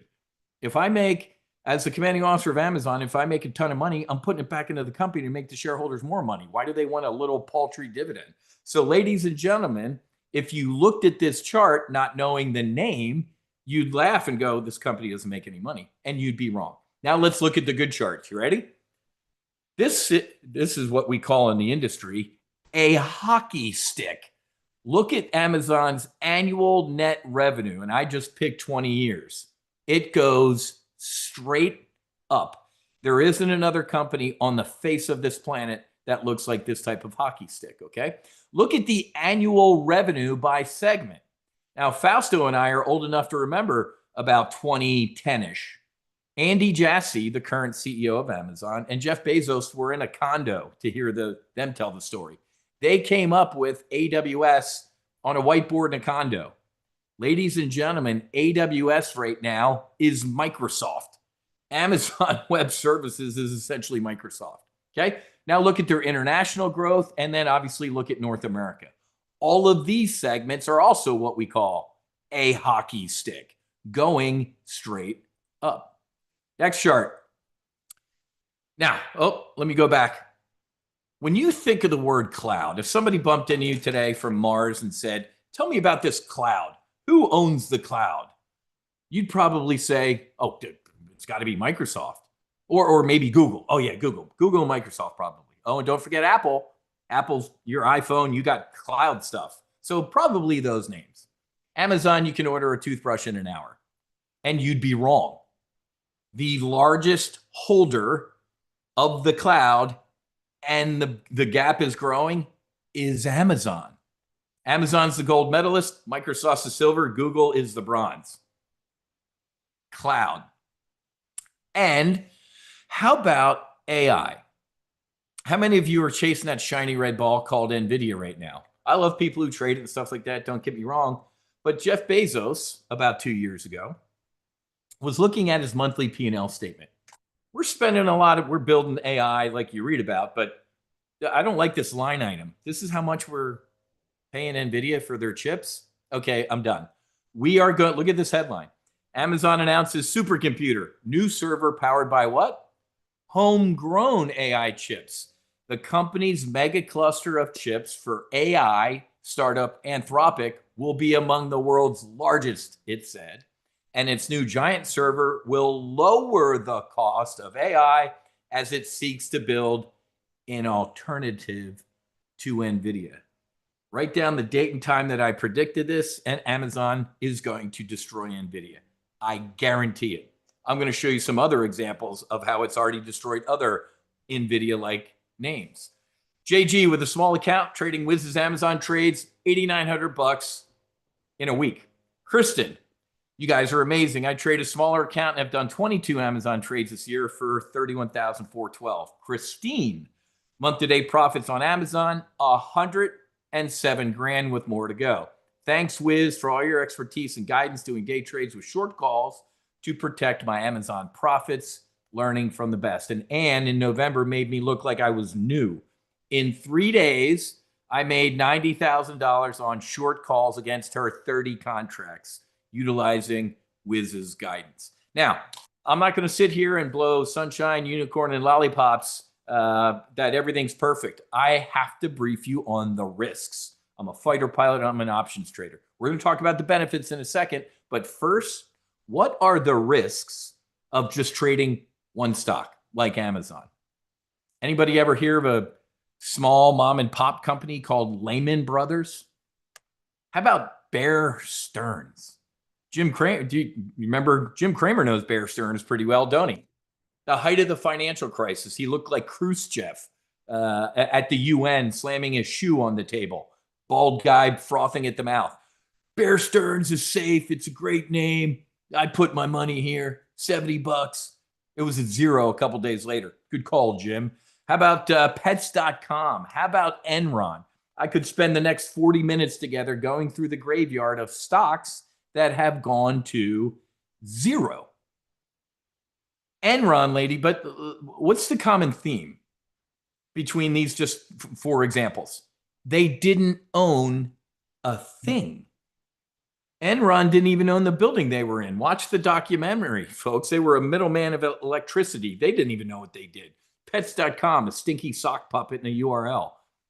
Bear Stearns and Lehman Brothers, they owned paper. Counterparty risk. There was a run on the bank. Hey, I'm pulling my money out of Bear Stearns. Why didn't you tell me you were doing that? I'm doing it too. Gone. They didn't own a thing. Ladies and gentlemen, Amazon owns everything. About 10, 15 years ago, as Fausto alluded to, I do executive consulting as well. I was doing consulting at an Amazon fulfillment factory center south of Miami International.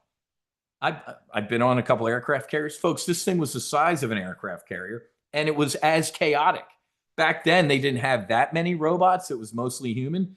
Have you seen some of these Amazon fulfillment centers? It's all robots zipping around. with a human walking up to maybe oil a wheel every once in a while. But look at how much property they own. So, ladies and gentlemen, Amazon owns physical things. About 10, 15 years. So let me be brutally honest. I left active duty in the Navy to go be a rich airline pilot. I went to FedEx, hated it. Showing up to Memphis to fly a trip starting at midnight and landing in Scottsdale, trying to sleep during the day, I was miserable. So I left. You can go read my book. I bring this up because I stayed friends with some of my classmates, and a buddy, he's a trader. He took his pilot uniform off and put on a suit and went corporate at FedEx. He called me I think it was about 15 years ago. I forget when he said, "Hey man, you know a lot about business and stuff. Who's Jeff Bezos?" I'm like, "He runs Amazon. What's up?" He's like, "Well, I just heard from a buddy of mine at GE Aircraft Leasing that he's leasing 5 jets." And I said, he's going to do it. And he said, "What's he going to do?" I said, "He's going to put you out of business." My buddy laughed and hung up on me. Guess who picked up the phone 4 years ago and laughed at him and hung up on him? I did. Look at the dates, please. This date from the Wall Street Journal, September 7th, 2021. Amazon is now shipping cargo for outside customers in its latest move to compete with FedEx and UPS.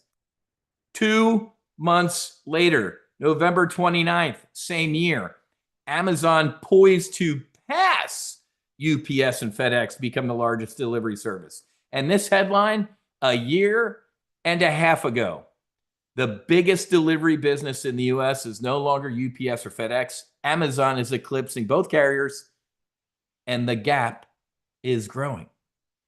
I randomly bump into people who are like, "Oh, I own FedEx stock, or I own UPS." I'm like, "What are you, an idiot? You want to talk about putting all your eggs in one basket? What are you, stupid?" Amazon is bigger than Amazon Air. Amazon. I used to see, the brown truck every once in a while, or the FedEx white trucks around at least God's waiting room, Boca Raton. All I see is blue Amazon trucks. So, ladies and gentlemen, not only does it own property, it owns airplanes, right? As a matter of fact, when was this? 2024, FedEx begged Amazon, "Hey, instead of competing, can we maybe partner?" And Amazon said, "No, we're good." Amazon says more packages are arriving in a day or less in speedy fulfillment. So about 3 weeks ago, a great American passed away. His name was Fred Smith. He was a Marine officer in Vietnam, got off, served his country, and went to Harvard. Guess what his business school paper was on? A 24-hour delivery service. What did the instructor give him? A C. I think he had it in headquarters. I think in red ink on the front, it said, "Nice idea, but it'll never work." Those who can't teach, especially at Harvard. I bring that up because back then, an overnight package delivery service seemed incredibly. Guess what happens today? You don't want to leave and go to your local Walgreens where everything's locked up behind glass anyway and order a toothbrush? You can order a toothbrush right now and Amazon will have it to you within an hour. Absolute insanity. And as I alluded to earlier, they are taking over the AI race. Everybody talks about everybody else with, I love Amazon, the sleeper in the background, just printing money and taking over the AI race. Now, if you were at TOPGUN Options about 10 years ago, you're a millionaire based on these 2 shorts. 10 years ago, or I forget exactly when it was, I saw a little blurb on the news.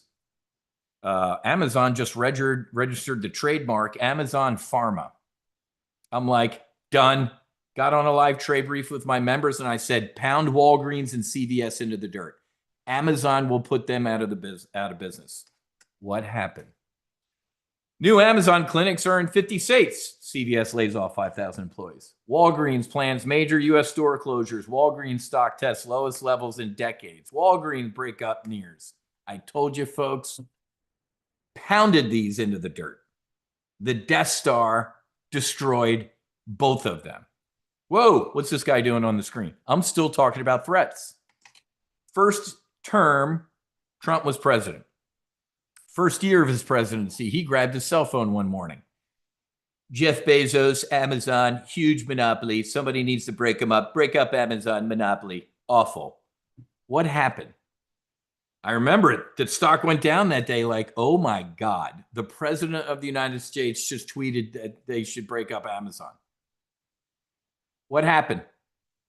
Nothing. The last year of his presidency, which I think he didn't think was going to be the last year of his presidency, he grabbed his phone again after Jeff Bezos bought the Washington Post. Jeff Bezos, Washington Post, Amazon, monopoly, somebody break it up. Awful. What did the stock do that day? It went up. I'm still briefing you on threats, folks. There are obviously threats. Tariffs. There's a trade war going on right now. Did you not see the Wall Street Journal article in April? Amazon is better prepared for the trade war than investors think. The company's size and global reach give it a blah, blah. So, ladies and gentlemen, Amazon does have risk with DOJ, FTC, you fill in the alphabet agency. Now, I know markets, ladies and gentlemen. I know companies. I'm not old enough, but I know the story of Standard Oil. Do you remember AT&T? Do you remember IBM? Do you know about Google right now going through antitrust stuff? From the day the government says, you know what? You might be a monopoly. We're going to look into this. On average, the quickest I've ever seen is 5 years. The most is 15 years to get to like a fight and a decision like you were going to do something about you. Last time I checked, especially based on today's stock price, Jeff Bezos is probably the richest man in the world. He might have 1 or 2 attorneys on his staff. Did you see the news 2 days ago? Reports that Jeff Bezos visited Donald Trump in the Oval Office. What they talked about is unknown. The guy's got a couple attorneys. So even if the DOJ woke up one day and said, we think you're a monopoly and we're going to look into it, that legal fight would outlast all of our lives, most likely. And I call Amazon mercury. What do I mean by that? You ever smash mercury? You make more mercury. If they broke up Amazon into 12 companies, I'd buy the 12 companies. Amazon Prime, the entertainment, is bigger than Netflix. I already told you AWS is Microsoft.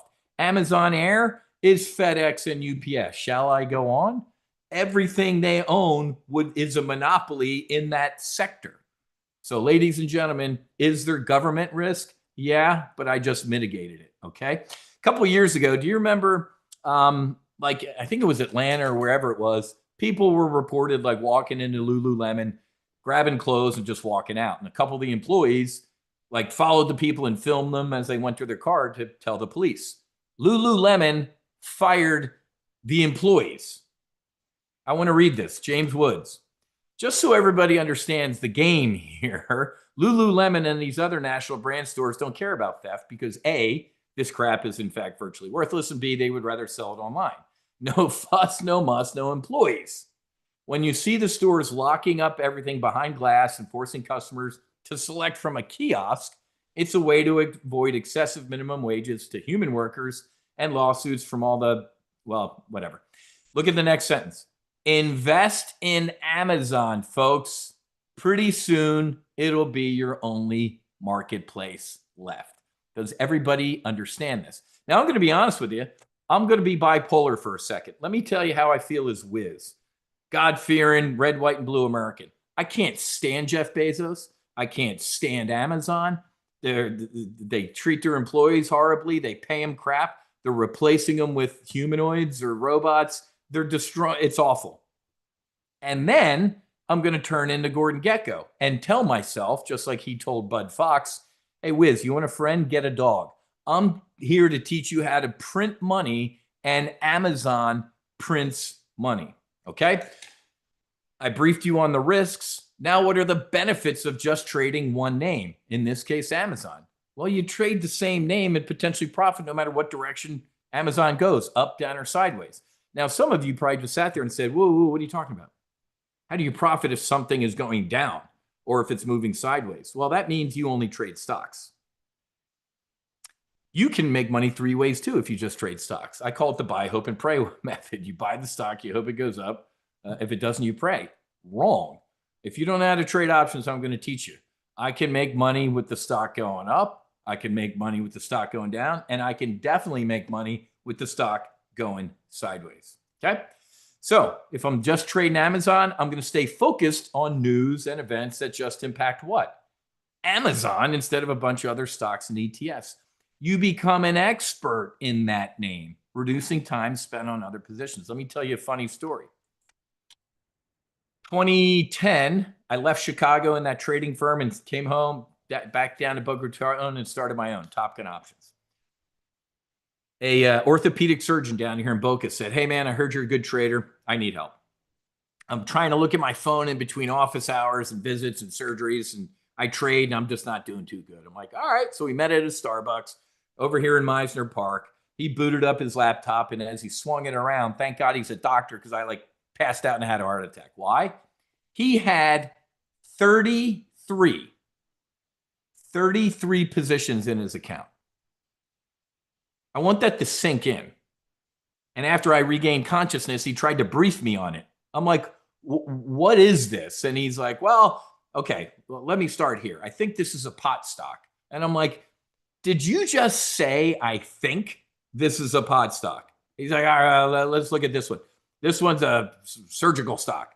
A buddy got me into it, of course, and it's down 50%. And I'm going to wait till it gets back up to where I bought it and I'll get out of it. I'm like, Doc, you're a doc, right? Yeah, why? I'm like, you have to have somewhat reasonable sense of intelligence. What's the math between where it's got to move? I'm like, shut up. Stop talking to me. Sell everything right now and buy Amazon. And to this day, I get a huge Christmas present every year. Now, that happened in 2010. I want to show you a headline from months ago that literally made me laugh out loud and roll around on the floor. You ready for this? Speaking of Jim Cramer, when was this? October. So last fall. Look at this headline. Here's a rapid fire update on all 33 portfolio stocks, including the 2 new ones we added. What's that old story? They got a room of monkeys with darts to throw at the Wall Street Journal, and the stocks that they hit outperformed all the hedge fund managers. How you're going to pay Jim Cramer's investment club to throw 35 names at you? Are you insane? Folks, I'm going to show you my personal brokerage account in a second here. I have 5, and that's a lot. Unless you are chained to your desk 24/7, there is no way as a retail trader you should be trading any more than 5. Period. I don't want to hear it. Well, I showed you that picture of our arbitrage firm in Chicago, right? We had a research desk, and by desk, I mean it had 25 analysts on this big desk. A junior analyst had to know 1, maybe 2 names the back of their hand.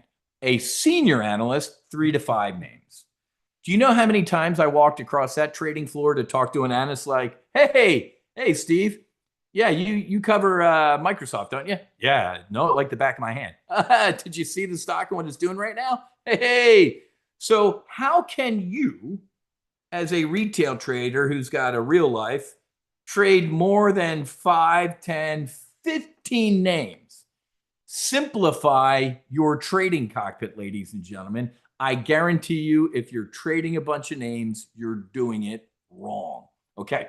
Now, if you're sitting here going, Whiz, I'm not offended, but you're talking to me. I just looked at my other screen and I got about 8 names in here and I'm not doing it too well.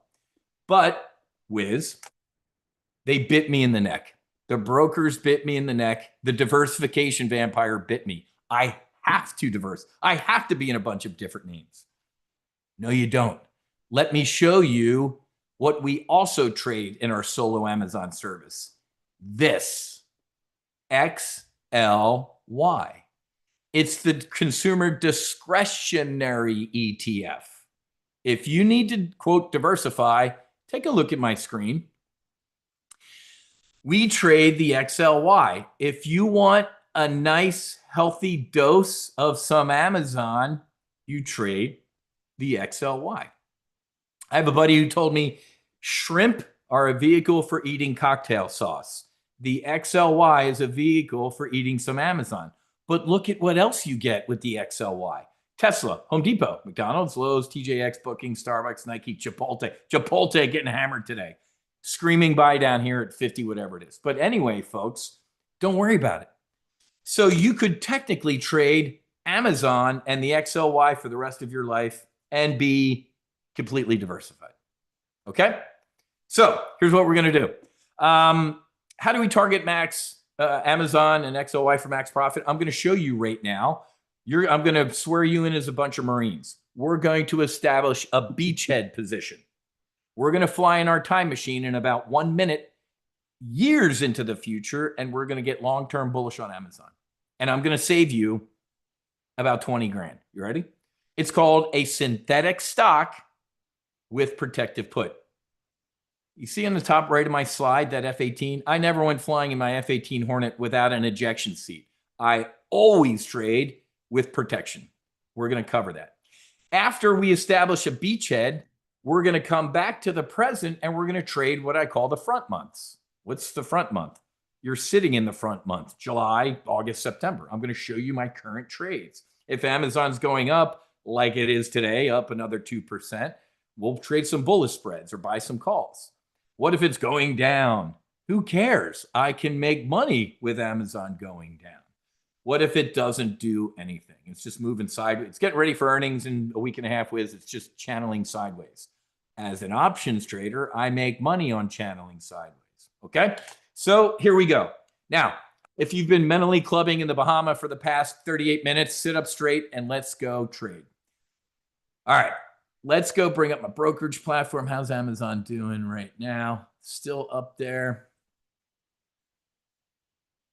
Love it. Look at, Amazon is printing money, ladies and gentlemen. What a rip. Look at the 1 month chart of Amazon. All right, here's what we're going to do. I'm going to bring up the options chain right here. So if you're not familiar with trading options, I'm going to teach you, but here's what we're going to do. We're going to fly all the way out to December of 2027. Why am I doing that? I'm going out as far on the options chain as I can so I can get bullish. Okay? So let me go ahead and click on that. Get rid of this highlighter here. I'm going to bring up the December of 2027 options contracts. Okay? Amazon right now is at 232. Let's round up. Let's look down here. Well, we have a 230 strike and we have a 235. Tie goes to the runner. I'm going to go to the 230 strike. So, but let me start with this first. You know what, Whiz? You sold me on Amazon. What a great presentation. You're welcome. I want to buy 100 shares of Amazon right now. I love it. Do you have $23,200 laying around? If you do, great. If not, guess what? Even if you have $23,200, don't buy 100 shares of Amazon right now. You're a fool. Remember this number, 23,200. Why don't we go look at buying a single buy one December of 2027 230 call option? 50, let me round down, 5,200. Ladies and gentlemen, 23,200 or 5,200. What did I save you? $17,000 just now. Okay? Buying a single call option, folks, it's a contract. You control 100 shares of stock for the next couple years. Why in the hell would you tie up $23,000 buying 100 shares? I'm going to answer that in a second, and because that has nothing to do with Amazon. So if you know a little bit about options, you know that buying a call option is bullish. I'm buying that call option, Whiz. I think Amazon's going up and to the right. Somebody has to sell you that call option, right? That's how markets work. Buy, somebody's going to sell it to you. They think it's going to go down. How about a put option? How many of you have heard about a put option? I heard if the market's going to implode, Whiz, I should go buy a put. Right. There you go. If you think something's going to go down, you buy a put. Somebody has to do what? Sell you that put. So a put seller doesn't think something's going to go down. So why don't we do this? Why don't we sell the same strike 230 put? That buying the call is bullish, selling the put is bullish. On your screen, look at the P&L diagram. That's long stock. but we didn't buy 100 shares. We're only using an options contract. So this trade is called synthetic stock. What does the word synthetic mean in this case? You don't own the shares, so you don't get two things that Amazon doesn't care about. The first thing you don't get, since you don't physically own the shares, is what? To vote. You're not a shareholder, so you can't vote. Last time I checked, Jeff and his ex-wife probably own 1 or 2 more shares than you ever will in your life. So your vote means nothing. The second thing you don't get with synthetic stock is a dividend. What did I tell you at the beginning of this brief? Jeff Bezos doesn't even know how to pronounce that word. He chokes on it. What the hell is a dividend? So the two things, why would you buy 100 shares for 23 grand? It's stupid. I showed you by buying a single call option, it was what, $5,300? Now look at the cost of this trade. $2,200. I saved you $20,000 getting long 100 shares of Amazon. Somebody tell me again why on God's green earth you would buy 100 shares of Amazon. 0 cents. Now the smart people beat me to it and they looked over here and said, whoa, Whiz, look at the max potential loss. Folks, what is the max potential loss if you just bought 100 shares of Amazon? It goes to 0 and I lose everything. So if it goes to 0, folks, you lose the 23 grand. The risk in this is a little bit more because of that short put, but no. What did I just tell you on the last slide? I'm going to buy some protection. Watch. And look at this, folks. 0 point. What's the probability of Amazon going to 0 in the next 2 years? The odds of getting eaten by a golden retriever are never 0, but they're probably infinitesimally small, right? Same thing with the odds of Amazon going to 0. It's probably 0.0015 decimal points in a 1, but it doesn't matter. Why don't we, because this is going to impact your margin too, why don't we go buy what I call a disaster put? What's a disaster? If the market goes down 20%, what do the talking heads call it? The S&P is in a bear market. Or if, God forbid, Amazon went down 20%, what would they say? Well, Amazon closed at whatever price today. It's technically in a bear market. I'm a political science major from South Jersey. I use easy math. Why don't we just buy a put 20% under the current stock price? So I'm going to do mental math and I suck at it. 23, I'm going to round up and say, what's that, $50? What's 20% underneath 231? 180? 185? Somebody could do the math. I really don't care. I'm just going to approximate 180 or 185. So now look at what happened. So the price of the trade is going to go up a little bit. Of course, it's going to go up a little bit, Whiz. I'm buying insurance. But here's what I want you to look at. Now, my call sign's Whiz, not because I'm a wizard, but in this case, I am. What were we risking in the trade a couple seconds ago? 25 grand. Now look, 3, 2, 1, 8,200 bucks. If Amazon goes to 0 in the next couple years, the most you could lose would be 8 grand. What's the most the 100 shares, 23 grand out of my pocket today loses? All of it.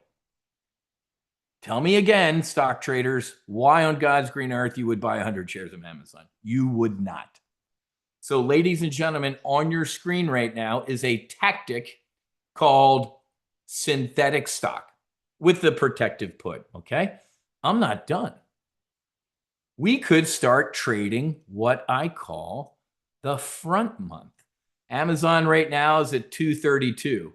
We could go out to Friday and maybe sell, Friday's what, July 25th, and maybe sell the 232.5 call. Let me show you that right there. Look at that. You see this over here? You would bring in $106. What does that do? It slowly chips away at this cost. So ladies and gentlemen, if Amazon doesn't move up ever again, you could technically pay off the synthetic stock trade on its own without the stock even going up. Does that make sense?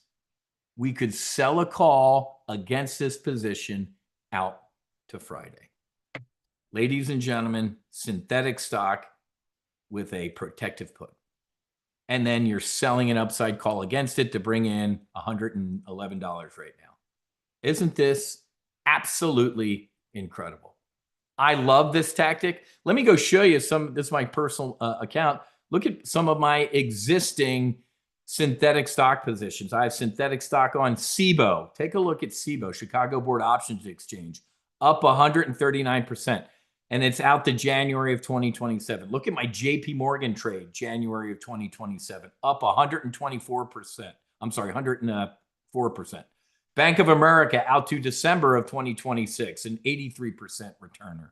Ladies and gentlemen, synthetic stock is an incredible tactic to employ with options. Here's some of my existing Amazon trades. I have a bull put spread on through earnings coming up. It's up 60% right now.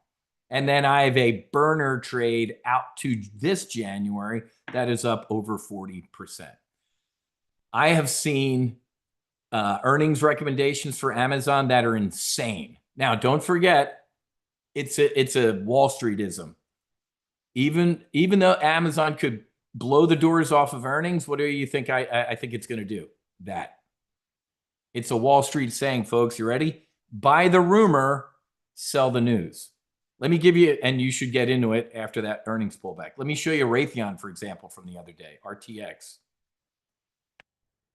Massive look at the massive run in Raytheon. Okay. By the rumor, their earnings were fantastic. The stock pulled back like 5% the other day on insane earnings. That's called profit taking, folks. And now it's already past where it went down the other day. So it's a Wall Street thing, folks. So Amazon right now getting a good run. When's earnings? Next Thursday, after market close. Some people ask me right now, like, hey, Whiz, would you wait until earnings to put this synthetic stock trade on? No. If you're long-term bullish years into the future on this name, you do this trade now.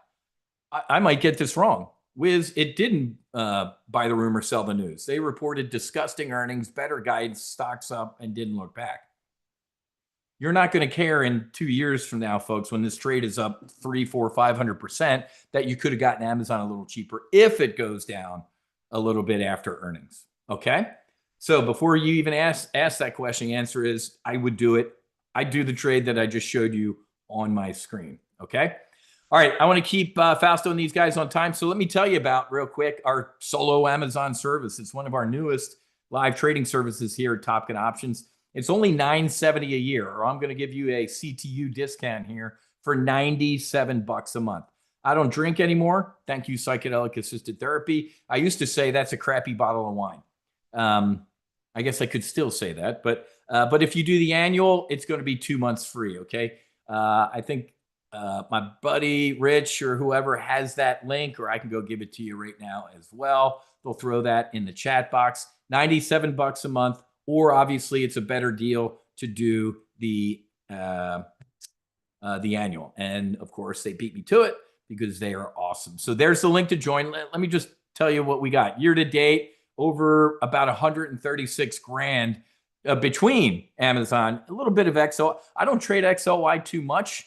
I do it for the people who need a little bit of, does not compute. I must diversify, but I'm a Death Star trader, man. What's that? 126 grand just on that. Parmar made 200 grand in Amazon on 20 call contracts. Kevin, Amazon synthetic stock late to enter. Up 200%. He paid 8. It said 24 grand. Diane up 70 with a single contract. Scott back in October up 20 grand in 2 September and 2 October Amazon calls this week. I've never been there. Patience, persistence. Thanks, TGO.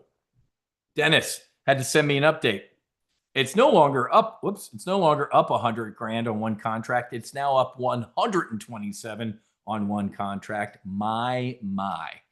Can of 10, Whiz. I know you do your solo Amazon brief every Monday at 10 a.m. I work for a living. Well, guess what? About 80% of Top Gun Options members work for a living. We have an app. It is right on my phone, baby. Time-sensitive alerts. No more text alerts. That's like so 2015. We have an app. Instantaneous alerts. You can watch the replays on your app. You can ask me questions on the app and everything like that. It's a beautiful app. Instantaneous alerting system, okay? That's what the Amazon Trade Alerts thread looks like. Whenever I'm in a live trade brief and I'm getting ready to place a trade, I copy, paste it into the app, and fire it. So if you're sitting in death by PowerPoint meeting Monday morning at 10 a.m., you're going to be like you're in the brief because you're going to look at your phone and go, oh, there's a trade from Whiz, right on time. Okay. And we have another thread where we kind of talk back and forth. One thread is for trades only, and the other thread is for us to just kind of ask questions and stuff like that. After the live trade brief, it takes about 20 minutes, 30 minutes for the replay to render on my computer, and then I post it on the member page. Chris, I'm so geeked. I think that's a good thing. Been a subscriber for almost 3 years now, and this is the first time I've been able to attend live. I only know you from the replays. Today, with my CTU $97 a month deal, check this out. You're going to get your flight manuals, primary, intermediate, advanced. I read these again every once in a while, folks. I am a little rusty on volatility. Let me go read that manual. If you went to my website right now, folks, it's $197. Wait a minute. It's $97 a month, Whiz. Yeah, let me help you with the math, South Jersey political science guy. You just made $100. So if you $97 a month, you get the manuals that are worth $197. That's what my marketing team, since I'm an idiot, says it's an irresistible offer. Okay, we'll do it. So here's what you get today. Access to the live trade brief every Monday at 10 a.m., the app alerts, and I still send out for us old people an email as well. If you don't like an app on your phone for whatever reason, you'll get an email alert, the manuals, and access to that ready room where you can ask me questions, okay? I'm not going to do any more case studies. If you want to test fly, it's only $97 a month. Like I said, ibogaine, psychedelic-assisted therapy, destroyed alcohol in my life. Man, for up to a year after sitting with that medicine, I couldn't even, if I smelled alcohol, it made me dry heave. But I guess I still can say that. For a bad bottle of wine, you can join Solo Amazon. Now, I feel like the Flex Seal tape. But wait, there's more. There is. You have got, just like when you check out of Amazon, it's like, hey, would you also like to buy this? I'm going to do that to you. You have got to do this. If not, you're on your own. Options Weapons School training. It's only $297, folks. If you don't know what a call is, you don't know what a put is, or you want to take a deep dive into the synthetic stock tactic, take the Options Weapons School upsell, folks. That's right there. Options Weapons School Session 6, synthetic stock. I did that brief in about what? That synthetic stock brief in 10 minutes, 12 minutes. You get an hour to an hour and a half of it, folks. A deep dive into that tactic. But I'm going to take a building block approach. This is the market. These are calls. These are puts. This is a covered call. These are spreads. A building block approach. I've seen some really bad people charge thousands of dollars for options training, and it sucks. I focus on the live part of this. These $297, folks. That's a nice dinner with the family out. Okay. So Solo Amazon, ladies and gentlemen, it's one of our newest briefs. All my other briefs are about double that, $167 a month. You can get into this one for $97 a month or $970 for a year. If you didn't learn anything today, I clearly failed, but at least hopefully you learned this. After the last speaker in a couple minutes, go look at your trading cockpit. Are you flying that F4 Phantom? Do you have too many switches and dials? Do you know what you're doing? Or could you simplify your trading cockpit with Amazon and XLY? Take a look at it, man. Just you don't have to listen to me. Just self-reflect, do a little self-debrief and say, you know what? I could probably clean some of this stuff up. One more time. And I'll show you let me just show you my account real quick. Men lie, trades don't. My personal account has about 5 names. Psychedelic, let's go look. I got my JP. What do I got? I got Amazon, SIBO. Look at SIBO, man. JP Morgan, Bank of America, and some psychedelics. Look at JP Morgan, man. JP Morgan is the financial Death Star. Look at JP Morgan in the last 3 months. What a rip your face off rally, man. I love JP Morgan. And look at SIBO. One more name before I throw it back to Fausto. Who's the bank robber in the 20s that's, when they finally caught him, they're like, hey, why'd you rob banks? And he's like, that's where the money is. Options trading is exploding. SIBO's up another 2% today. SIBO is where the money is, folks. I would look at a long-term bullish trade on SIBO. It's a synthetic stock. I put mine on a couple months ago and it's up 141%. Okay, there's the link right there. Solo Amazon, $97 a month. Willie Sutton, thank you, Glenn. You would think I'd remember that. So, Neil, in 2 minutes, I'm going to answer that. Neil brings up a great point. Do not let that short call expire in the money. Close that short call. If Amazon keeps ripping into Friday, close that call. Remember, sellers have obligations. If you sell a short call, you're obligated to deliver shares. If you let that expire in the money Saturday morning when you're in your bunny slippers and your robe drinking coffee, E-Trade is going to go look at your account and go, where's the 100 shares of Amazon? Oh, Whiz doesn't have it. Now you got negative 100 shares. So that's a very, very good question. And you're going to learn that here at TOPGUN Options when I teach you synthetic stock. Other than that, folks, Fausto, my good brother, my good friend, thank you for throwing another great event and inviting me. I really appreciate it. We got to have you back down in our squadron as well, too, my brother. I'm gonna probably be there next month, but thanks, Wiz, for being here. Every time you talk, you make me buy more Amazon. I don't know what it. You're like the best salesman when it comes to Amazon. I mean, he should be paying you, Bezos. I should. I lost my invitation to the wedding, so I didn't go. But he should. Oh, you didn't go? Paying me. Oh, you too. I didn't get one either. Well, I think everyone got a yacht, right? Everyone got their own Learjet to fly there. It was like Oprah. You get a yacht, and you get a yacht. You get a yacht, and you get a yacht. Yeah, everybody got a yacht, and you're gonna get a fighter jet. Yes, exactly. Put that in my bag, man. But thanks for coming in. Like I said, we'll be in touch, and we'll on everyone. Make sure you take up on his offer for everyone else. So thanks, guys. Let me take over from here, and let me share my screen really quick. Where are we? Screen one. There we go. Perfect. All right. So we're on our last speaker. So what I'll tell you, what a great marathon that we've been having here. I mean, now we're going to basically bring up on our next guest, another person we had here many of times. He was actually one of my first podcasters that we had. You know, we do podcasts all the time, and we do about 2 a week, 3 a week sometimes. And he really, I'll tell you, I was always impressed. I've known Larry for so many years. I mean, you could see that everybody here probably has minimum of 10 years experience, some 20, 30 years. But Larry's been around for a while, been over 3 decades. He's been around in the markets, and he's traded everything: global oil, cargos, cutting edge, what else he has? All these types of things in the market he traded. I really was interested about when he was trading oil, global oil. That is very impressive. I had a speaker on last time on one of my podcasts, and it's always nice to see how they all trade it. But now he's going to show you how to do it on your own. He's the founder of a Power Cycle Trading. Larry helped traders grow their income using, smart, simplistic approach, basic, going out there with real world experience, because he's been doing it very long.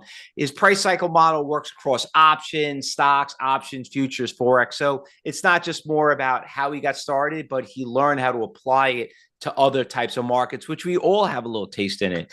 So he's here to show you how he does it, how he maximizes profits, and how to specifically use less capital to do it. So really get ready to take some notes here.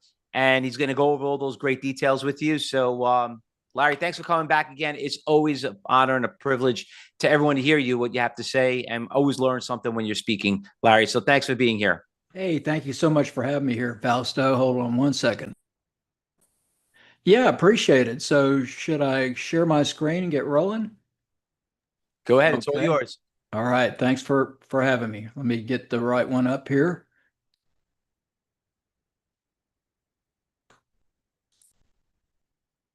Okay, I think that's it. And let me get one more thing, the chat box. Okay.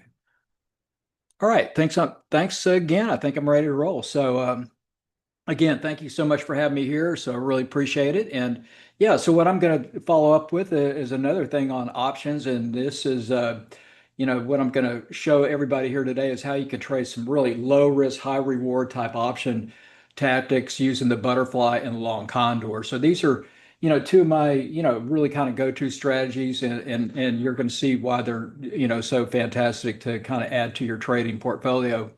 Now, the following presentation today is purely for educational purposes. Any stocks, futures, or options mentioned does not constitute advice and should not be construed as a recommendation. So yeah, I have been trading, options now for over 30 years. So I got to pinch myself when I think about that. And I found that the most valuable kind of go-to option strategies that can really help any trader or investor, especially during times of any kind of uncertainty. But when we get in really extreme uncertainty, lately we've been in a nice smooth market, but that'll change at some point. So these are two of my favorite kind of trade setups, and they can be used in any market, but they're a great go-to when things do get a little bit more extreme. So these are going to be the butterfly and the long condor, and they're kind of what I call my trading secret weapon. So because they're structured to require only a really small amount of your hard-earned capital, you're going to really get some explosive trading returns. So I call it kind of like lightning in a bottle. So if you've ever had that great trade, you're thinking about, gosh, I wish I could just bottle it up and do it every time. That's kind of how these can be sometimes. Very explosive, very exciting.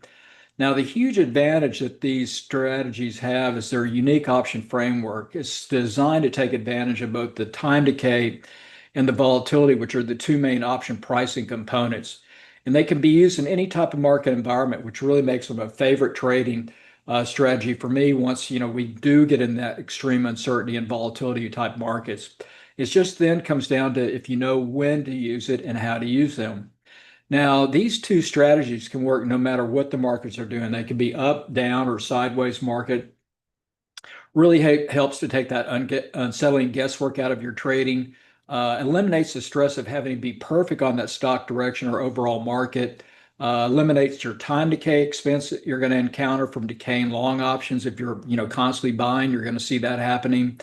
And they can be structured for very low cost, low capital at risk, and you can get literally 10 to 1. I'll show you some trades here we've done that we've gotten like 20 to 1, using the butterfly. So very, very amazing. Now, one more thing to add is of all the option spread strategies, the butterfly will give you the largest return of any option strategy that's out there. All right. So, and it's with a defined risk. Now, also the butterflies and long condors can be used to use when you're hedging, when you mess something up.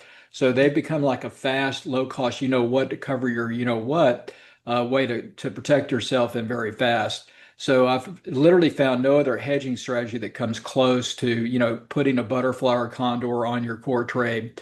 So it's a real game changer for your portfolio if you just learn these two strategies just from a hedging standpoint. And I had one member, Pam, she used to do a lot of credit spreads, and she sent me this note. She said, wish I'd known how to do this hedging before I lost so much money on credit spreads. So that's for sure. If you've ever done credit spreads, you have that one that goes through your short strike, you know what I mean. And the butterfly is one way that we can hedge that out really fast. Now, the butterfly and the condor are very simplistic, really, when we look at the structure or we break it down. So here's an example. So let's say you're long a call and you're short a call. Okay, so this would be a call debit spread. Okay, so this is a defined risk trade. And in this example, you're long this call here at say 10.10, and you're short the call against it to hedge it, the upside. So you're going to be capped risk, capped loss, but you're capping your profit and your loss, but your short strike is at 10.20. So if you see this, it's a $10 wide spread. So remember, one option contract's equivalent to 100 shares, so that'd be $1,000 wide spread. Now your debit cost here is $300. So the difference is then going to be your profit of 700. So if it closes above that short strike, you make $700, which is a really nice positive risk return. Now, if we wanted to reduce that risk though of 300, we can do that quickly by converting this to a butterfly. So what we could do here is we could sell a bear call credit spread against it, sharing that same short strike at the 10.20. So we've got an additional $10 wide spread, which is $1,000 wide. Okay. Now we brought in a credit of 200. So then our potential risk though on this is 800. So this is what we call a negative risk ratio. If you did this as a credit spread, you're risking $800 to make two. But when we put the two, combine those two together, we've just converted this or adjusted it to a butterfly. In this case, a call butterfly. Now we can do this with puts for downside or calls for upside. So what I've done here is I've reduced my risk now to just $100. And if we get a pin, what we call a pin at that top of the tent, the butterfly tent, that would be a $900 profit on that risk of 100. So that's a 900% return. So basically you're risking $1 to make 9. So you can see that, if you do get extreme markets, this is a way that you can really get your risk down. Now, that's a really narrow, what we call a narrowing butterfly, but I'm going to go through a bunch of different examples here in a minute. Now, the other one that I kind of call the cousin of the butterfly is the long condor. So this, instead of having to set that same short strike of the debit spread where you've got that tight needle to thread, we can widen out our profit zone. So giving us a bigger zone of profit here, but giving us a really nice positive return also on very low risk. So this is one that we use a whole lot. So I'd say, at Power Cycle Trading, come visit us, but I also have an alert service, and probably the most trades that we typically do are usually what we call calendar type trades. And we do a lot of long condors, and then we really in specific trades do butterflies. But I'll show you a trade that we currently have on too, which is Amazon. We do have Amazon on right now as a long condor, so I'll show you that in a minute. So that's the kind of the concept, and that's what the two profiles kind of look like. Now let's take a look at the core concept that make these really a dynamic type of trading spread that you can use. And when we look at the option pricing, the most important option factor really comes down for these two strategies is looking at the option price, how it works, and the concept and the effect of time decay or theta and how that affects the price of an option. So let's take a look at, kind of this core concept. Now, what theta does, it tells us how much an option price will go down over time. So that's your rate of time decay of your stock option or your security that you have an option on. And by expiration, theta is going to go to 0. All right. So that's something that we can really take advantage of. Now, in this example, it'll illustrate kind of how theta kind of works. So let's say we've got XYZ and it's trading at 45 bucks, and we're just looking for a small move down in this example just to 43. So I can target 43, and what I'll do here is target that with the butterfly, and that will be my body. So typically when I'm targeting a price up or down for a profit target on a butterfly, that becomes what we call the body. So here's kind of how it would work. So I could buy the 44 put, pay $2.38. So that's a debit cost of, remember, one option contract is equivalent to 100 shares. So that would be $238. And then I'm going to sell a July 43 put down below it. That's going to be my target right here that I think it's going to go down to. Now I'm going to bring in a credit of $167, okay? And then I'm going to do that again, and I'm going to buy below it the 42 put to protect my downside. So it's a spread that there's no naked options open. So what I've done here is just created this really narrowing butterfly where I'm long the 44 put, short the 43, short the 43, long the 42. And then my total cost, you can see, add that up. I've got that debit cost here of $2.38 and $1.06 for that 42 put. And then I brought in $1.67 twice. So my spread risk on this butterfly is 10 cents or 10 bucks. That's it. I lose 10 bucks if the thing goes against me. Now, then looking at my profit, just, look at the spread width. Take that middle strike less the lower, and you can see that that's $1 wide, or 44 less 43. So $1 wide spread or 100 bucks. So then look at my cost, 43 less 42. Then the cost of the trade, 10 cents. So that backs me into the profit of 90 cents or $90 per, one contract, which is, like equivalent to 100 shares. So you can see here that's a risking of $1 to make 9. So a really positive risk ratio, or that would be a 900% return if we had a pin right there at that top of the tent at expiration. So these are really dynamic and exciting trades to do as well, because your risk is so low, but then all of a sudden you start seeing, man, the profits start to build up when we get into expiration. It gets pretty exciting.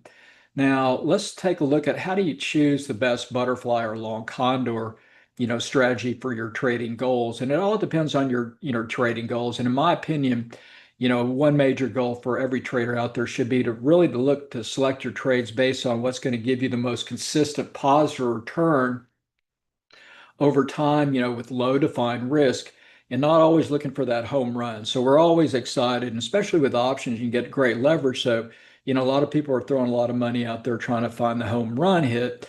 But what I'm always trying to, push with my members and clients is first, let's take a look at our risk first, then back into our potential profit based on the return on that risk. And so we're constantly looking at singles and doubles, and occasionally we're going to get that big home run. And one way that we can do that is with this butterfly, as you're going to see. Now, one of the best ways then to achieve understanding what option strategies you want to use out there is knowing and understanding, how they work, and then selecting the one that's going to be best suited for the market environment you're trading. So, everybody here is going to have a different amount of capital. John or something might have 10,000 capital count, and Susan may have 200,000 or a million. So it's going to make a difference on your risk profile. But the one cool thing is when you do these spreads, we can do these from a small, retail trader like ourselves, one contract, or we can do thousands of these. I've done thousands of these, butterflies, for oil trades. So, they can be done, like I said, for hedge funds doing thousands of these contracts, or, for our own accounts if we want to just do one. Now, when we look at the butterfly, I kind of call it the butterfly family. So there's a number of different variations, but they all have the same component within the trade. And they're one of the major big components that makes these a great trade is that it has an additional selling time and volatility component to the trade. All right, so we have a variation. We have what we can do long call or put butterflies. We can do a broken wing call or put butterfly. Sometimes that might be you might hear called a skip strike. We can do a ninja, what I call the ninja butterfly, which is an unbalanced ratio butterfly. We can do an iron butterfly. We can also do a broken wing ratio butterfly. We can do what we call the lotto butterfly, which are really fun. I'll show you a couple examples of that. And then we have just a other category of hedging. So just a fantastic way to hedge using the butterfly or long condor. And then we get into kind of the cousin here of the long condor, and we have all the different variations of the condor, long condor, just as well as we did the call butterfly or the put butterfly. We can do a ratio condor. We can do a skip strike condor. So just a number of different variations and ways to trade it, which I'll kind of go through and show you some cool examples so you can get an idea. Now, the next thing is we will go through and let's take a trade review and look at some of these trade setups, and so you get a better feel for them. Now, the other thing too is when we do a butterfly, we can, adjust our risk based on the wingspan. So think about if you were out there, actually collecting butterflies, you're going to probably have a lot better collection if you had a really large butterfly net versus a really tiny butterfly net, right? So we can kind of do the same thing with the butterfly. If we want to really keep our risk tight, though, we can really do a narrowing butterfly, really the balance between the two, very, very narrow. Or if we want to really put out a wide net for big profit zone, we can do a big wide range butterfly. So we have all that potential bigger profit zone in that net area. All right, so that's kind of one way we can adjust our profit to loss and our risk to reward based on wingspan. So here are a couple of different examples. Now, the other really cool thing is that we can do butterflies just about on anything. You can do this on futures. You can do this on crude. Like I said, I've done thousands of contracts on butterflies on crude. You can do these on Apple. But when we're doing kind of smaller retail stuff like what I'm doing now with power cycle trading, we do a lot of these on SPY, ETF, or QQQ, or the Russell IWM. Or we can do these on the index options, SPX, NDX, whatever, it doesn't matter. It's just the structure's all the same. Now, here's an example of one that we set up. And these are examples from trades that we've done in our trade room or alert trade service that I have. So here's a really narrowing butterfly, keeping our risk super low. And this one was on the SPY. So in this example, it was trading at 267. The expiration of the option series was going to be 2 days later on the 16th. So a really short duration trade. Now we were looking for a move up here to 273. So I like to use Fibonacci to kind of set up targets, what I call my price targets, or I call this price target analysis, which deals with using Fibonacci, moving averages, option activity, things like that. So in this example, we had our swing high to low. We had our Fibonacci number 618, which is a really key Fibonacci level. So we're looking at a potential move towards the 273 area, a lot of option activity there as well. So we're going to set up a butterfly targeting 273. So here's how this trade worked out. So we set the butterfly, the body at 273, that's our target. So it was trading here at 267. So bought the 272, 273, that's our target, sold the 273, bought the 274. So we've got this narrowing butterfly, right? A dollar wide spread, cost 10 cents right here. That was the total cost, or $10. Remember, one option contract is equivalent to 100 shares. So that's $10. Now the spread width is $100, 272, $273, between the two, less our cost of the trade. So potential is for $90 per spread if it goes out there. Now that's your max profit at expiration. On options, they're always your max profit will be at expiration. So that's a big part of it. Okay. So expiration is when all that time is finally sucked out and volatility sucked out. But in this situation, you could have made $900, which would be a 900% return on that $10. Now, in this example, we had 4 contracts on, made $70, but that's still a $700 or 700% return. Okay, so these are trades that you could say to your friend, "Hey, Charlie, I just made a 1,800% return," and they'd say, "Hey, you're a liar," but these are how you can do it, and I'll show you some that'll show you that. So here's where this trade went out, and the 4 contracts set it up at 10 cents or $10, goes out at 80. So we've got a profit of $70 per spread, 700% return in 2 days. So 4 contracts, that's $280. Now, the big advantage again is going to be that time decay, really taking advantage of that, and volatility collapse. But we get a really high return on our capital. So risk 10 to make 70, that's a 700% return, or risk $1 to make 7, or risk $1 to potentially make 9. All right, so that's an example of a very narrowing butterfly on SPY. Now, the next one we're going to start to look at, these are the wide wing butterfly. And these are primarily what we're going to do. We're typically going to do more of the wide wing because we have that bigger profit tent, to work with. But these are going to then widen out our profit zone. Fantastic for hedging. These are all defined risks. So everything I teach at Power Cycle Trading is based on defining your risk and containing the risk. And so when I teach options spreads primarily. So you're going to be covered and hedged out. But you could always just do naked calls or naked puts. But I like to when I'm teaching my members, I like to make it a hedge type trade, and then you can open it up yourself if you want. So these are defined risks, great for hedging, great for what I call these targeted directional swing trades. So typically these trades that we're doing are what I kind of define as swing trades. They could last 1 day to maybe 2, maybe 3 weeks, something like that. So we're just playing the swings of the daily cycles, right? So swing trade.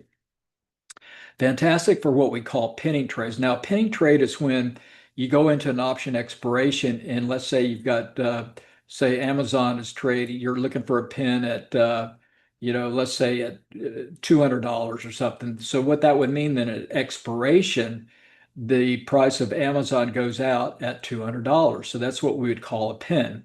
So these are, when we do monthlies, these are a fantastic way to play pinning trades because we can keep, if we're wrong, risk is super low, but if we're right, these are the home run. I'll show you a couple of really cool examples.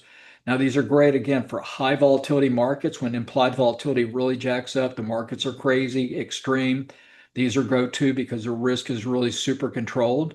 Also really great for when we're trading high price stocks. So, if you want to trade, if there are a lot of stocks right now that you're, excluded from because you don't have enough capital, we can trade, $1,000, $2,000 stocks or whatever it might be using the butterfly with super low risk. And I'll show you some examples there.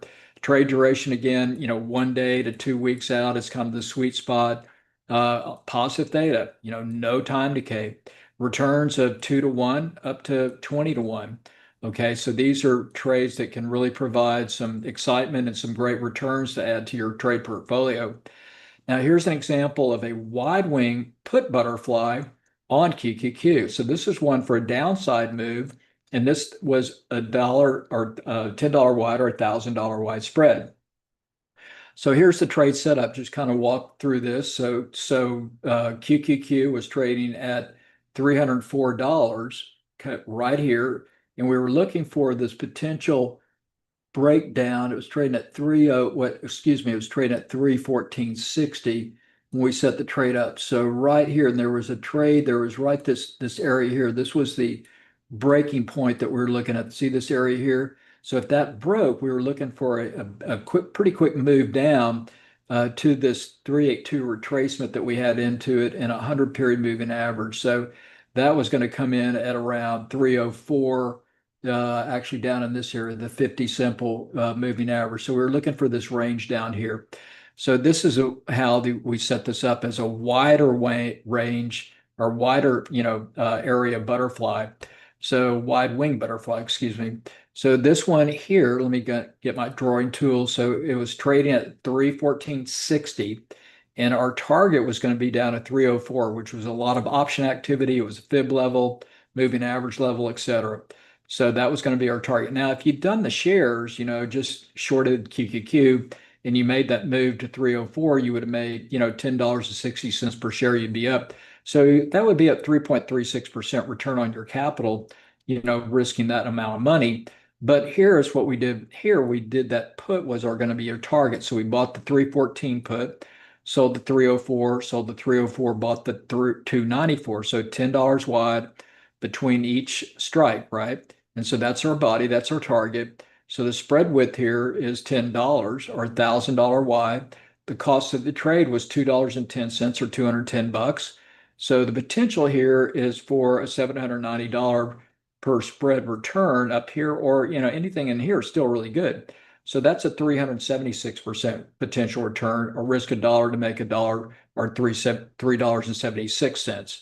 And so this one, just a quick roll out here, ended up going out when we, now when we're doing these trades, we'll scale out. So we're not going to save or keep the full amount of, contracts that you might have on for the last day and the last minute. So we're going to scale out. But what we're always going to try to do is save some to see if we can get that final surge, towards the end of the day, close, expiration, to really, make the big profit. But this one went out right here was going out pretty close. It was going out at 306. So right here. So it wasn't perfect, at that body at 304.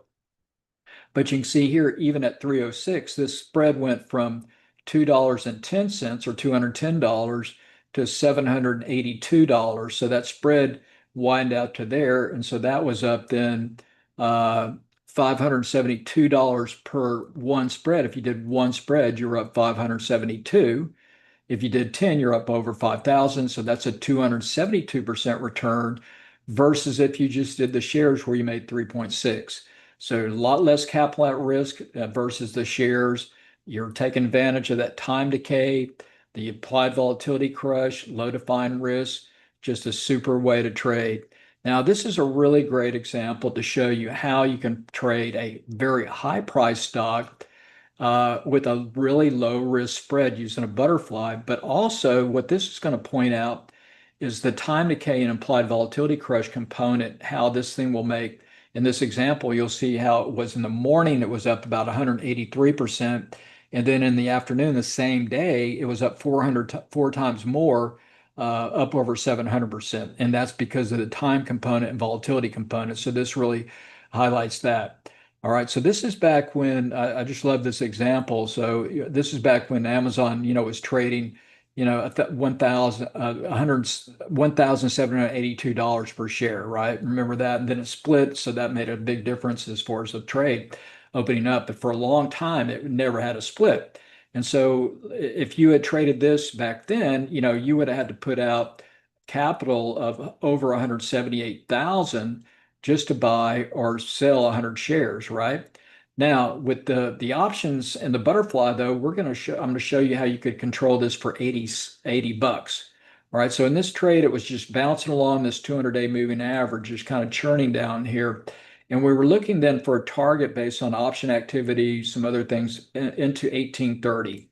All right. So that's going to be our target of the butterfly. So from 1,782, we were looking for a move up to 1830. So we set up the butterfly with that target at 1830.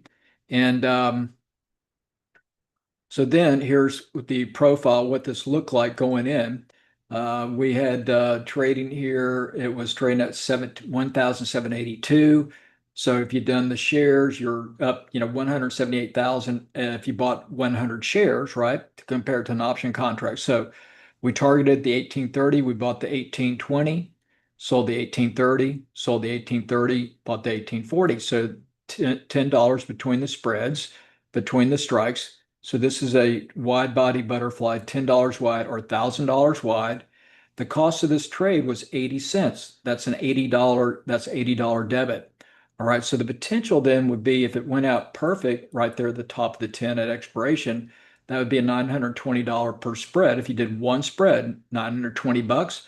That's over 1,100% return. So risk $1 to make 11.5 versus if you did the shares, you make 48 bucks, 2.69% return, but look at your potential risk on that. So that's one of the big benefits, but here's the other really cool thing. This is how they work so well and how you make such a big profit. All right, so here's what it was looking like in the morning. So like, about 9:30, 10 a.m. in the morning, about an hour after the market opened. So now the trade had gone, it was trading here at 1836. So it blown kind of past that 1830 strike here. It was trading here, but it was still at that point in time, this was up $150, on that risk of 80. So it was up 187% return. Okay, so that was in the morning. But look where it was in the afternoon. So in the afternoon, let me flip over to the next slide. This thing was up to over $614 per spread, which is a 769% return. So 4 times more in the afternoon, still trading above that 1830. So when this was taken off, it was trading right there at 1832. So it went from $80 per spread up to 695. So that was a $614 per spread profit or 769% return versus if you did the stock and you hit that target, you made 2.69%. Okay, so that shows you the benefit of trading a big high price stock or security. Plus, how you get in the afternoon, you're getting the additional 4 times more profit based on how this structure works. Now, here's one we did just recently on Palantir. You probably like to trade that one, everybody. That's a favorite for everyone. So this is one that we did using a long call condor. So this was one of our alert trades. And so this was sent out, this was trading at the 13th of May. It was trading at 123. And we took this off, just a few days later, 3 days later, up to 128. So we're getting in right here. These are my indicators. They're based on momentum based. And so we were looking for a move up. And so we got a quick move up and we had a low risk trade set up here using this one, a long call condor. So this was going out and we bought the structure was like this. So this was a 16 May expiration. So this is basically broken down. You can leg in, leg out, or do it all at once. So it's broken down as a call debit spread in this example, long the 125, short the 127 call debit spread.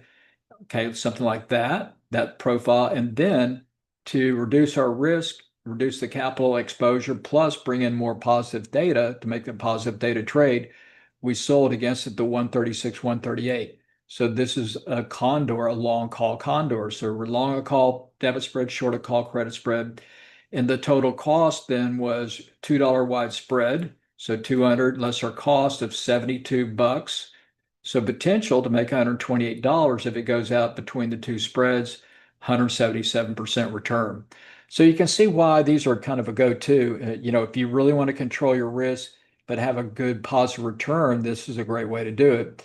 And so this went out, right where we want it, right kind of what I call the sweet spot. So it went out right there.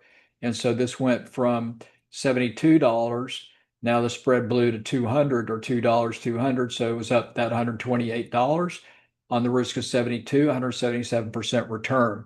So really a nice, return on that. Now here's one that we currently have on. This is the one that we currently have on. Let me make sure where this is trading. Yes, trading right here. Perfect. So we do have this. This is an alert trade that we currently have on Amazon.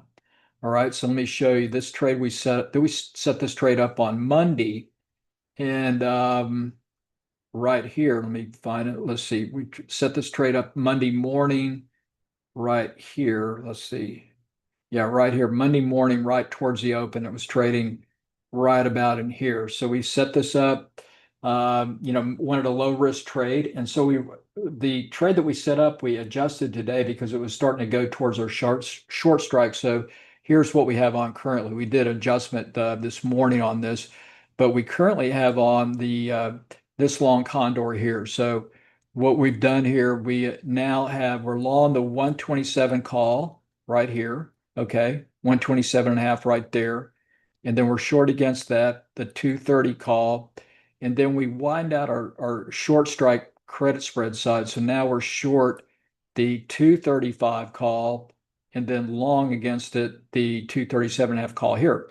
So long call condor, and it's currently trading right here, right smack in the middle. So that's where tomorrow, now see all that black area, that's profit in this trade. If we sit here tomorrow and we go out right where it is currently, this trade will be up $145 per spread. See that right there?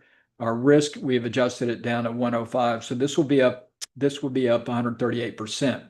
Now currently it's, right now it's up $78, which is a nice return. So that's, currently up about 48% return.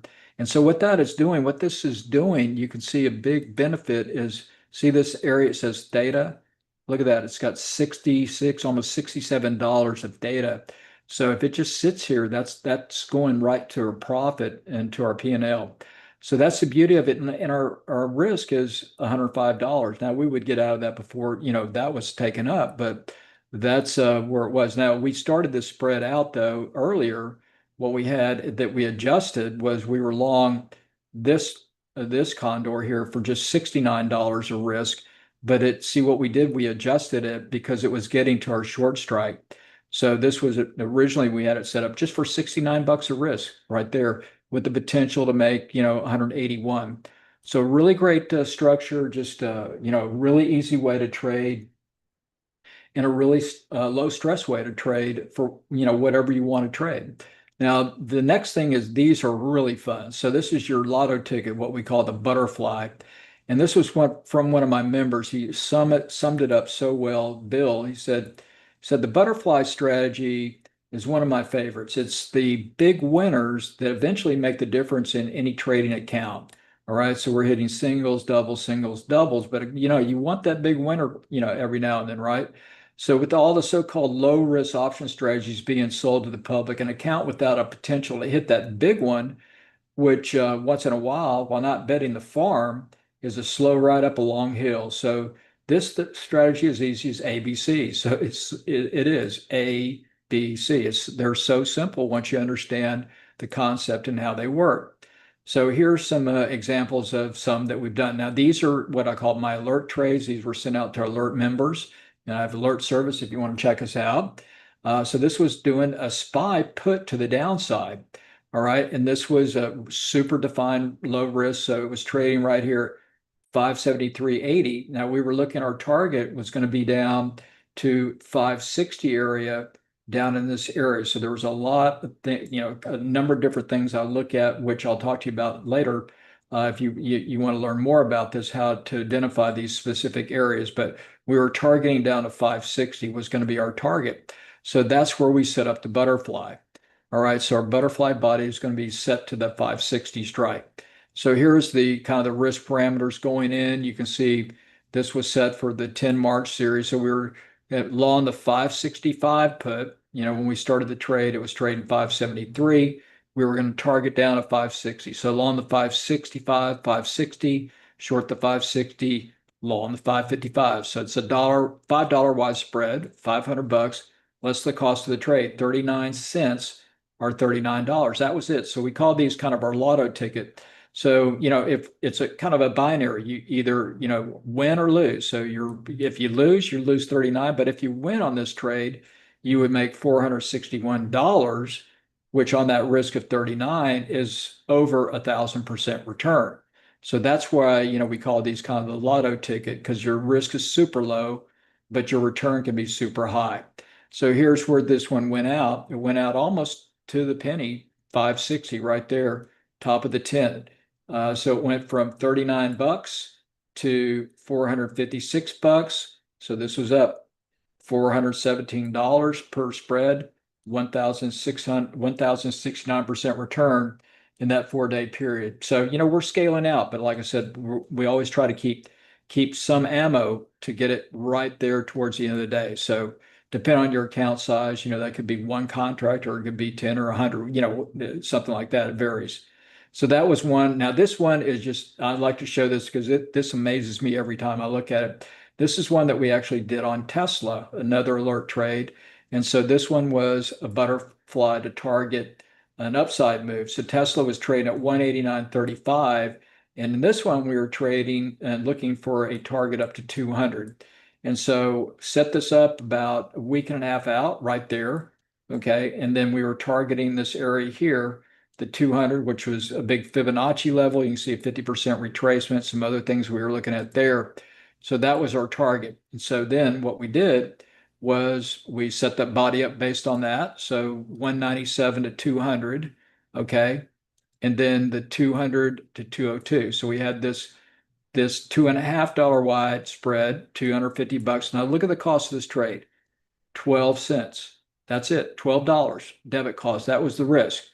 So the potential profit was the difference, 238. So that would be a 1,983% return based on that. Okay. So that was where we had it set up, and to the penny it went out. So this was perfect. It went out right to the penny. Just absolutely amazing. So this went out up, 1,983% return. So it went from $12 to $250 on that spread, $238, 1,983% return. So that's the beauty of it. Take a small bet and make a big profit. Now, this is another really cool one. This is what we call the Batman butterfly. And this was one that we set up on Apple. So sometimes you're not going to have a good, a feel for, where it might go with your indicators or whatever it might be, but you might have a range based on a number of different things. So this is one that we did where we saw that Apple had a potential maybe for a big move to 210 based on monthly activity, or it was going to move to 200. So we did a kind of a trade where we hit both, targeted the 210 and the 200 with this butterfly. And so this is what we call the Batman butterfly, because when you look at the profile, it looks like your Batman ears, right? So we set this up, low risk trade, where we had a total risk of $45. Okay, so we had the call butterfly here targeting 210, and then we had set up at the same time the put butterfly targeting 200. All right, so we had a cost of $20 there on the call butterfly, 25 on the put. So total cost of 45. Now it did go out right here. It was going out at 200. So this part of the butterfly worked out perfect. And so this went from up, the spread now had blown out 205, so up $160 per spread, 355% return. So that's cool, really addition here. So if you'd like to learn more about how to, master these high reward, low risk strategies that work in any environment, I've got a really good package for everybody here, and I appreciate Fausto inviting me to this event. So use this link here, and then you can either just click on it or copy it and paste it. And I've got a really great offer for everybody here to take advantage of. So in this offer for $197, I'm going to give you my butterfly course that I've recently done. So this is, full recorded on demand 6+ hour butterfly long condor option course. If you go to Power Cycle Trading, you'll see it on my website. It's $397. But everybody here today will get it at $197. In addition to just the course, which is fantastic, you're going to get, which is 50% off. You're going to get my other option trading course. This is kind of a medium-term trading course called Start Trading Options Today. This will take you through, put calls, how they work, exercise risk, and also going to go through a couple of different options, trade strategies you'll get. So that's $197. That's my price on my website. And then you're going to get a 30-day trial membership to my trading club. So you can come into my trading room, see what trades we're going to do. Now, yesterday we did a trade, an earnings trade on Tesla. And I'll show you that. So if you were in the trading room yesterday, you would have gotten this trade that we did on Tesla, which is going to be a max profit. This is what we call an earnings trade. I'll show you real quick. And so this is, you're going to get this as an addition to the course. You're going to get the trading room access, which will give you access to the trades that I set up, and then send out to alerts. So we did this this trade on Tesla. If it'll pull up here, it was a really cool trade. 1 second here. Anyway, it'll pull up in a minute. So you're going to get that access. Then you'll have access to my follow-up Q&A, where you can come in and ask questions on this course or anything else. Then you're going to get another option trading course, my option trading tutorial. So another course with videos on options, gamma, all that kind of stuff. And then my complete option strategy manifesto, 15 other different types of option strategies gone through. So total additional value here, $738, and total course value over $1,000 today, $197. So powercycletrading.com/trade1 will get you there. And then here's kind of a go through of everything. So you're going to get this 6+ hour recorded course broken down in 30-minute modules with the training manual. You're going to get it's a step-by-step blueprint course of the Condor and Butterfly, low risk, high reward trade setups, hedging, and more.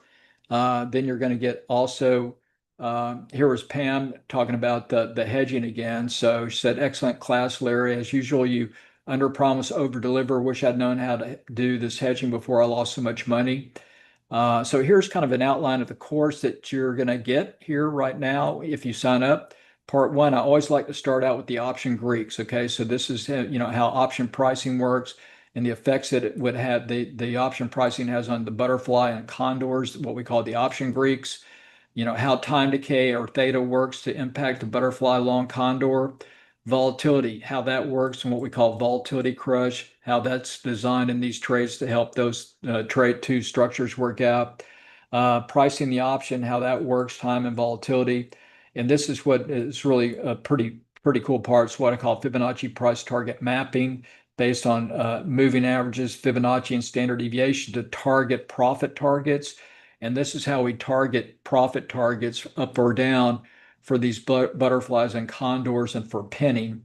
And then part 2, we get into all the variations. I go through in this course every variation with real examples of, how, why, and when would you use long call or put butterfly with trade examples. So you'll see exactly how they work. A wide wing butterfly, trade examples, broken wing butterfly, trade examples, ratio butterfly, broken wing ratio, iron butterfly, lotto, vacation, long, like Bubba Gump shrimp. I like shrimp, fried shrimp. I like, boiled shrimp, whatever. So go through every variation. Then you can pick the ones that you like or you don't like, and you understand how they work. And then it goes through what are the best time frames that you can use for these stocks or ETFs. How do you structure to get those returns of 10 to 1 or higher? And how does option volatility crush work and theta decay work? So you're going to be, gone through that, and you'll understand all the concepts of options after you go through just this course alone. And then we go through monthly option pinning, how that works. So this is something that's a lot of fun. We have monthly expiration 12 times a year. So we're doing this 12 times a year, looking for these option pinning trades like that Tesla or SPY. Then how do you set up these pinning trades? What do I look at to set the targets? How that works, looking at option activity and Fibonacci. And then the course goes and takes you through the long condor, how, why, and when to use it, all the different variations of the long condor. And then it ends with probably the most important part of the course, hedging.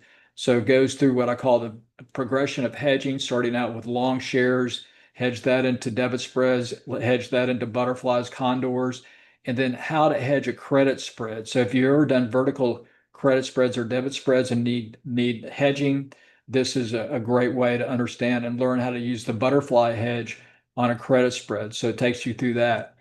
So then you get your checklist, how to set these up, goes through execution, adjustments, risk management for this. And then there's another resource of, how assignment risk works, expiration.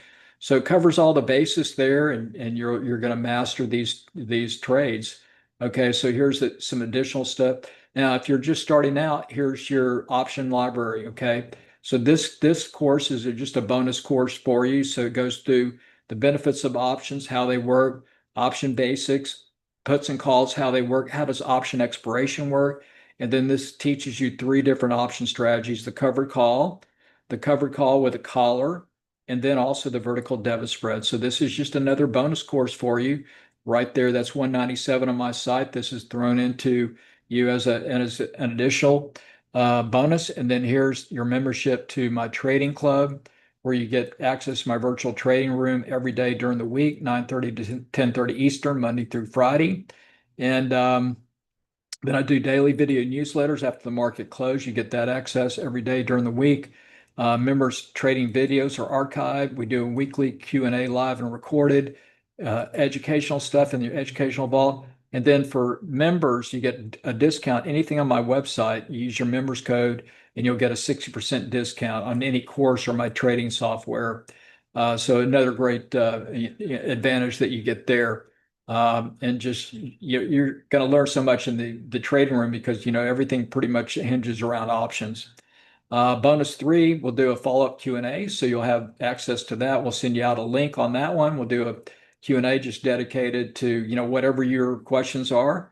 And then remember, you get 30-day trial membership to my trading club. You can start this whenever you want.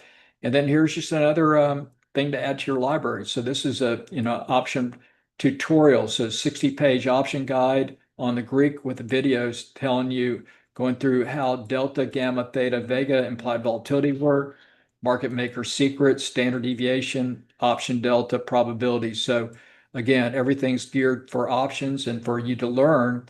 And then one last thing here is my 15 option strategy. So do you know what a back ratio spread is? This tells you how that works, what it is. A ladder spread, ratio butterfly, strangles, straddles, all that good stuff. And then last but not least, not less, but you get my option Greeks for your desk. So this will just print it out. If you're not familiar with, hey, what is delta, gamma, theta? You could just print this out and it'll tell you exactly what it is. So it's a really lot of stuff, a lot of great stuff there for everybody here, and I hope you'll take advantage of it. And here's the link one more time. Use that link there. And then if you want, you can also kind of check out things on my website. You can see here, if you go to powercycletrading.com, you will see, let's go back here to the home page. So if you just go to powercycletrading.com and you go to courses, you're going to see everything that I offer on my website. So basically, if you're a member, you get anything here for 60% off. And I've got, pretty much, I specialize in options, but I specialize in directional trading using my indicators and then using options to trade those. So anything from calendar diagonals to synthetic long. I'm doing a workshop this weekend on again, funny that Whiz was talking about. I'm doing a workshop on synthetic options and doing that this weekend actually. So join me for that. You can check me out on that one. Anyway, all my indicators, tools here, you can get 60% off, and then use that link, and you'll see, pull that up and just. You can, the other thing too, you pull that up, go to powercycletrade.com, use that link there, Trader One, and this is what you're going to see. So you'll see everything that you're going to get if you buy today at $197. If you do want my indicators, they're right down here. My dynamic trading indicators, I've got them for Thinkorswim, TradeStation, NinjaTrader, eSignal, TradeView. Just add those in there and boom, you get all that stuff, here today at your fingertips.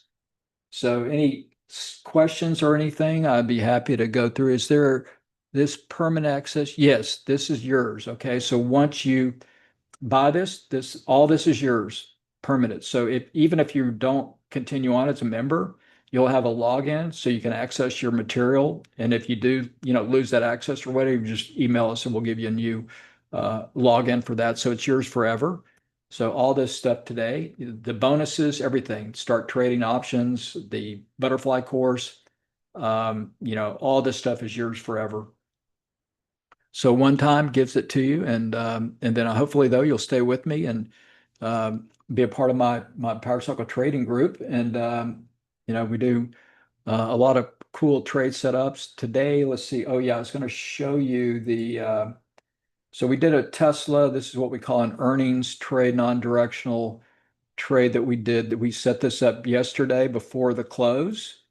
And this one looks to be a max winner. This is specifically designed for what we call a non-directional earnings trade. That we set this one up for a price spike, either up or down. So this was set up for move up or down, and this will be a max profit tomorrow. So we set this up. All it has to do here is close tomorrow below that number there, 317.5. And it's currently trading at 305 way right here. So this will be a max profit of this trade. This is just a specific non-directional trade. This will be, $88 profit on that risk of 162. So this is an earnings trade. So these are the kind of things I do, earnings trade. We do everything, but that's something we did yesterday. And so that's going to be going out max profit. So already, has a good profit. Today it's up 71, so that looks good. And then the Amazon trade looks good. Yeah, Amazon looks real good. So that I was just looking at Amazon because I've got to keep track of that because I don't want to go up too much higher. Yeah, I'll take you back one more time. We can look at Amazon. We've got a few minutes. So with Amazon, we want it to close right between the two spreads. So this is how the condor works. And the other, really we can leg in, leg out. So we can do a lot of things, to adjust these trades and do things that we need to do. Yeah, so it looks positioned really well here. We've got this. Yeah. Oh, heck. Yeah, what I don't want it to do is go to our short strike 235, but we look really good here. All right, so let me see if there are any other questions. Yeah, this price is good for today. Yeah, just it's good for today. Just don't miss out. And you were talking 197 bucks, and look at everything you're going to get. Start trading options. This is just a really great intermediate course. And then my option tutorial. So if you're an option trader already, or if you're just starting out, here's where you can get it all done with one ticket. Yeah, let me pull that. I'm trying to find the Amazon trade. Here it is.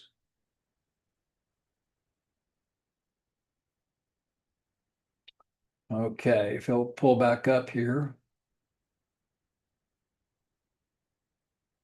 The big key things with options is to understand how you're taking advantage of the option pricing, okay, which is made up of time decay and then your implied volatility, are the two major option pricing components. So once you understand how option pricing works and the various, what I call mixing and matching your vertical spreads, then there's just so much that you can do. It's just really a lot of fun. And if you like playing, cards or puzzles, poker, whatever, that's the thing that's so cool about options, because you've got so many variations of things you can do. I mean, it's just kind of endless, really. So here's where we are currently.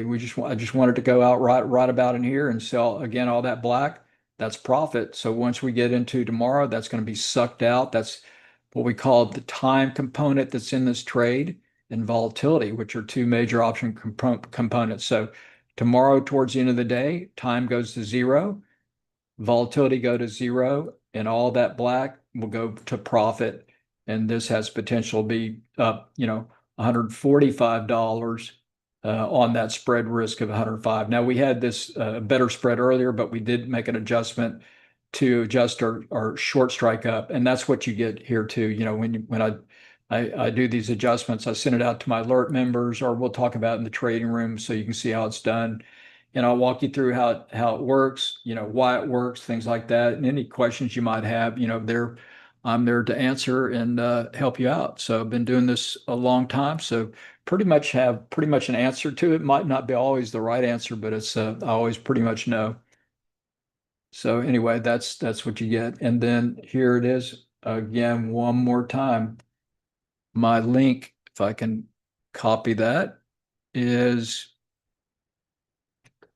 right there. Any other questions? Let me just double check the back list here. Okay. Yeah, and the synthetic options are very, very cool. And if you do get a chance, sign up. If you go to my website, you can, sign up for our, newsletters and all that kind of stuff. And then you're going to be on our list. So just check us out, powercycletrading.com.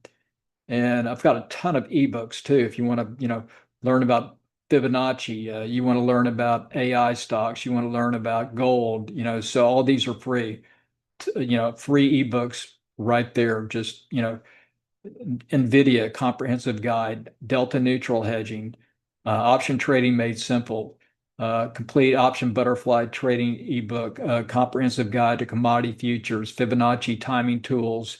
So a lot of, really great free additional stuff there. A lot of other articles here, my trading software, and then, upcoming events you can always check there. Make sure to sign up, and then you'll be on our list, and then you're always going to be seeing what we have coming up every week. Usually every Saturday I'll be doing some kind of free workshop or paid workshop, to teach something, directional trading, or option trading, something like that. So a lot of really great stuff that you're going to learn if you join up with me. And just like to say again, thanks so much for having me here today, Fausto, and appreciate being around a lot of individual traders and people that are learning to, wanting to learn to trade. So again, thanks so much for being here, and appreciate everybody's participation. Larry, thanks again for joining us. Your presentation was fantastic, and everyone be sure to take him up on his offer. And all right, folks, that's going to wrap up July Cyber Expo. Everyone should receive a recording of today's session soon, later this afternoon. Thanks again for joining us, and I hope everyone has a great night. Take care, everyone.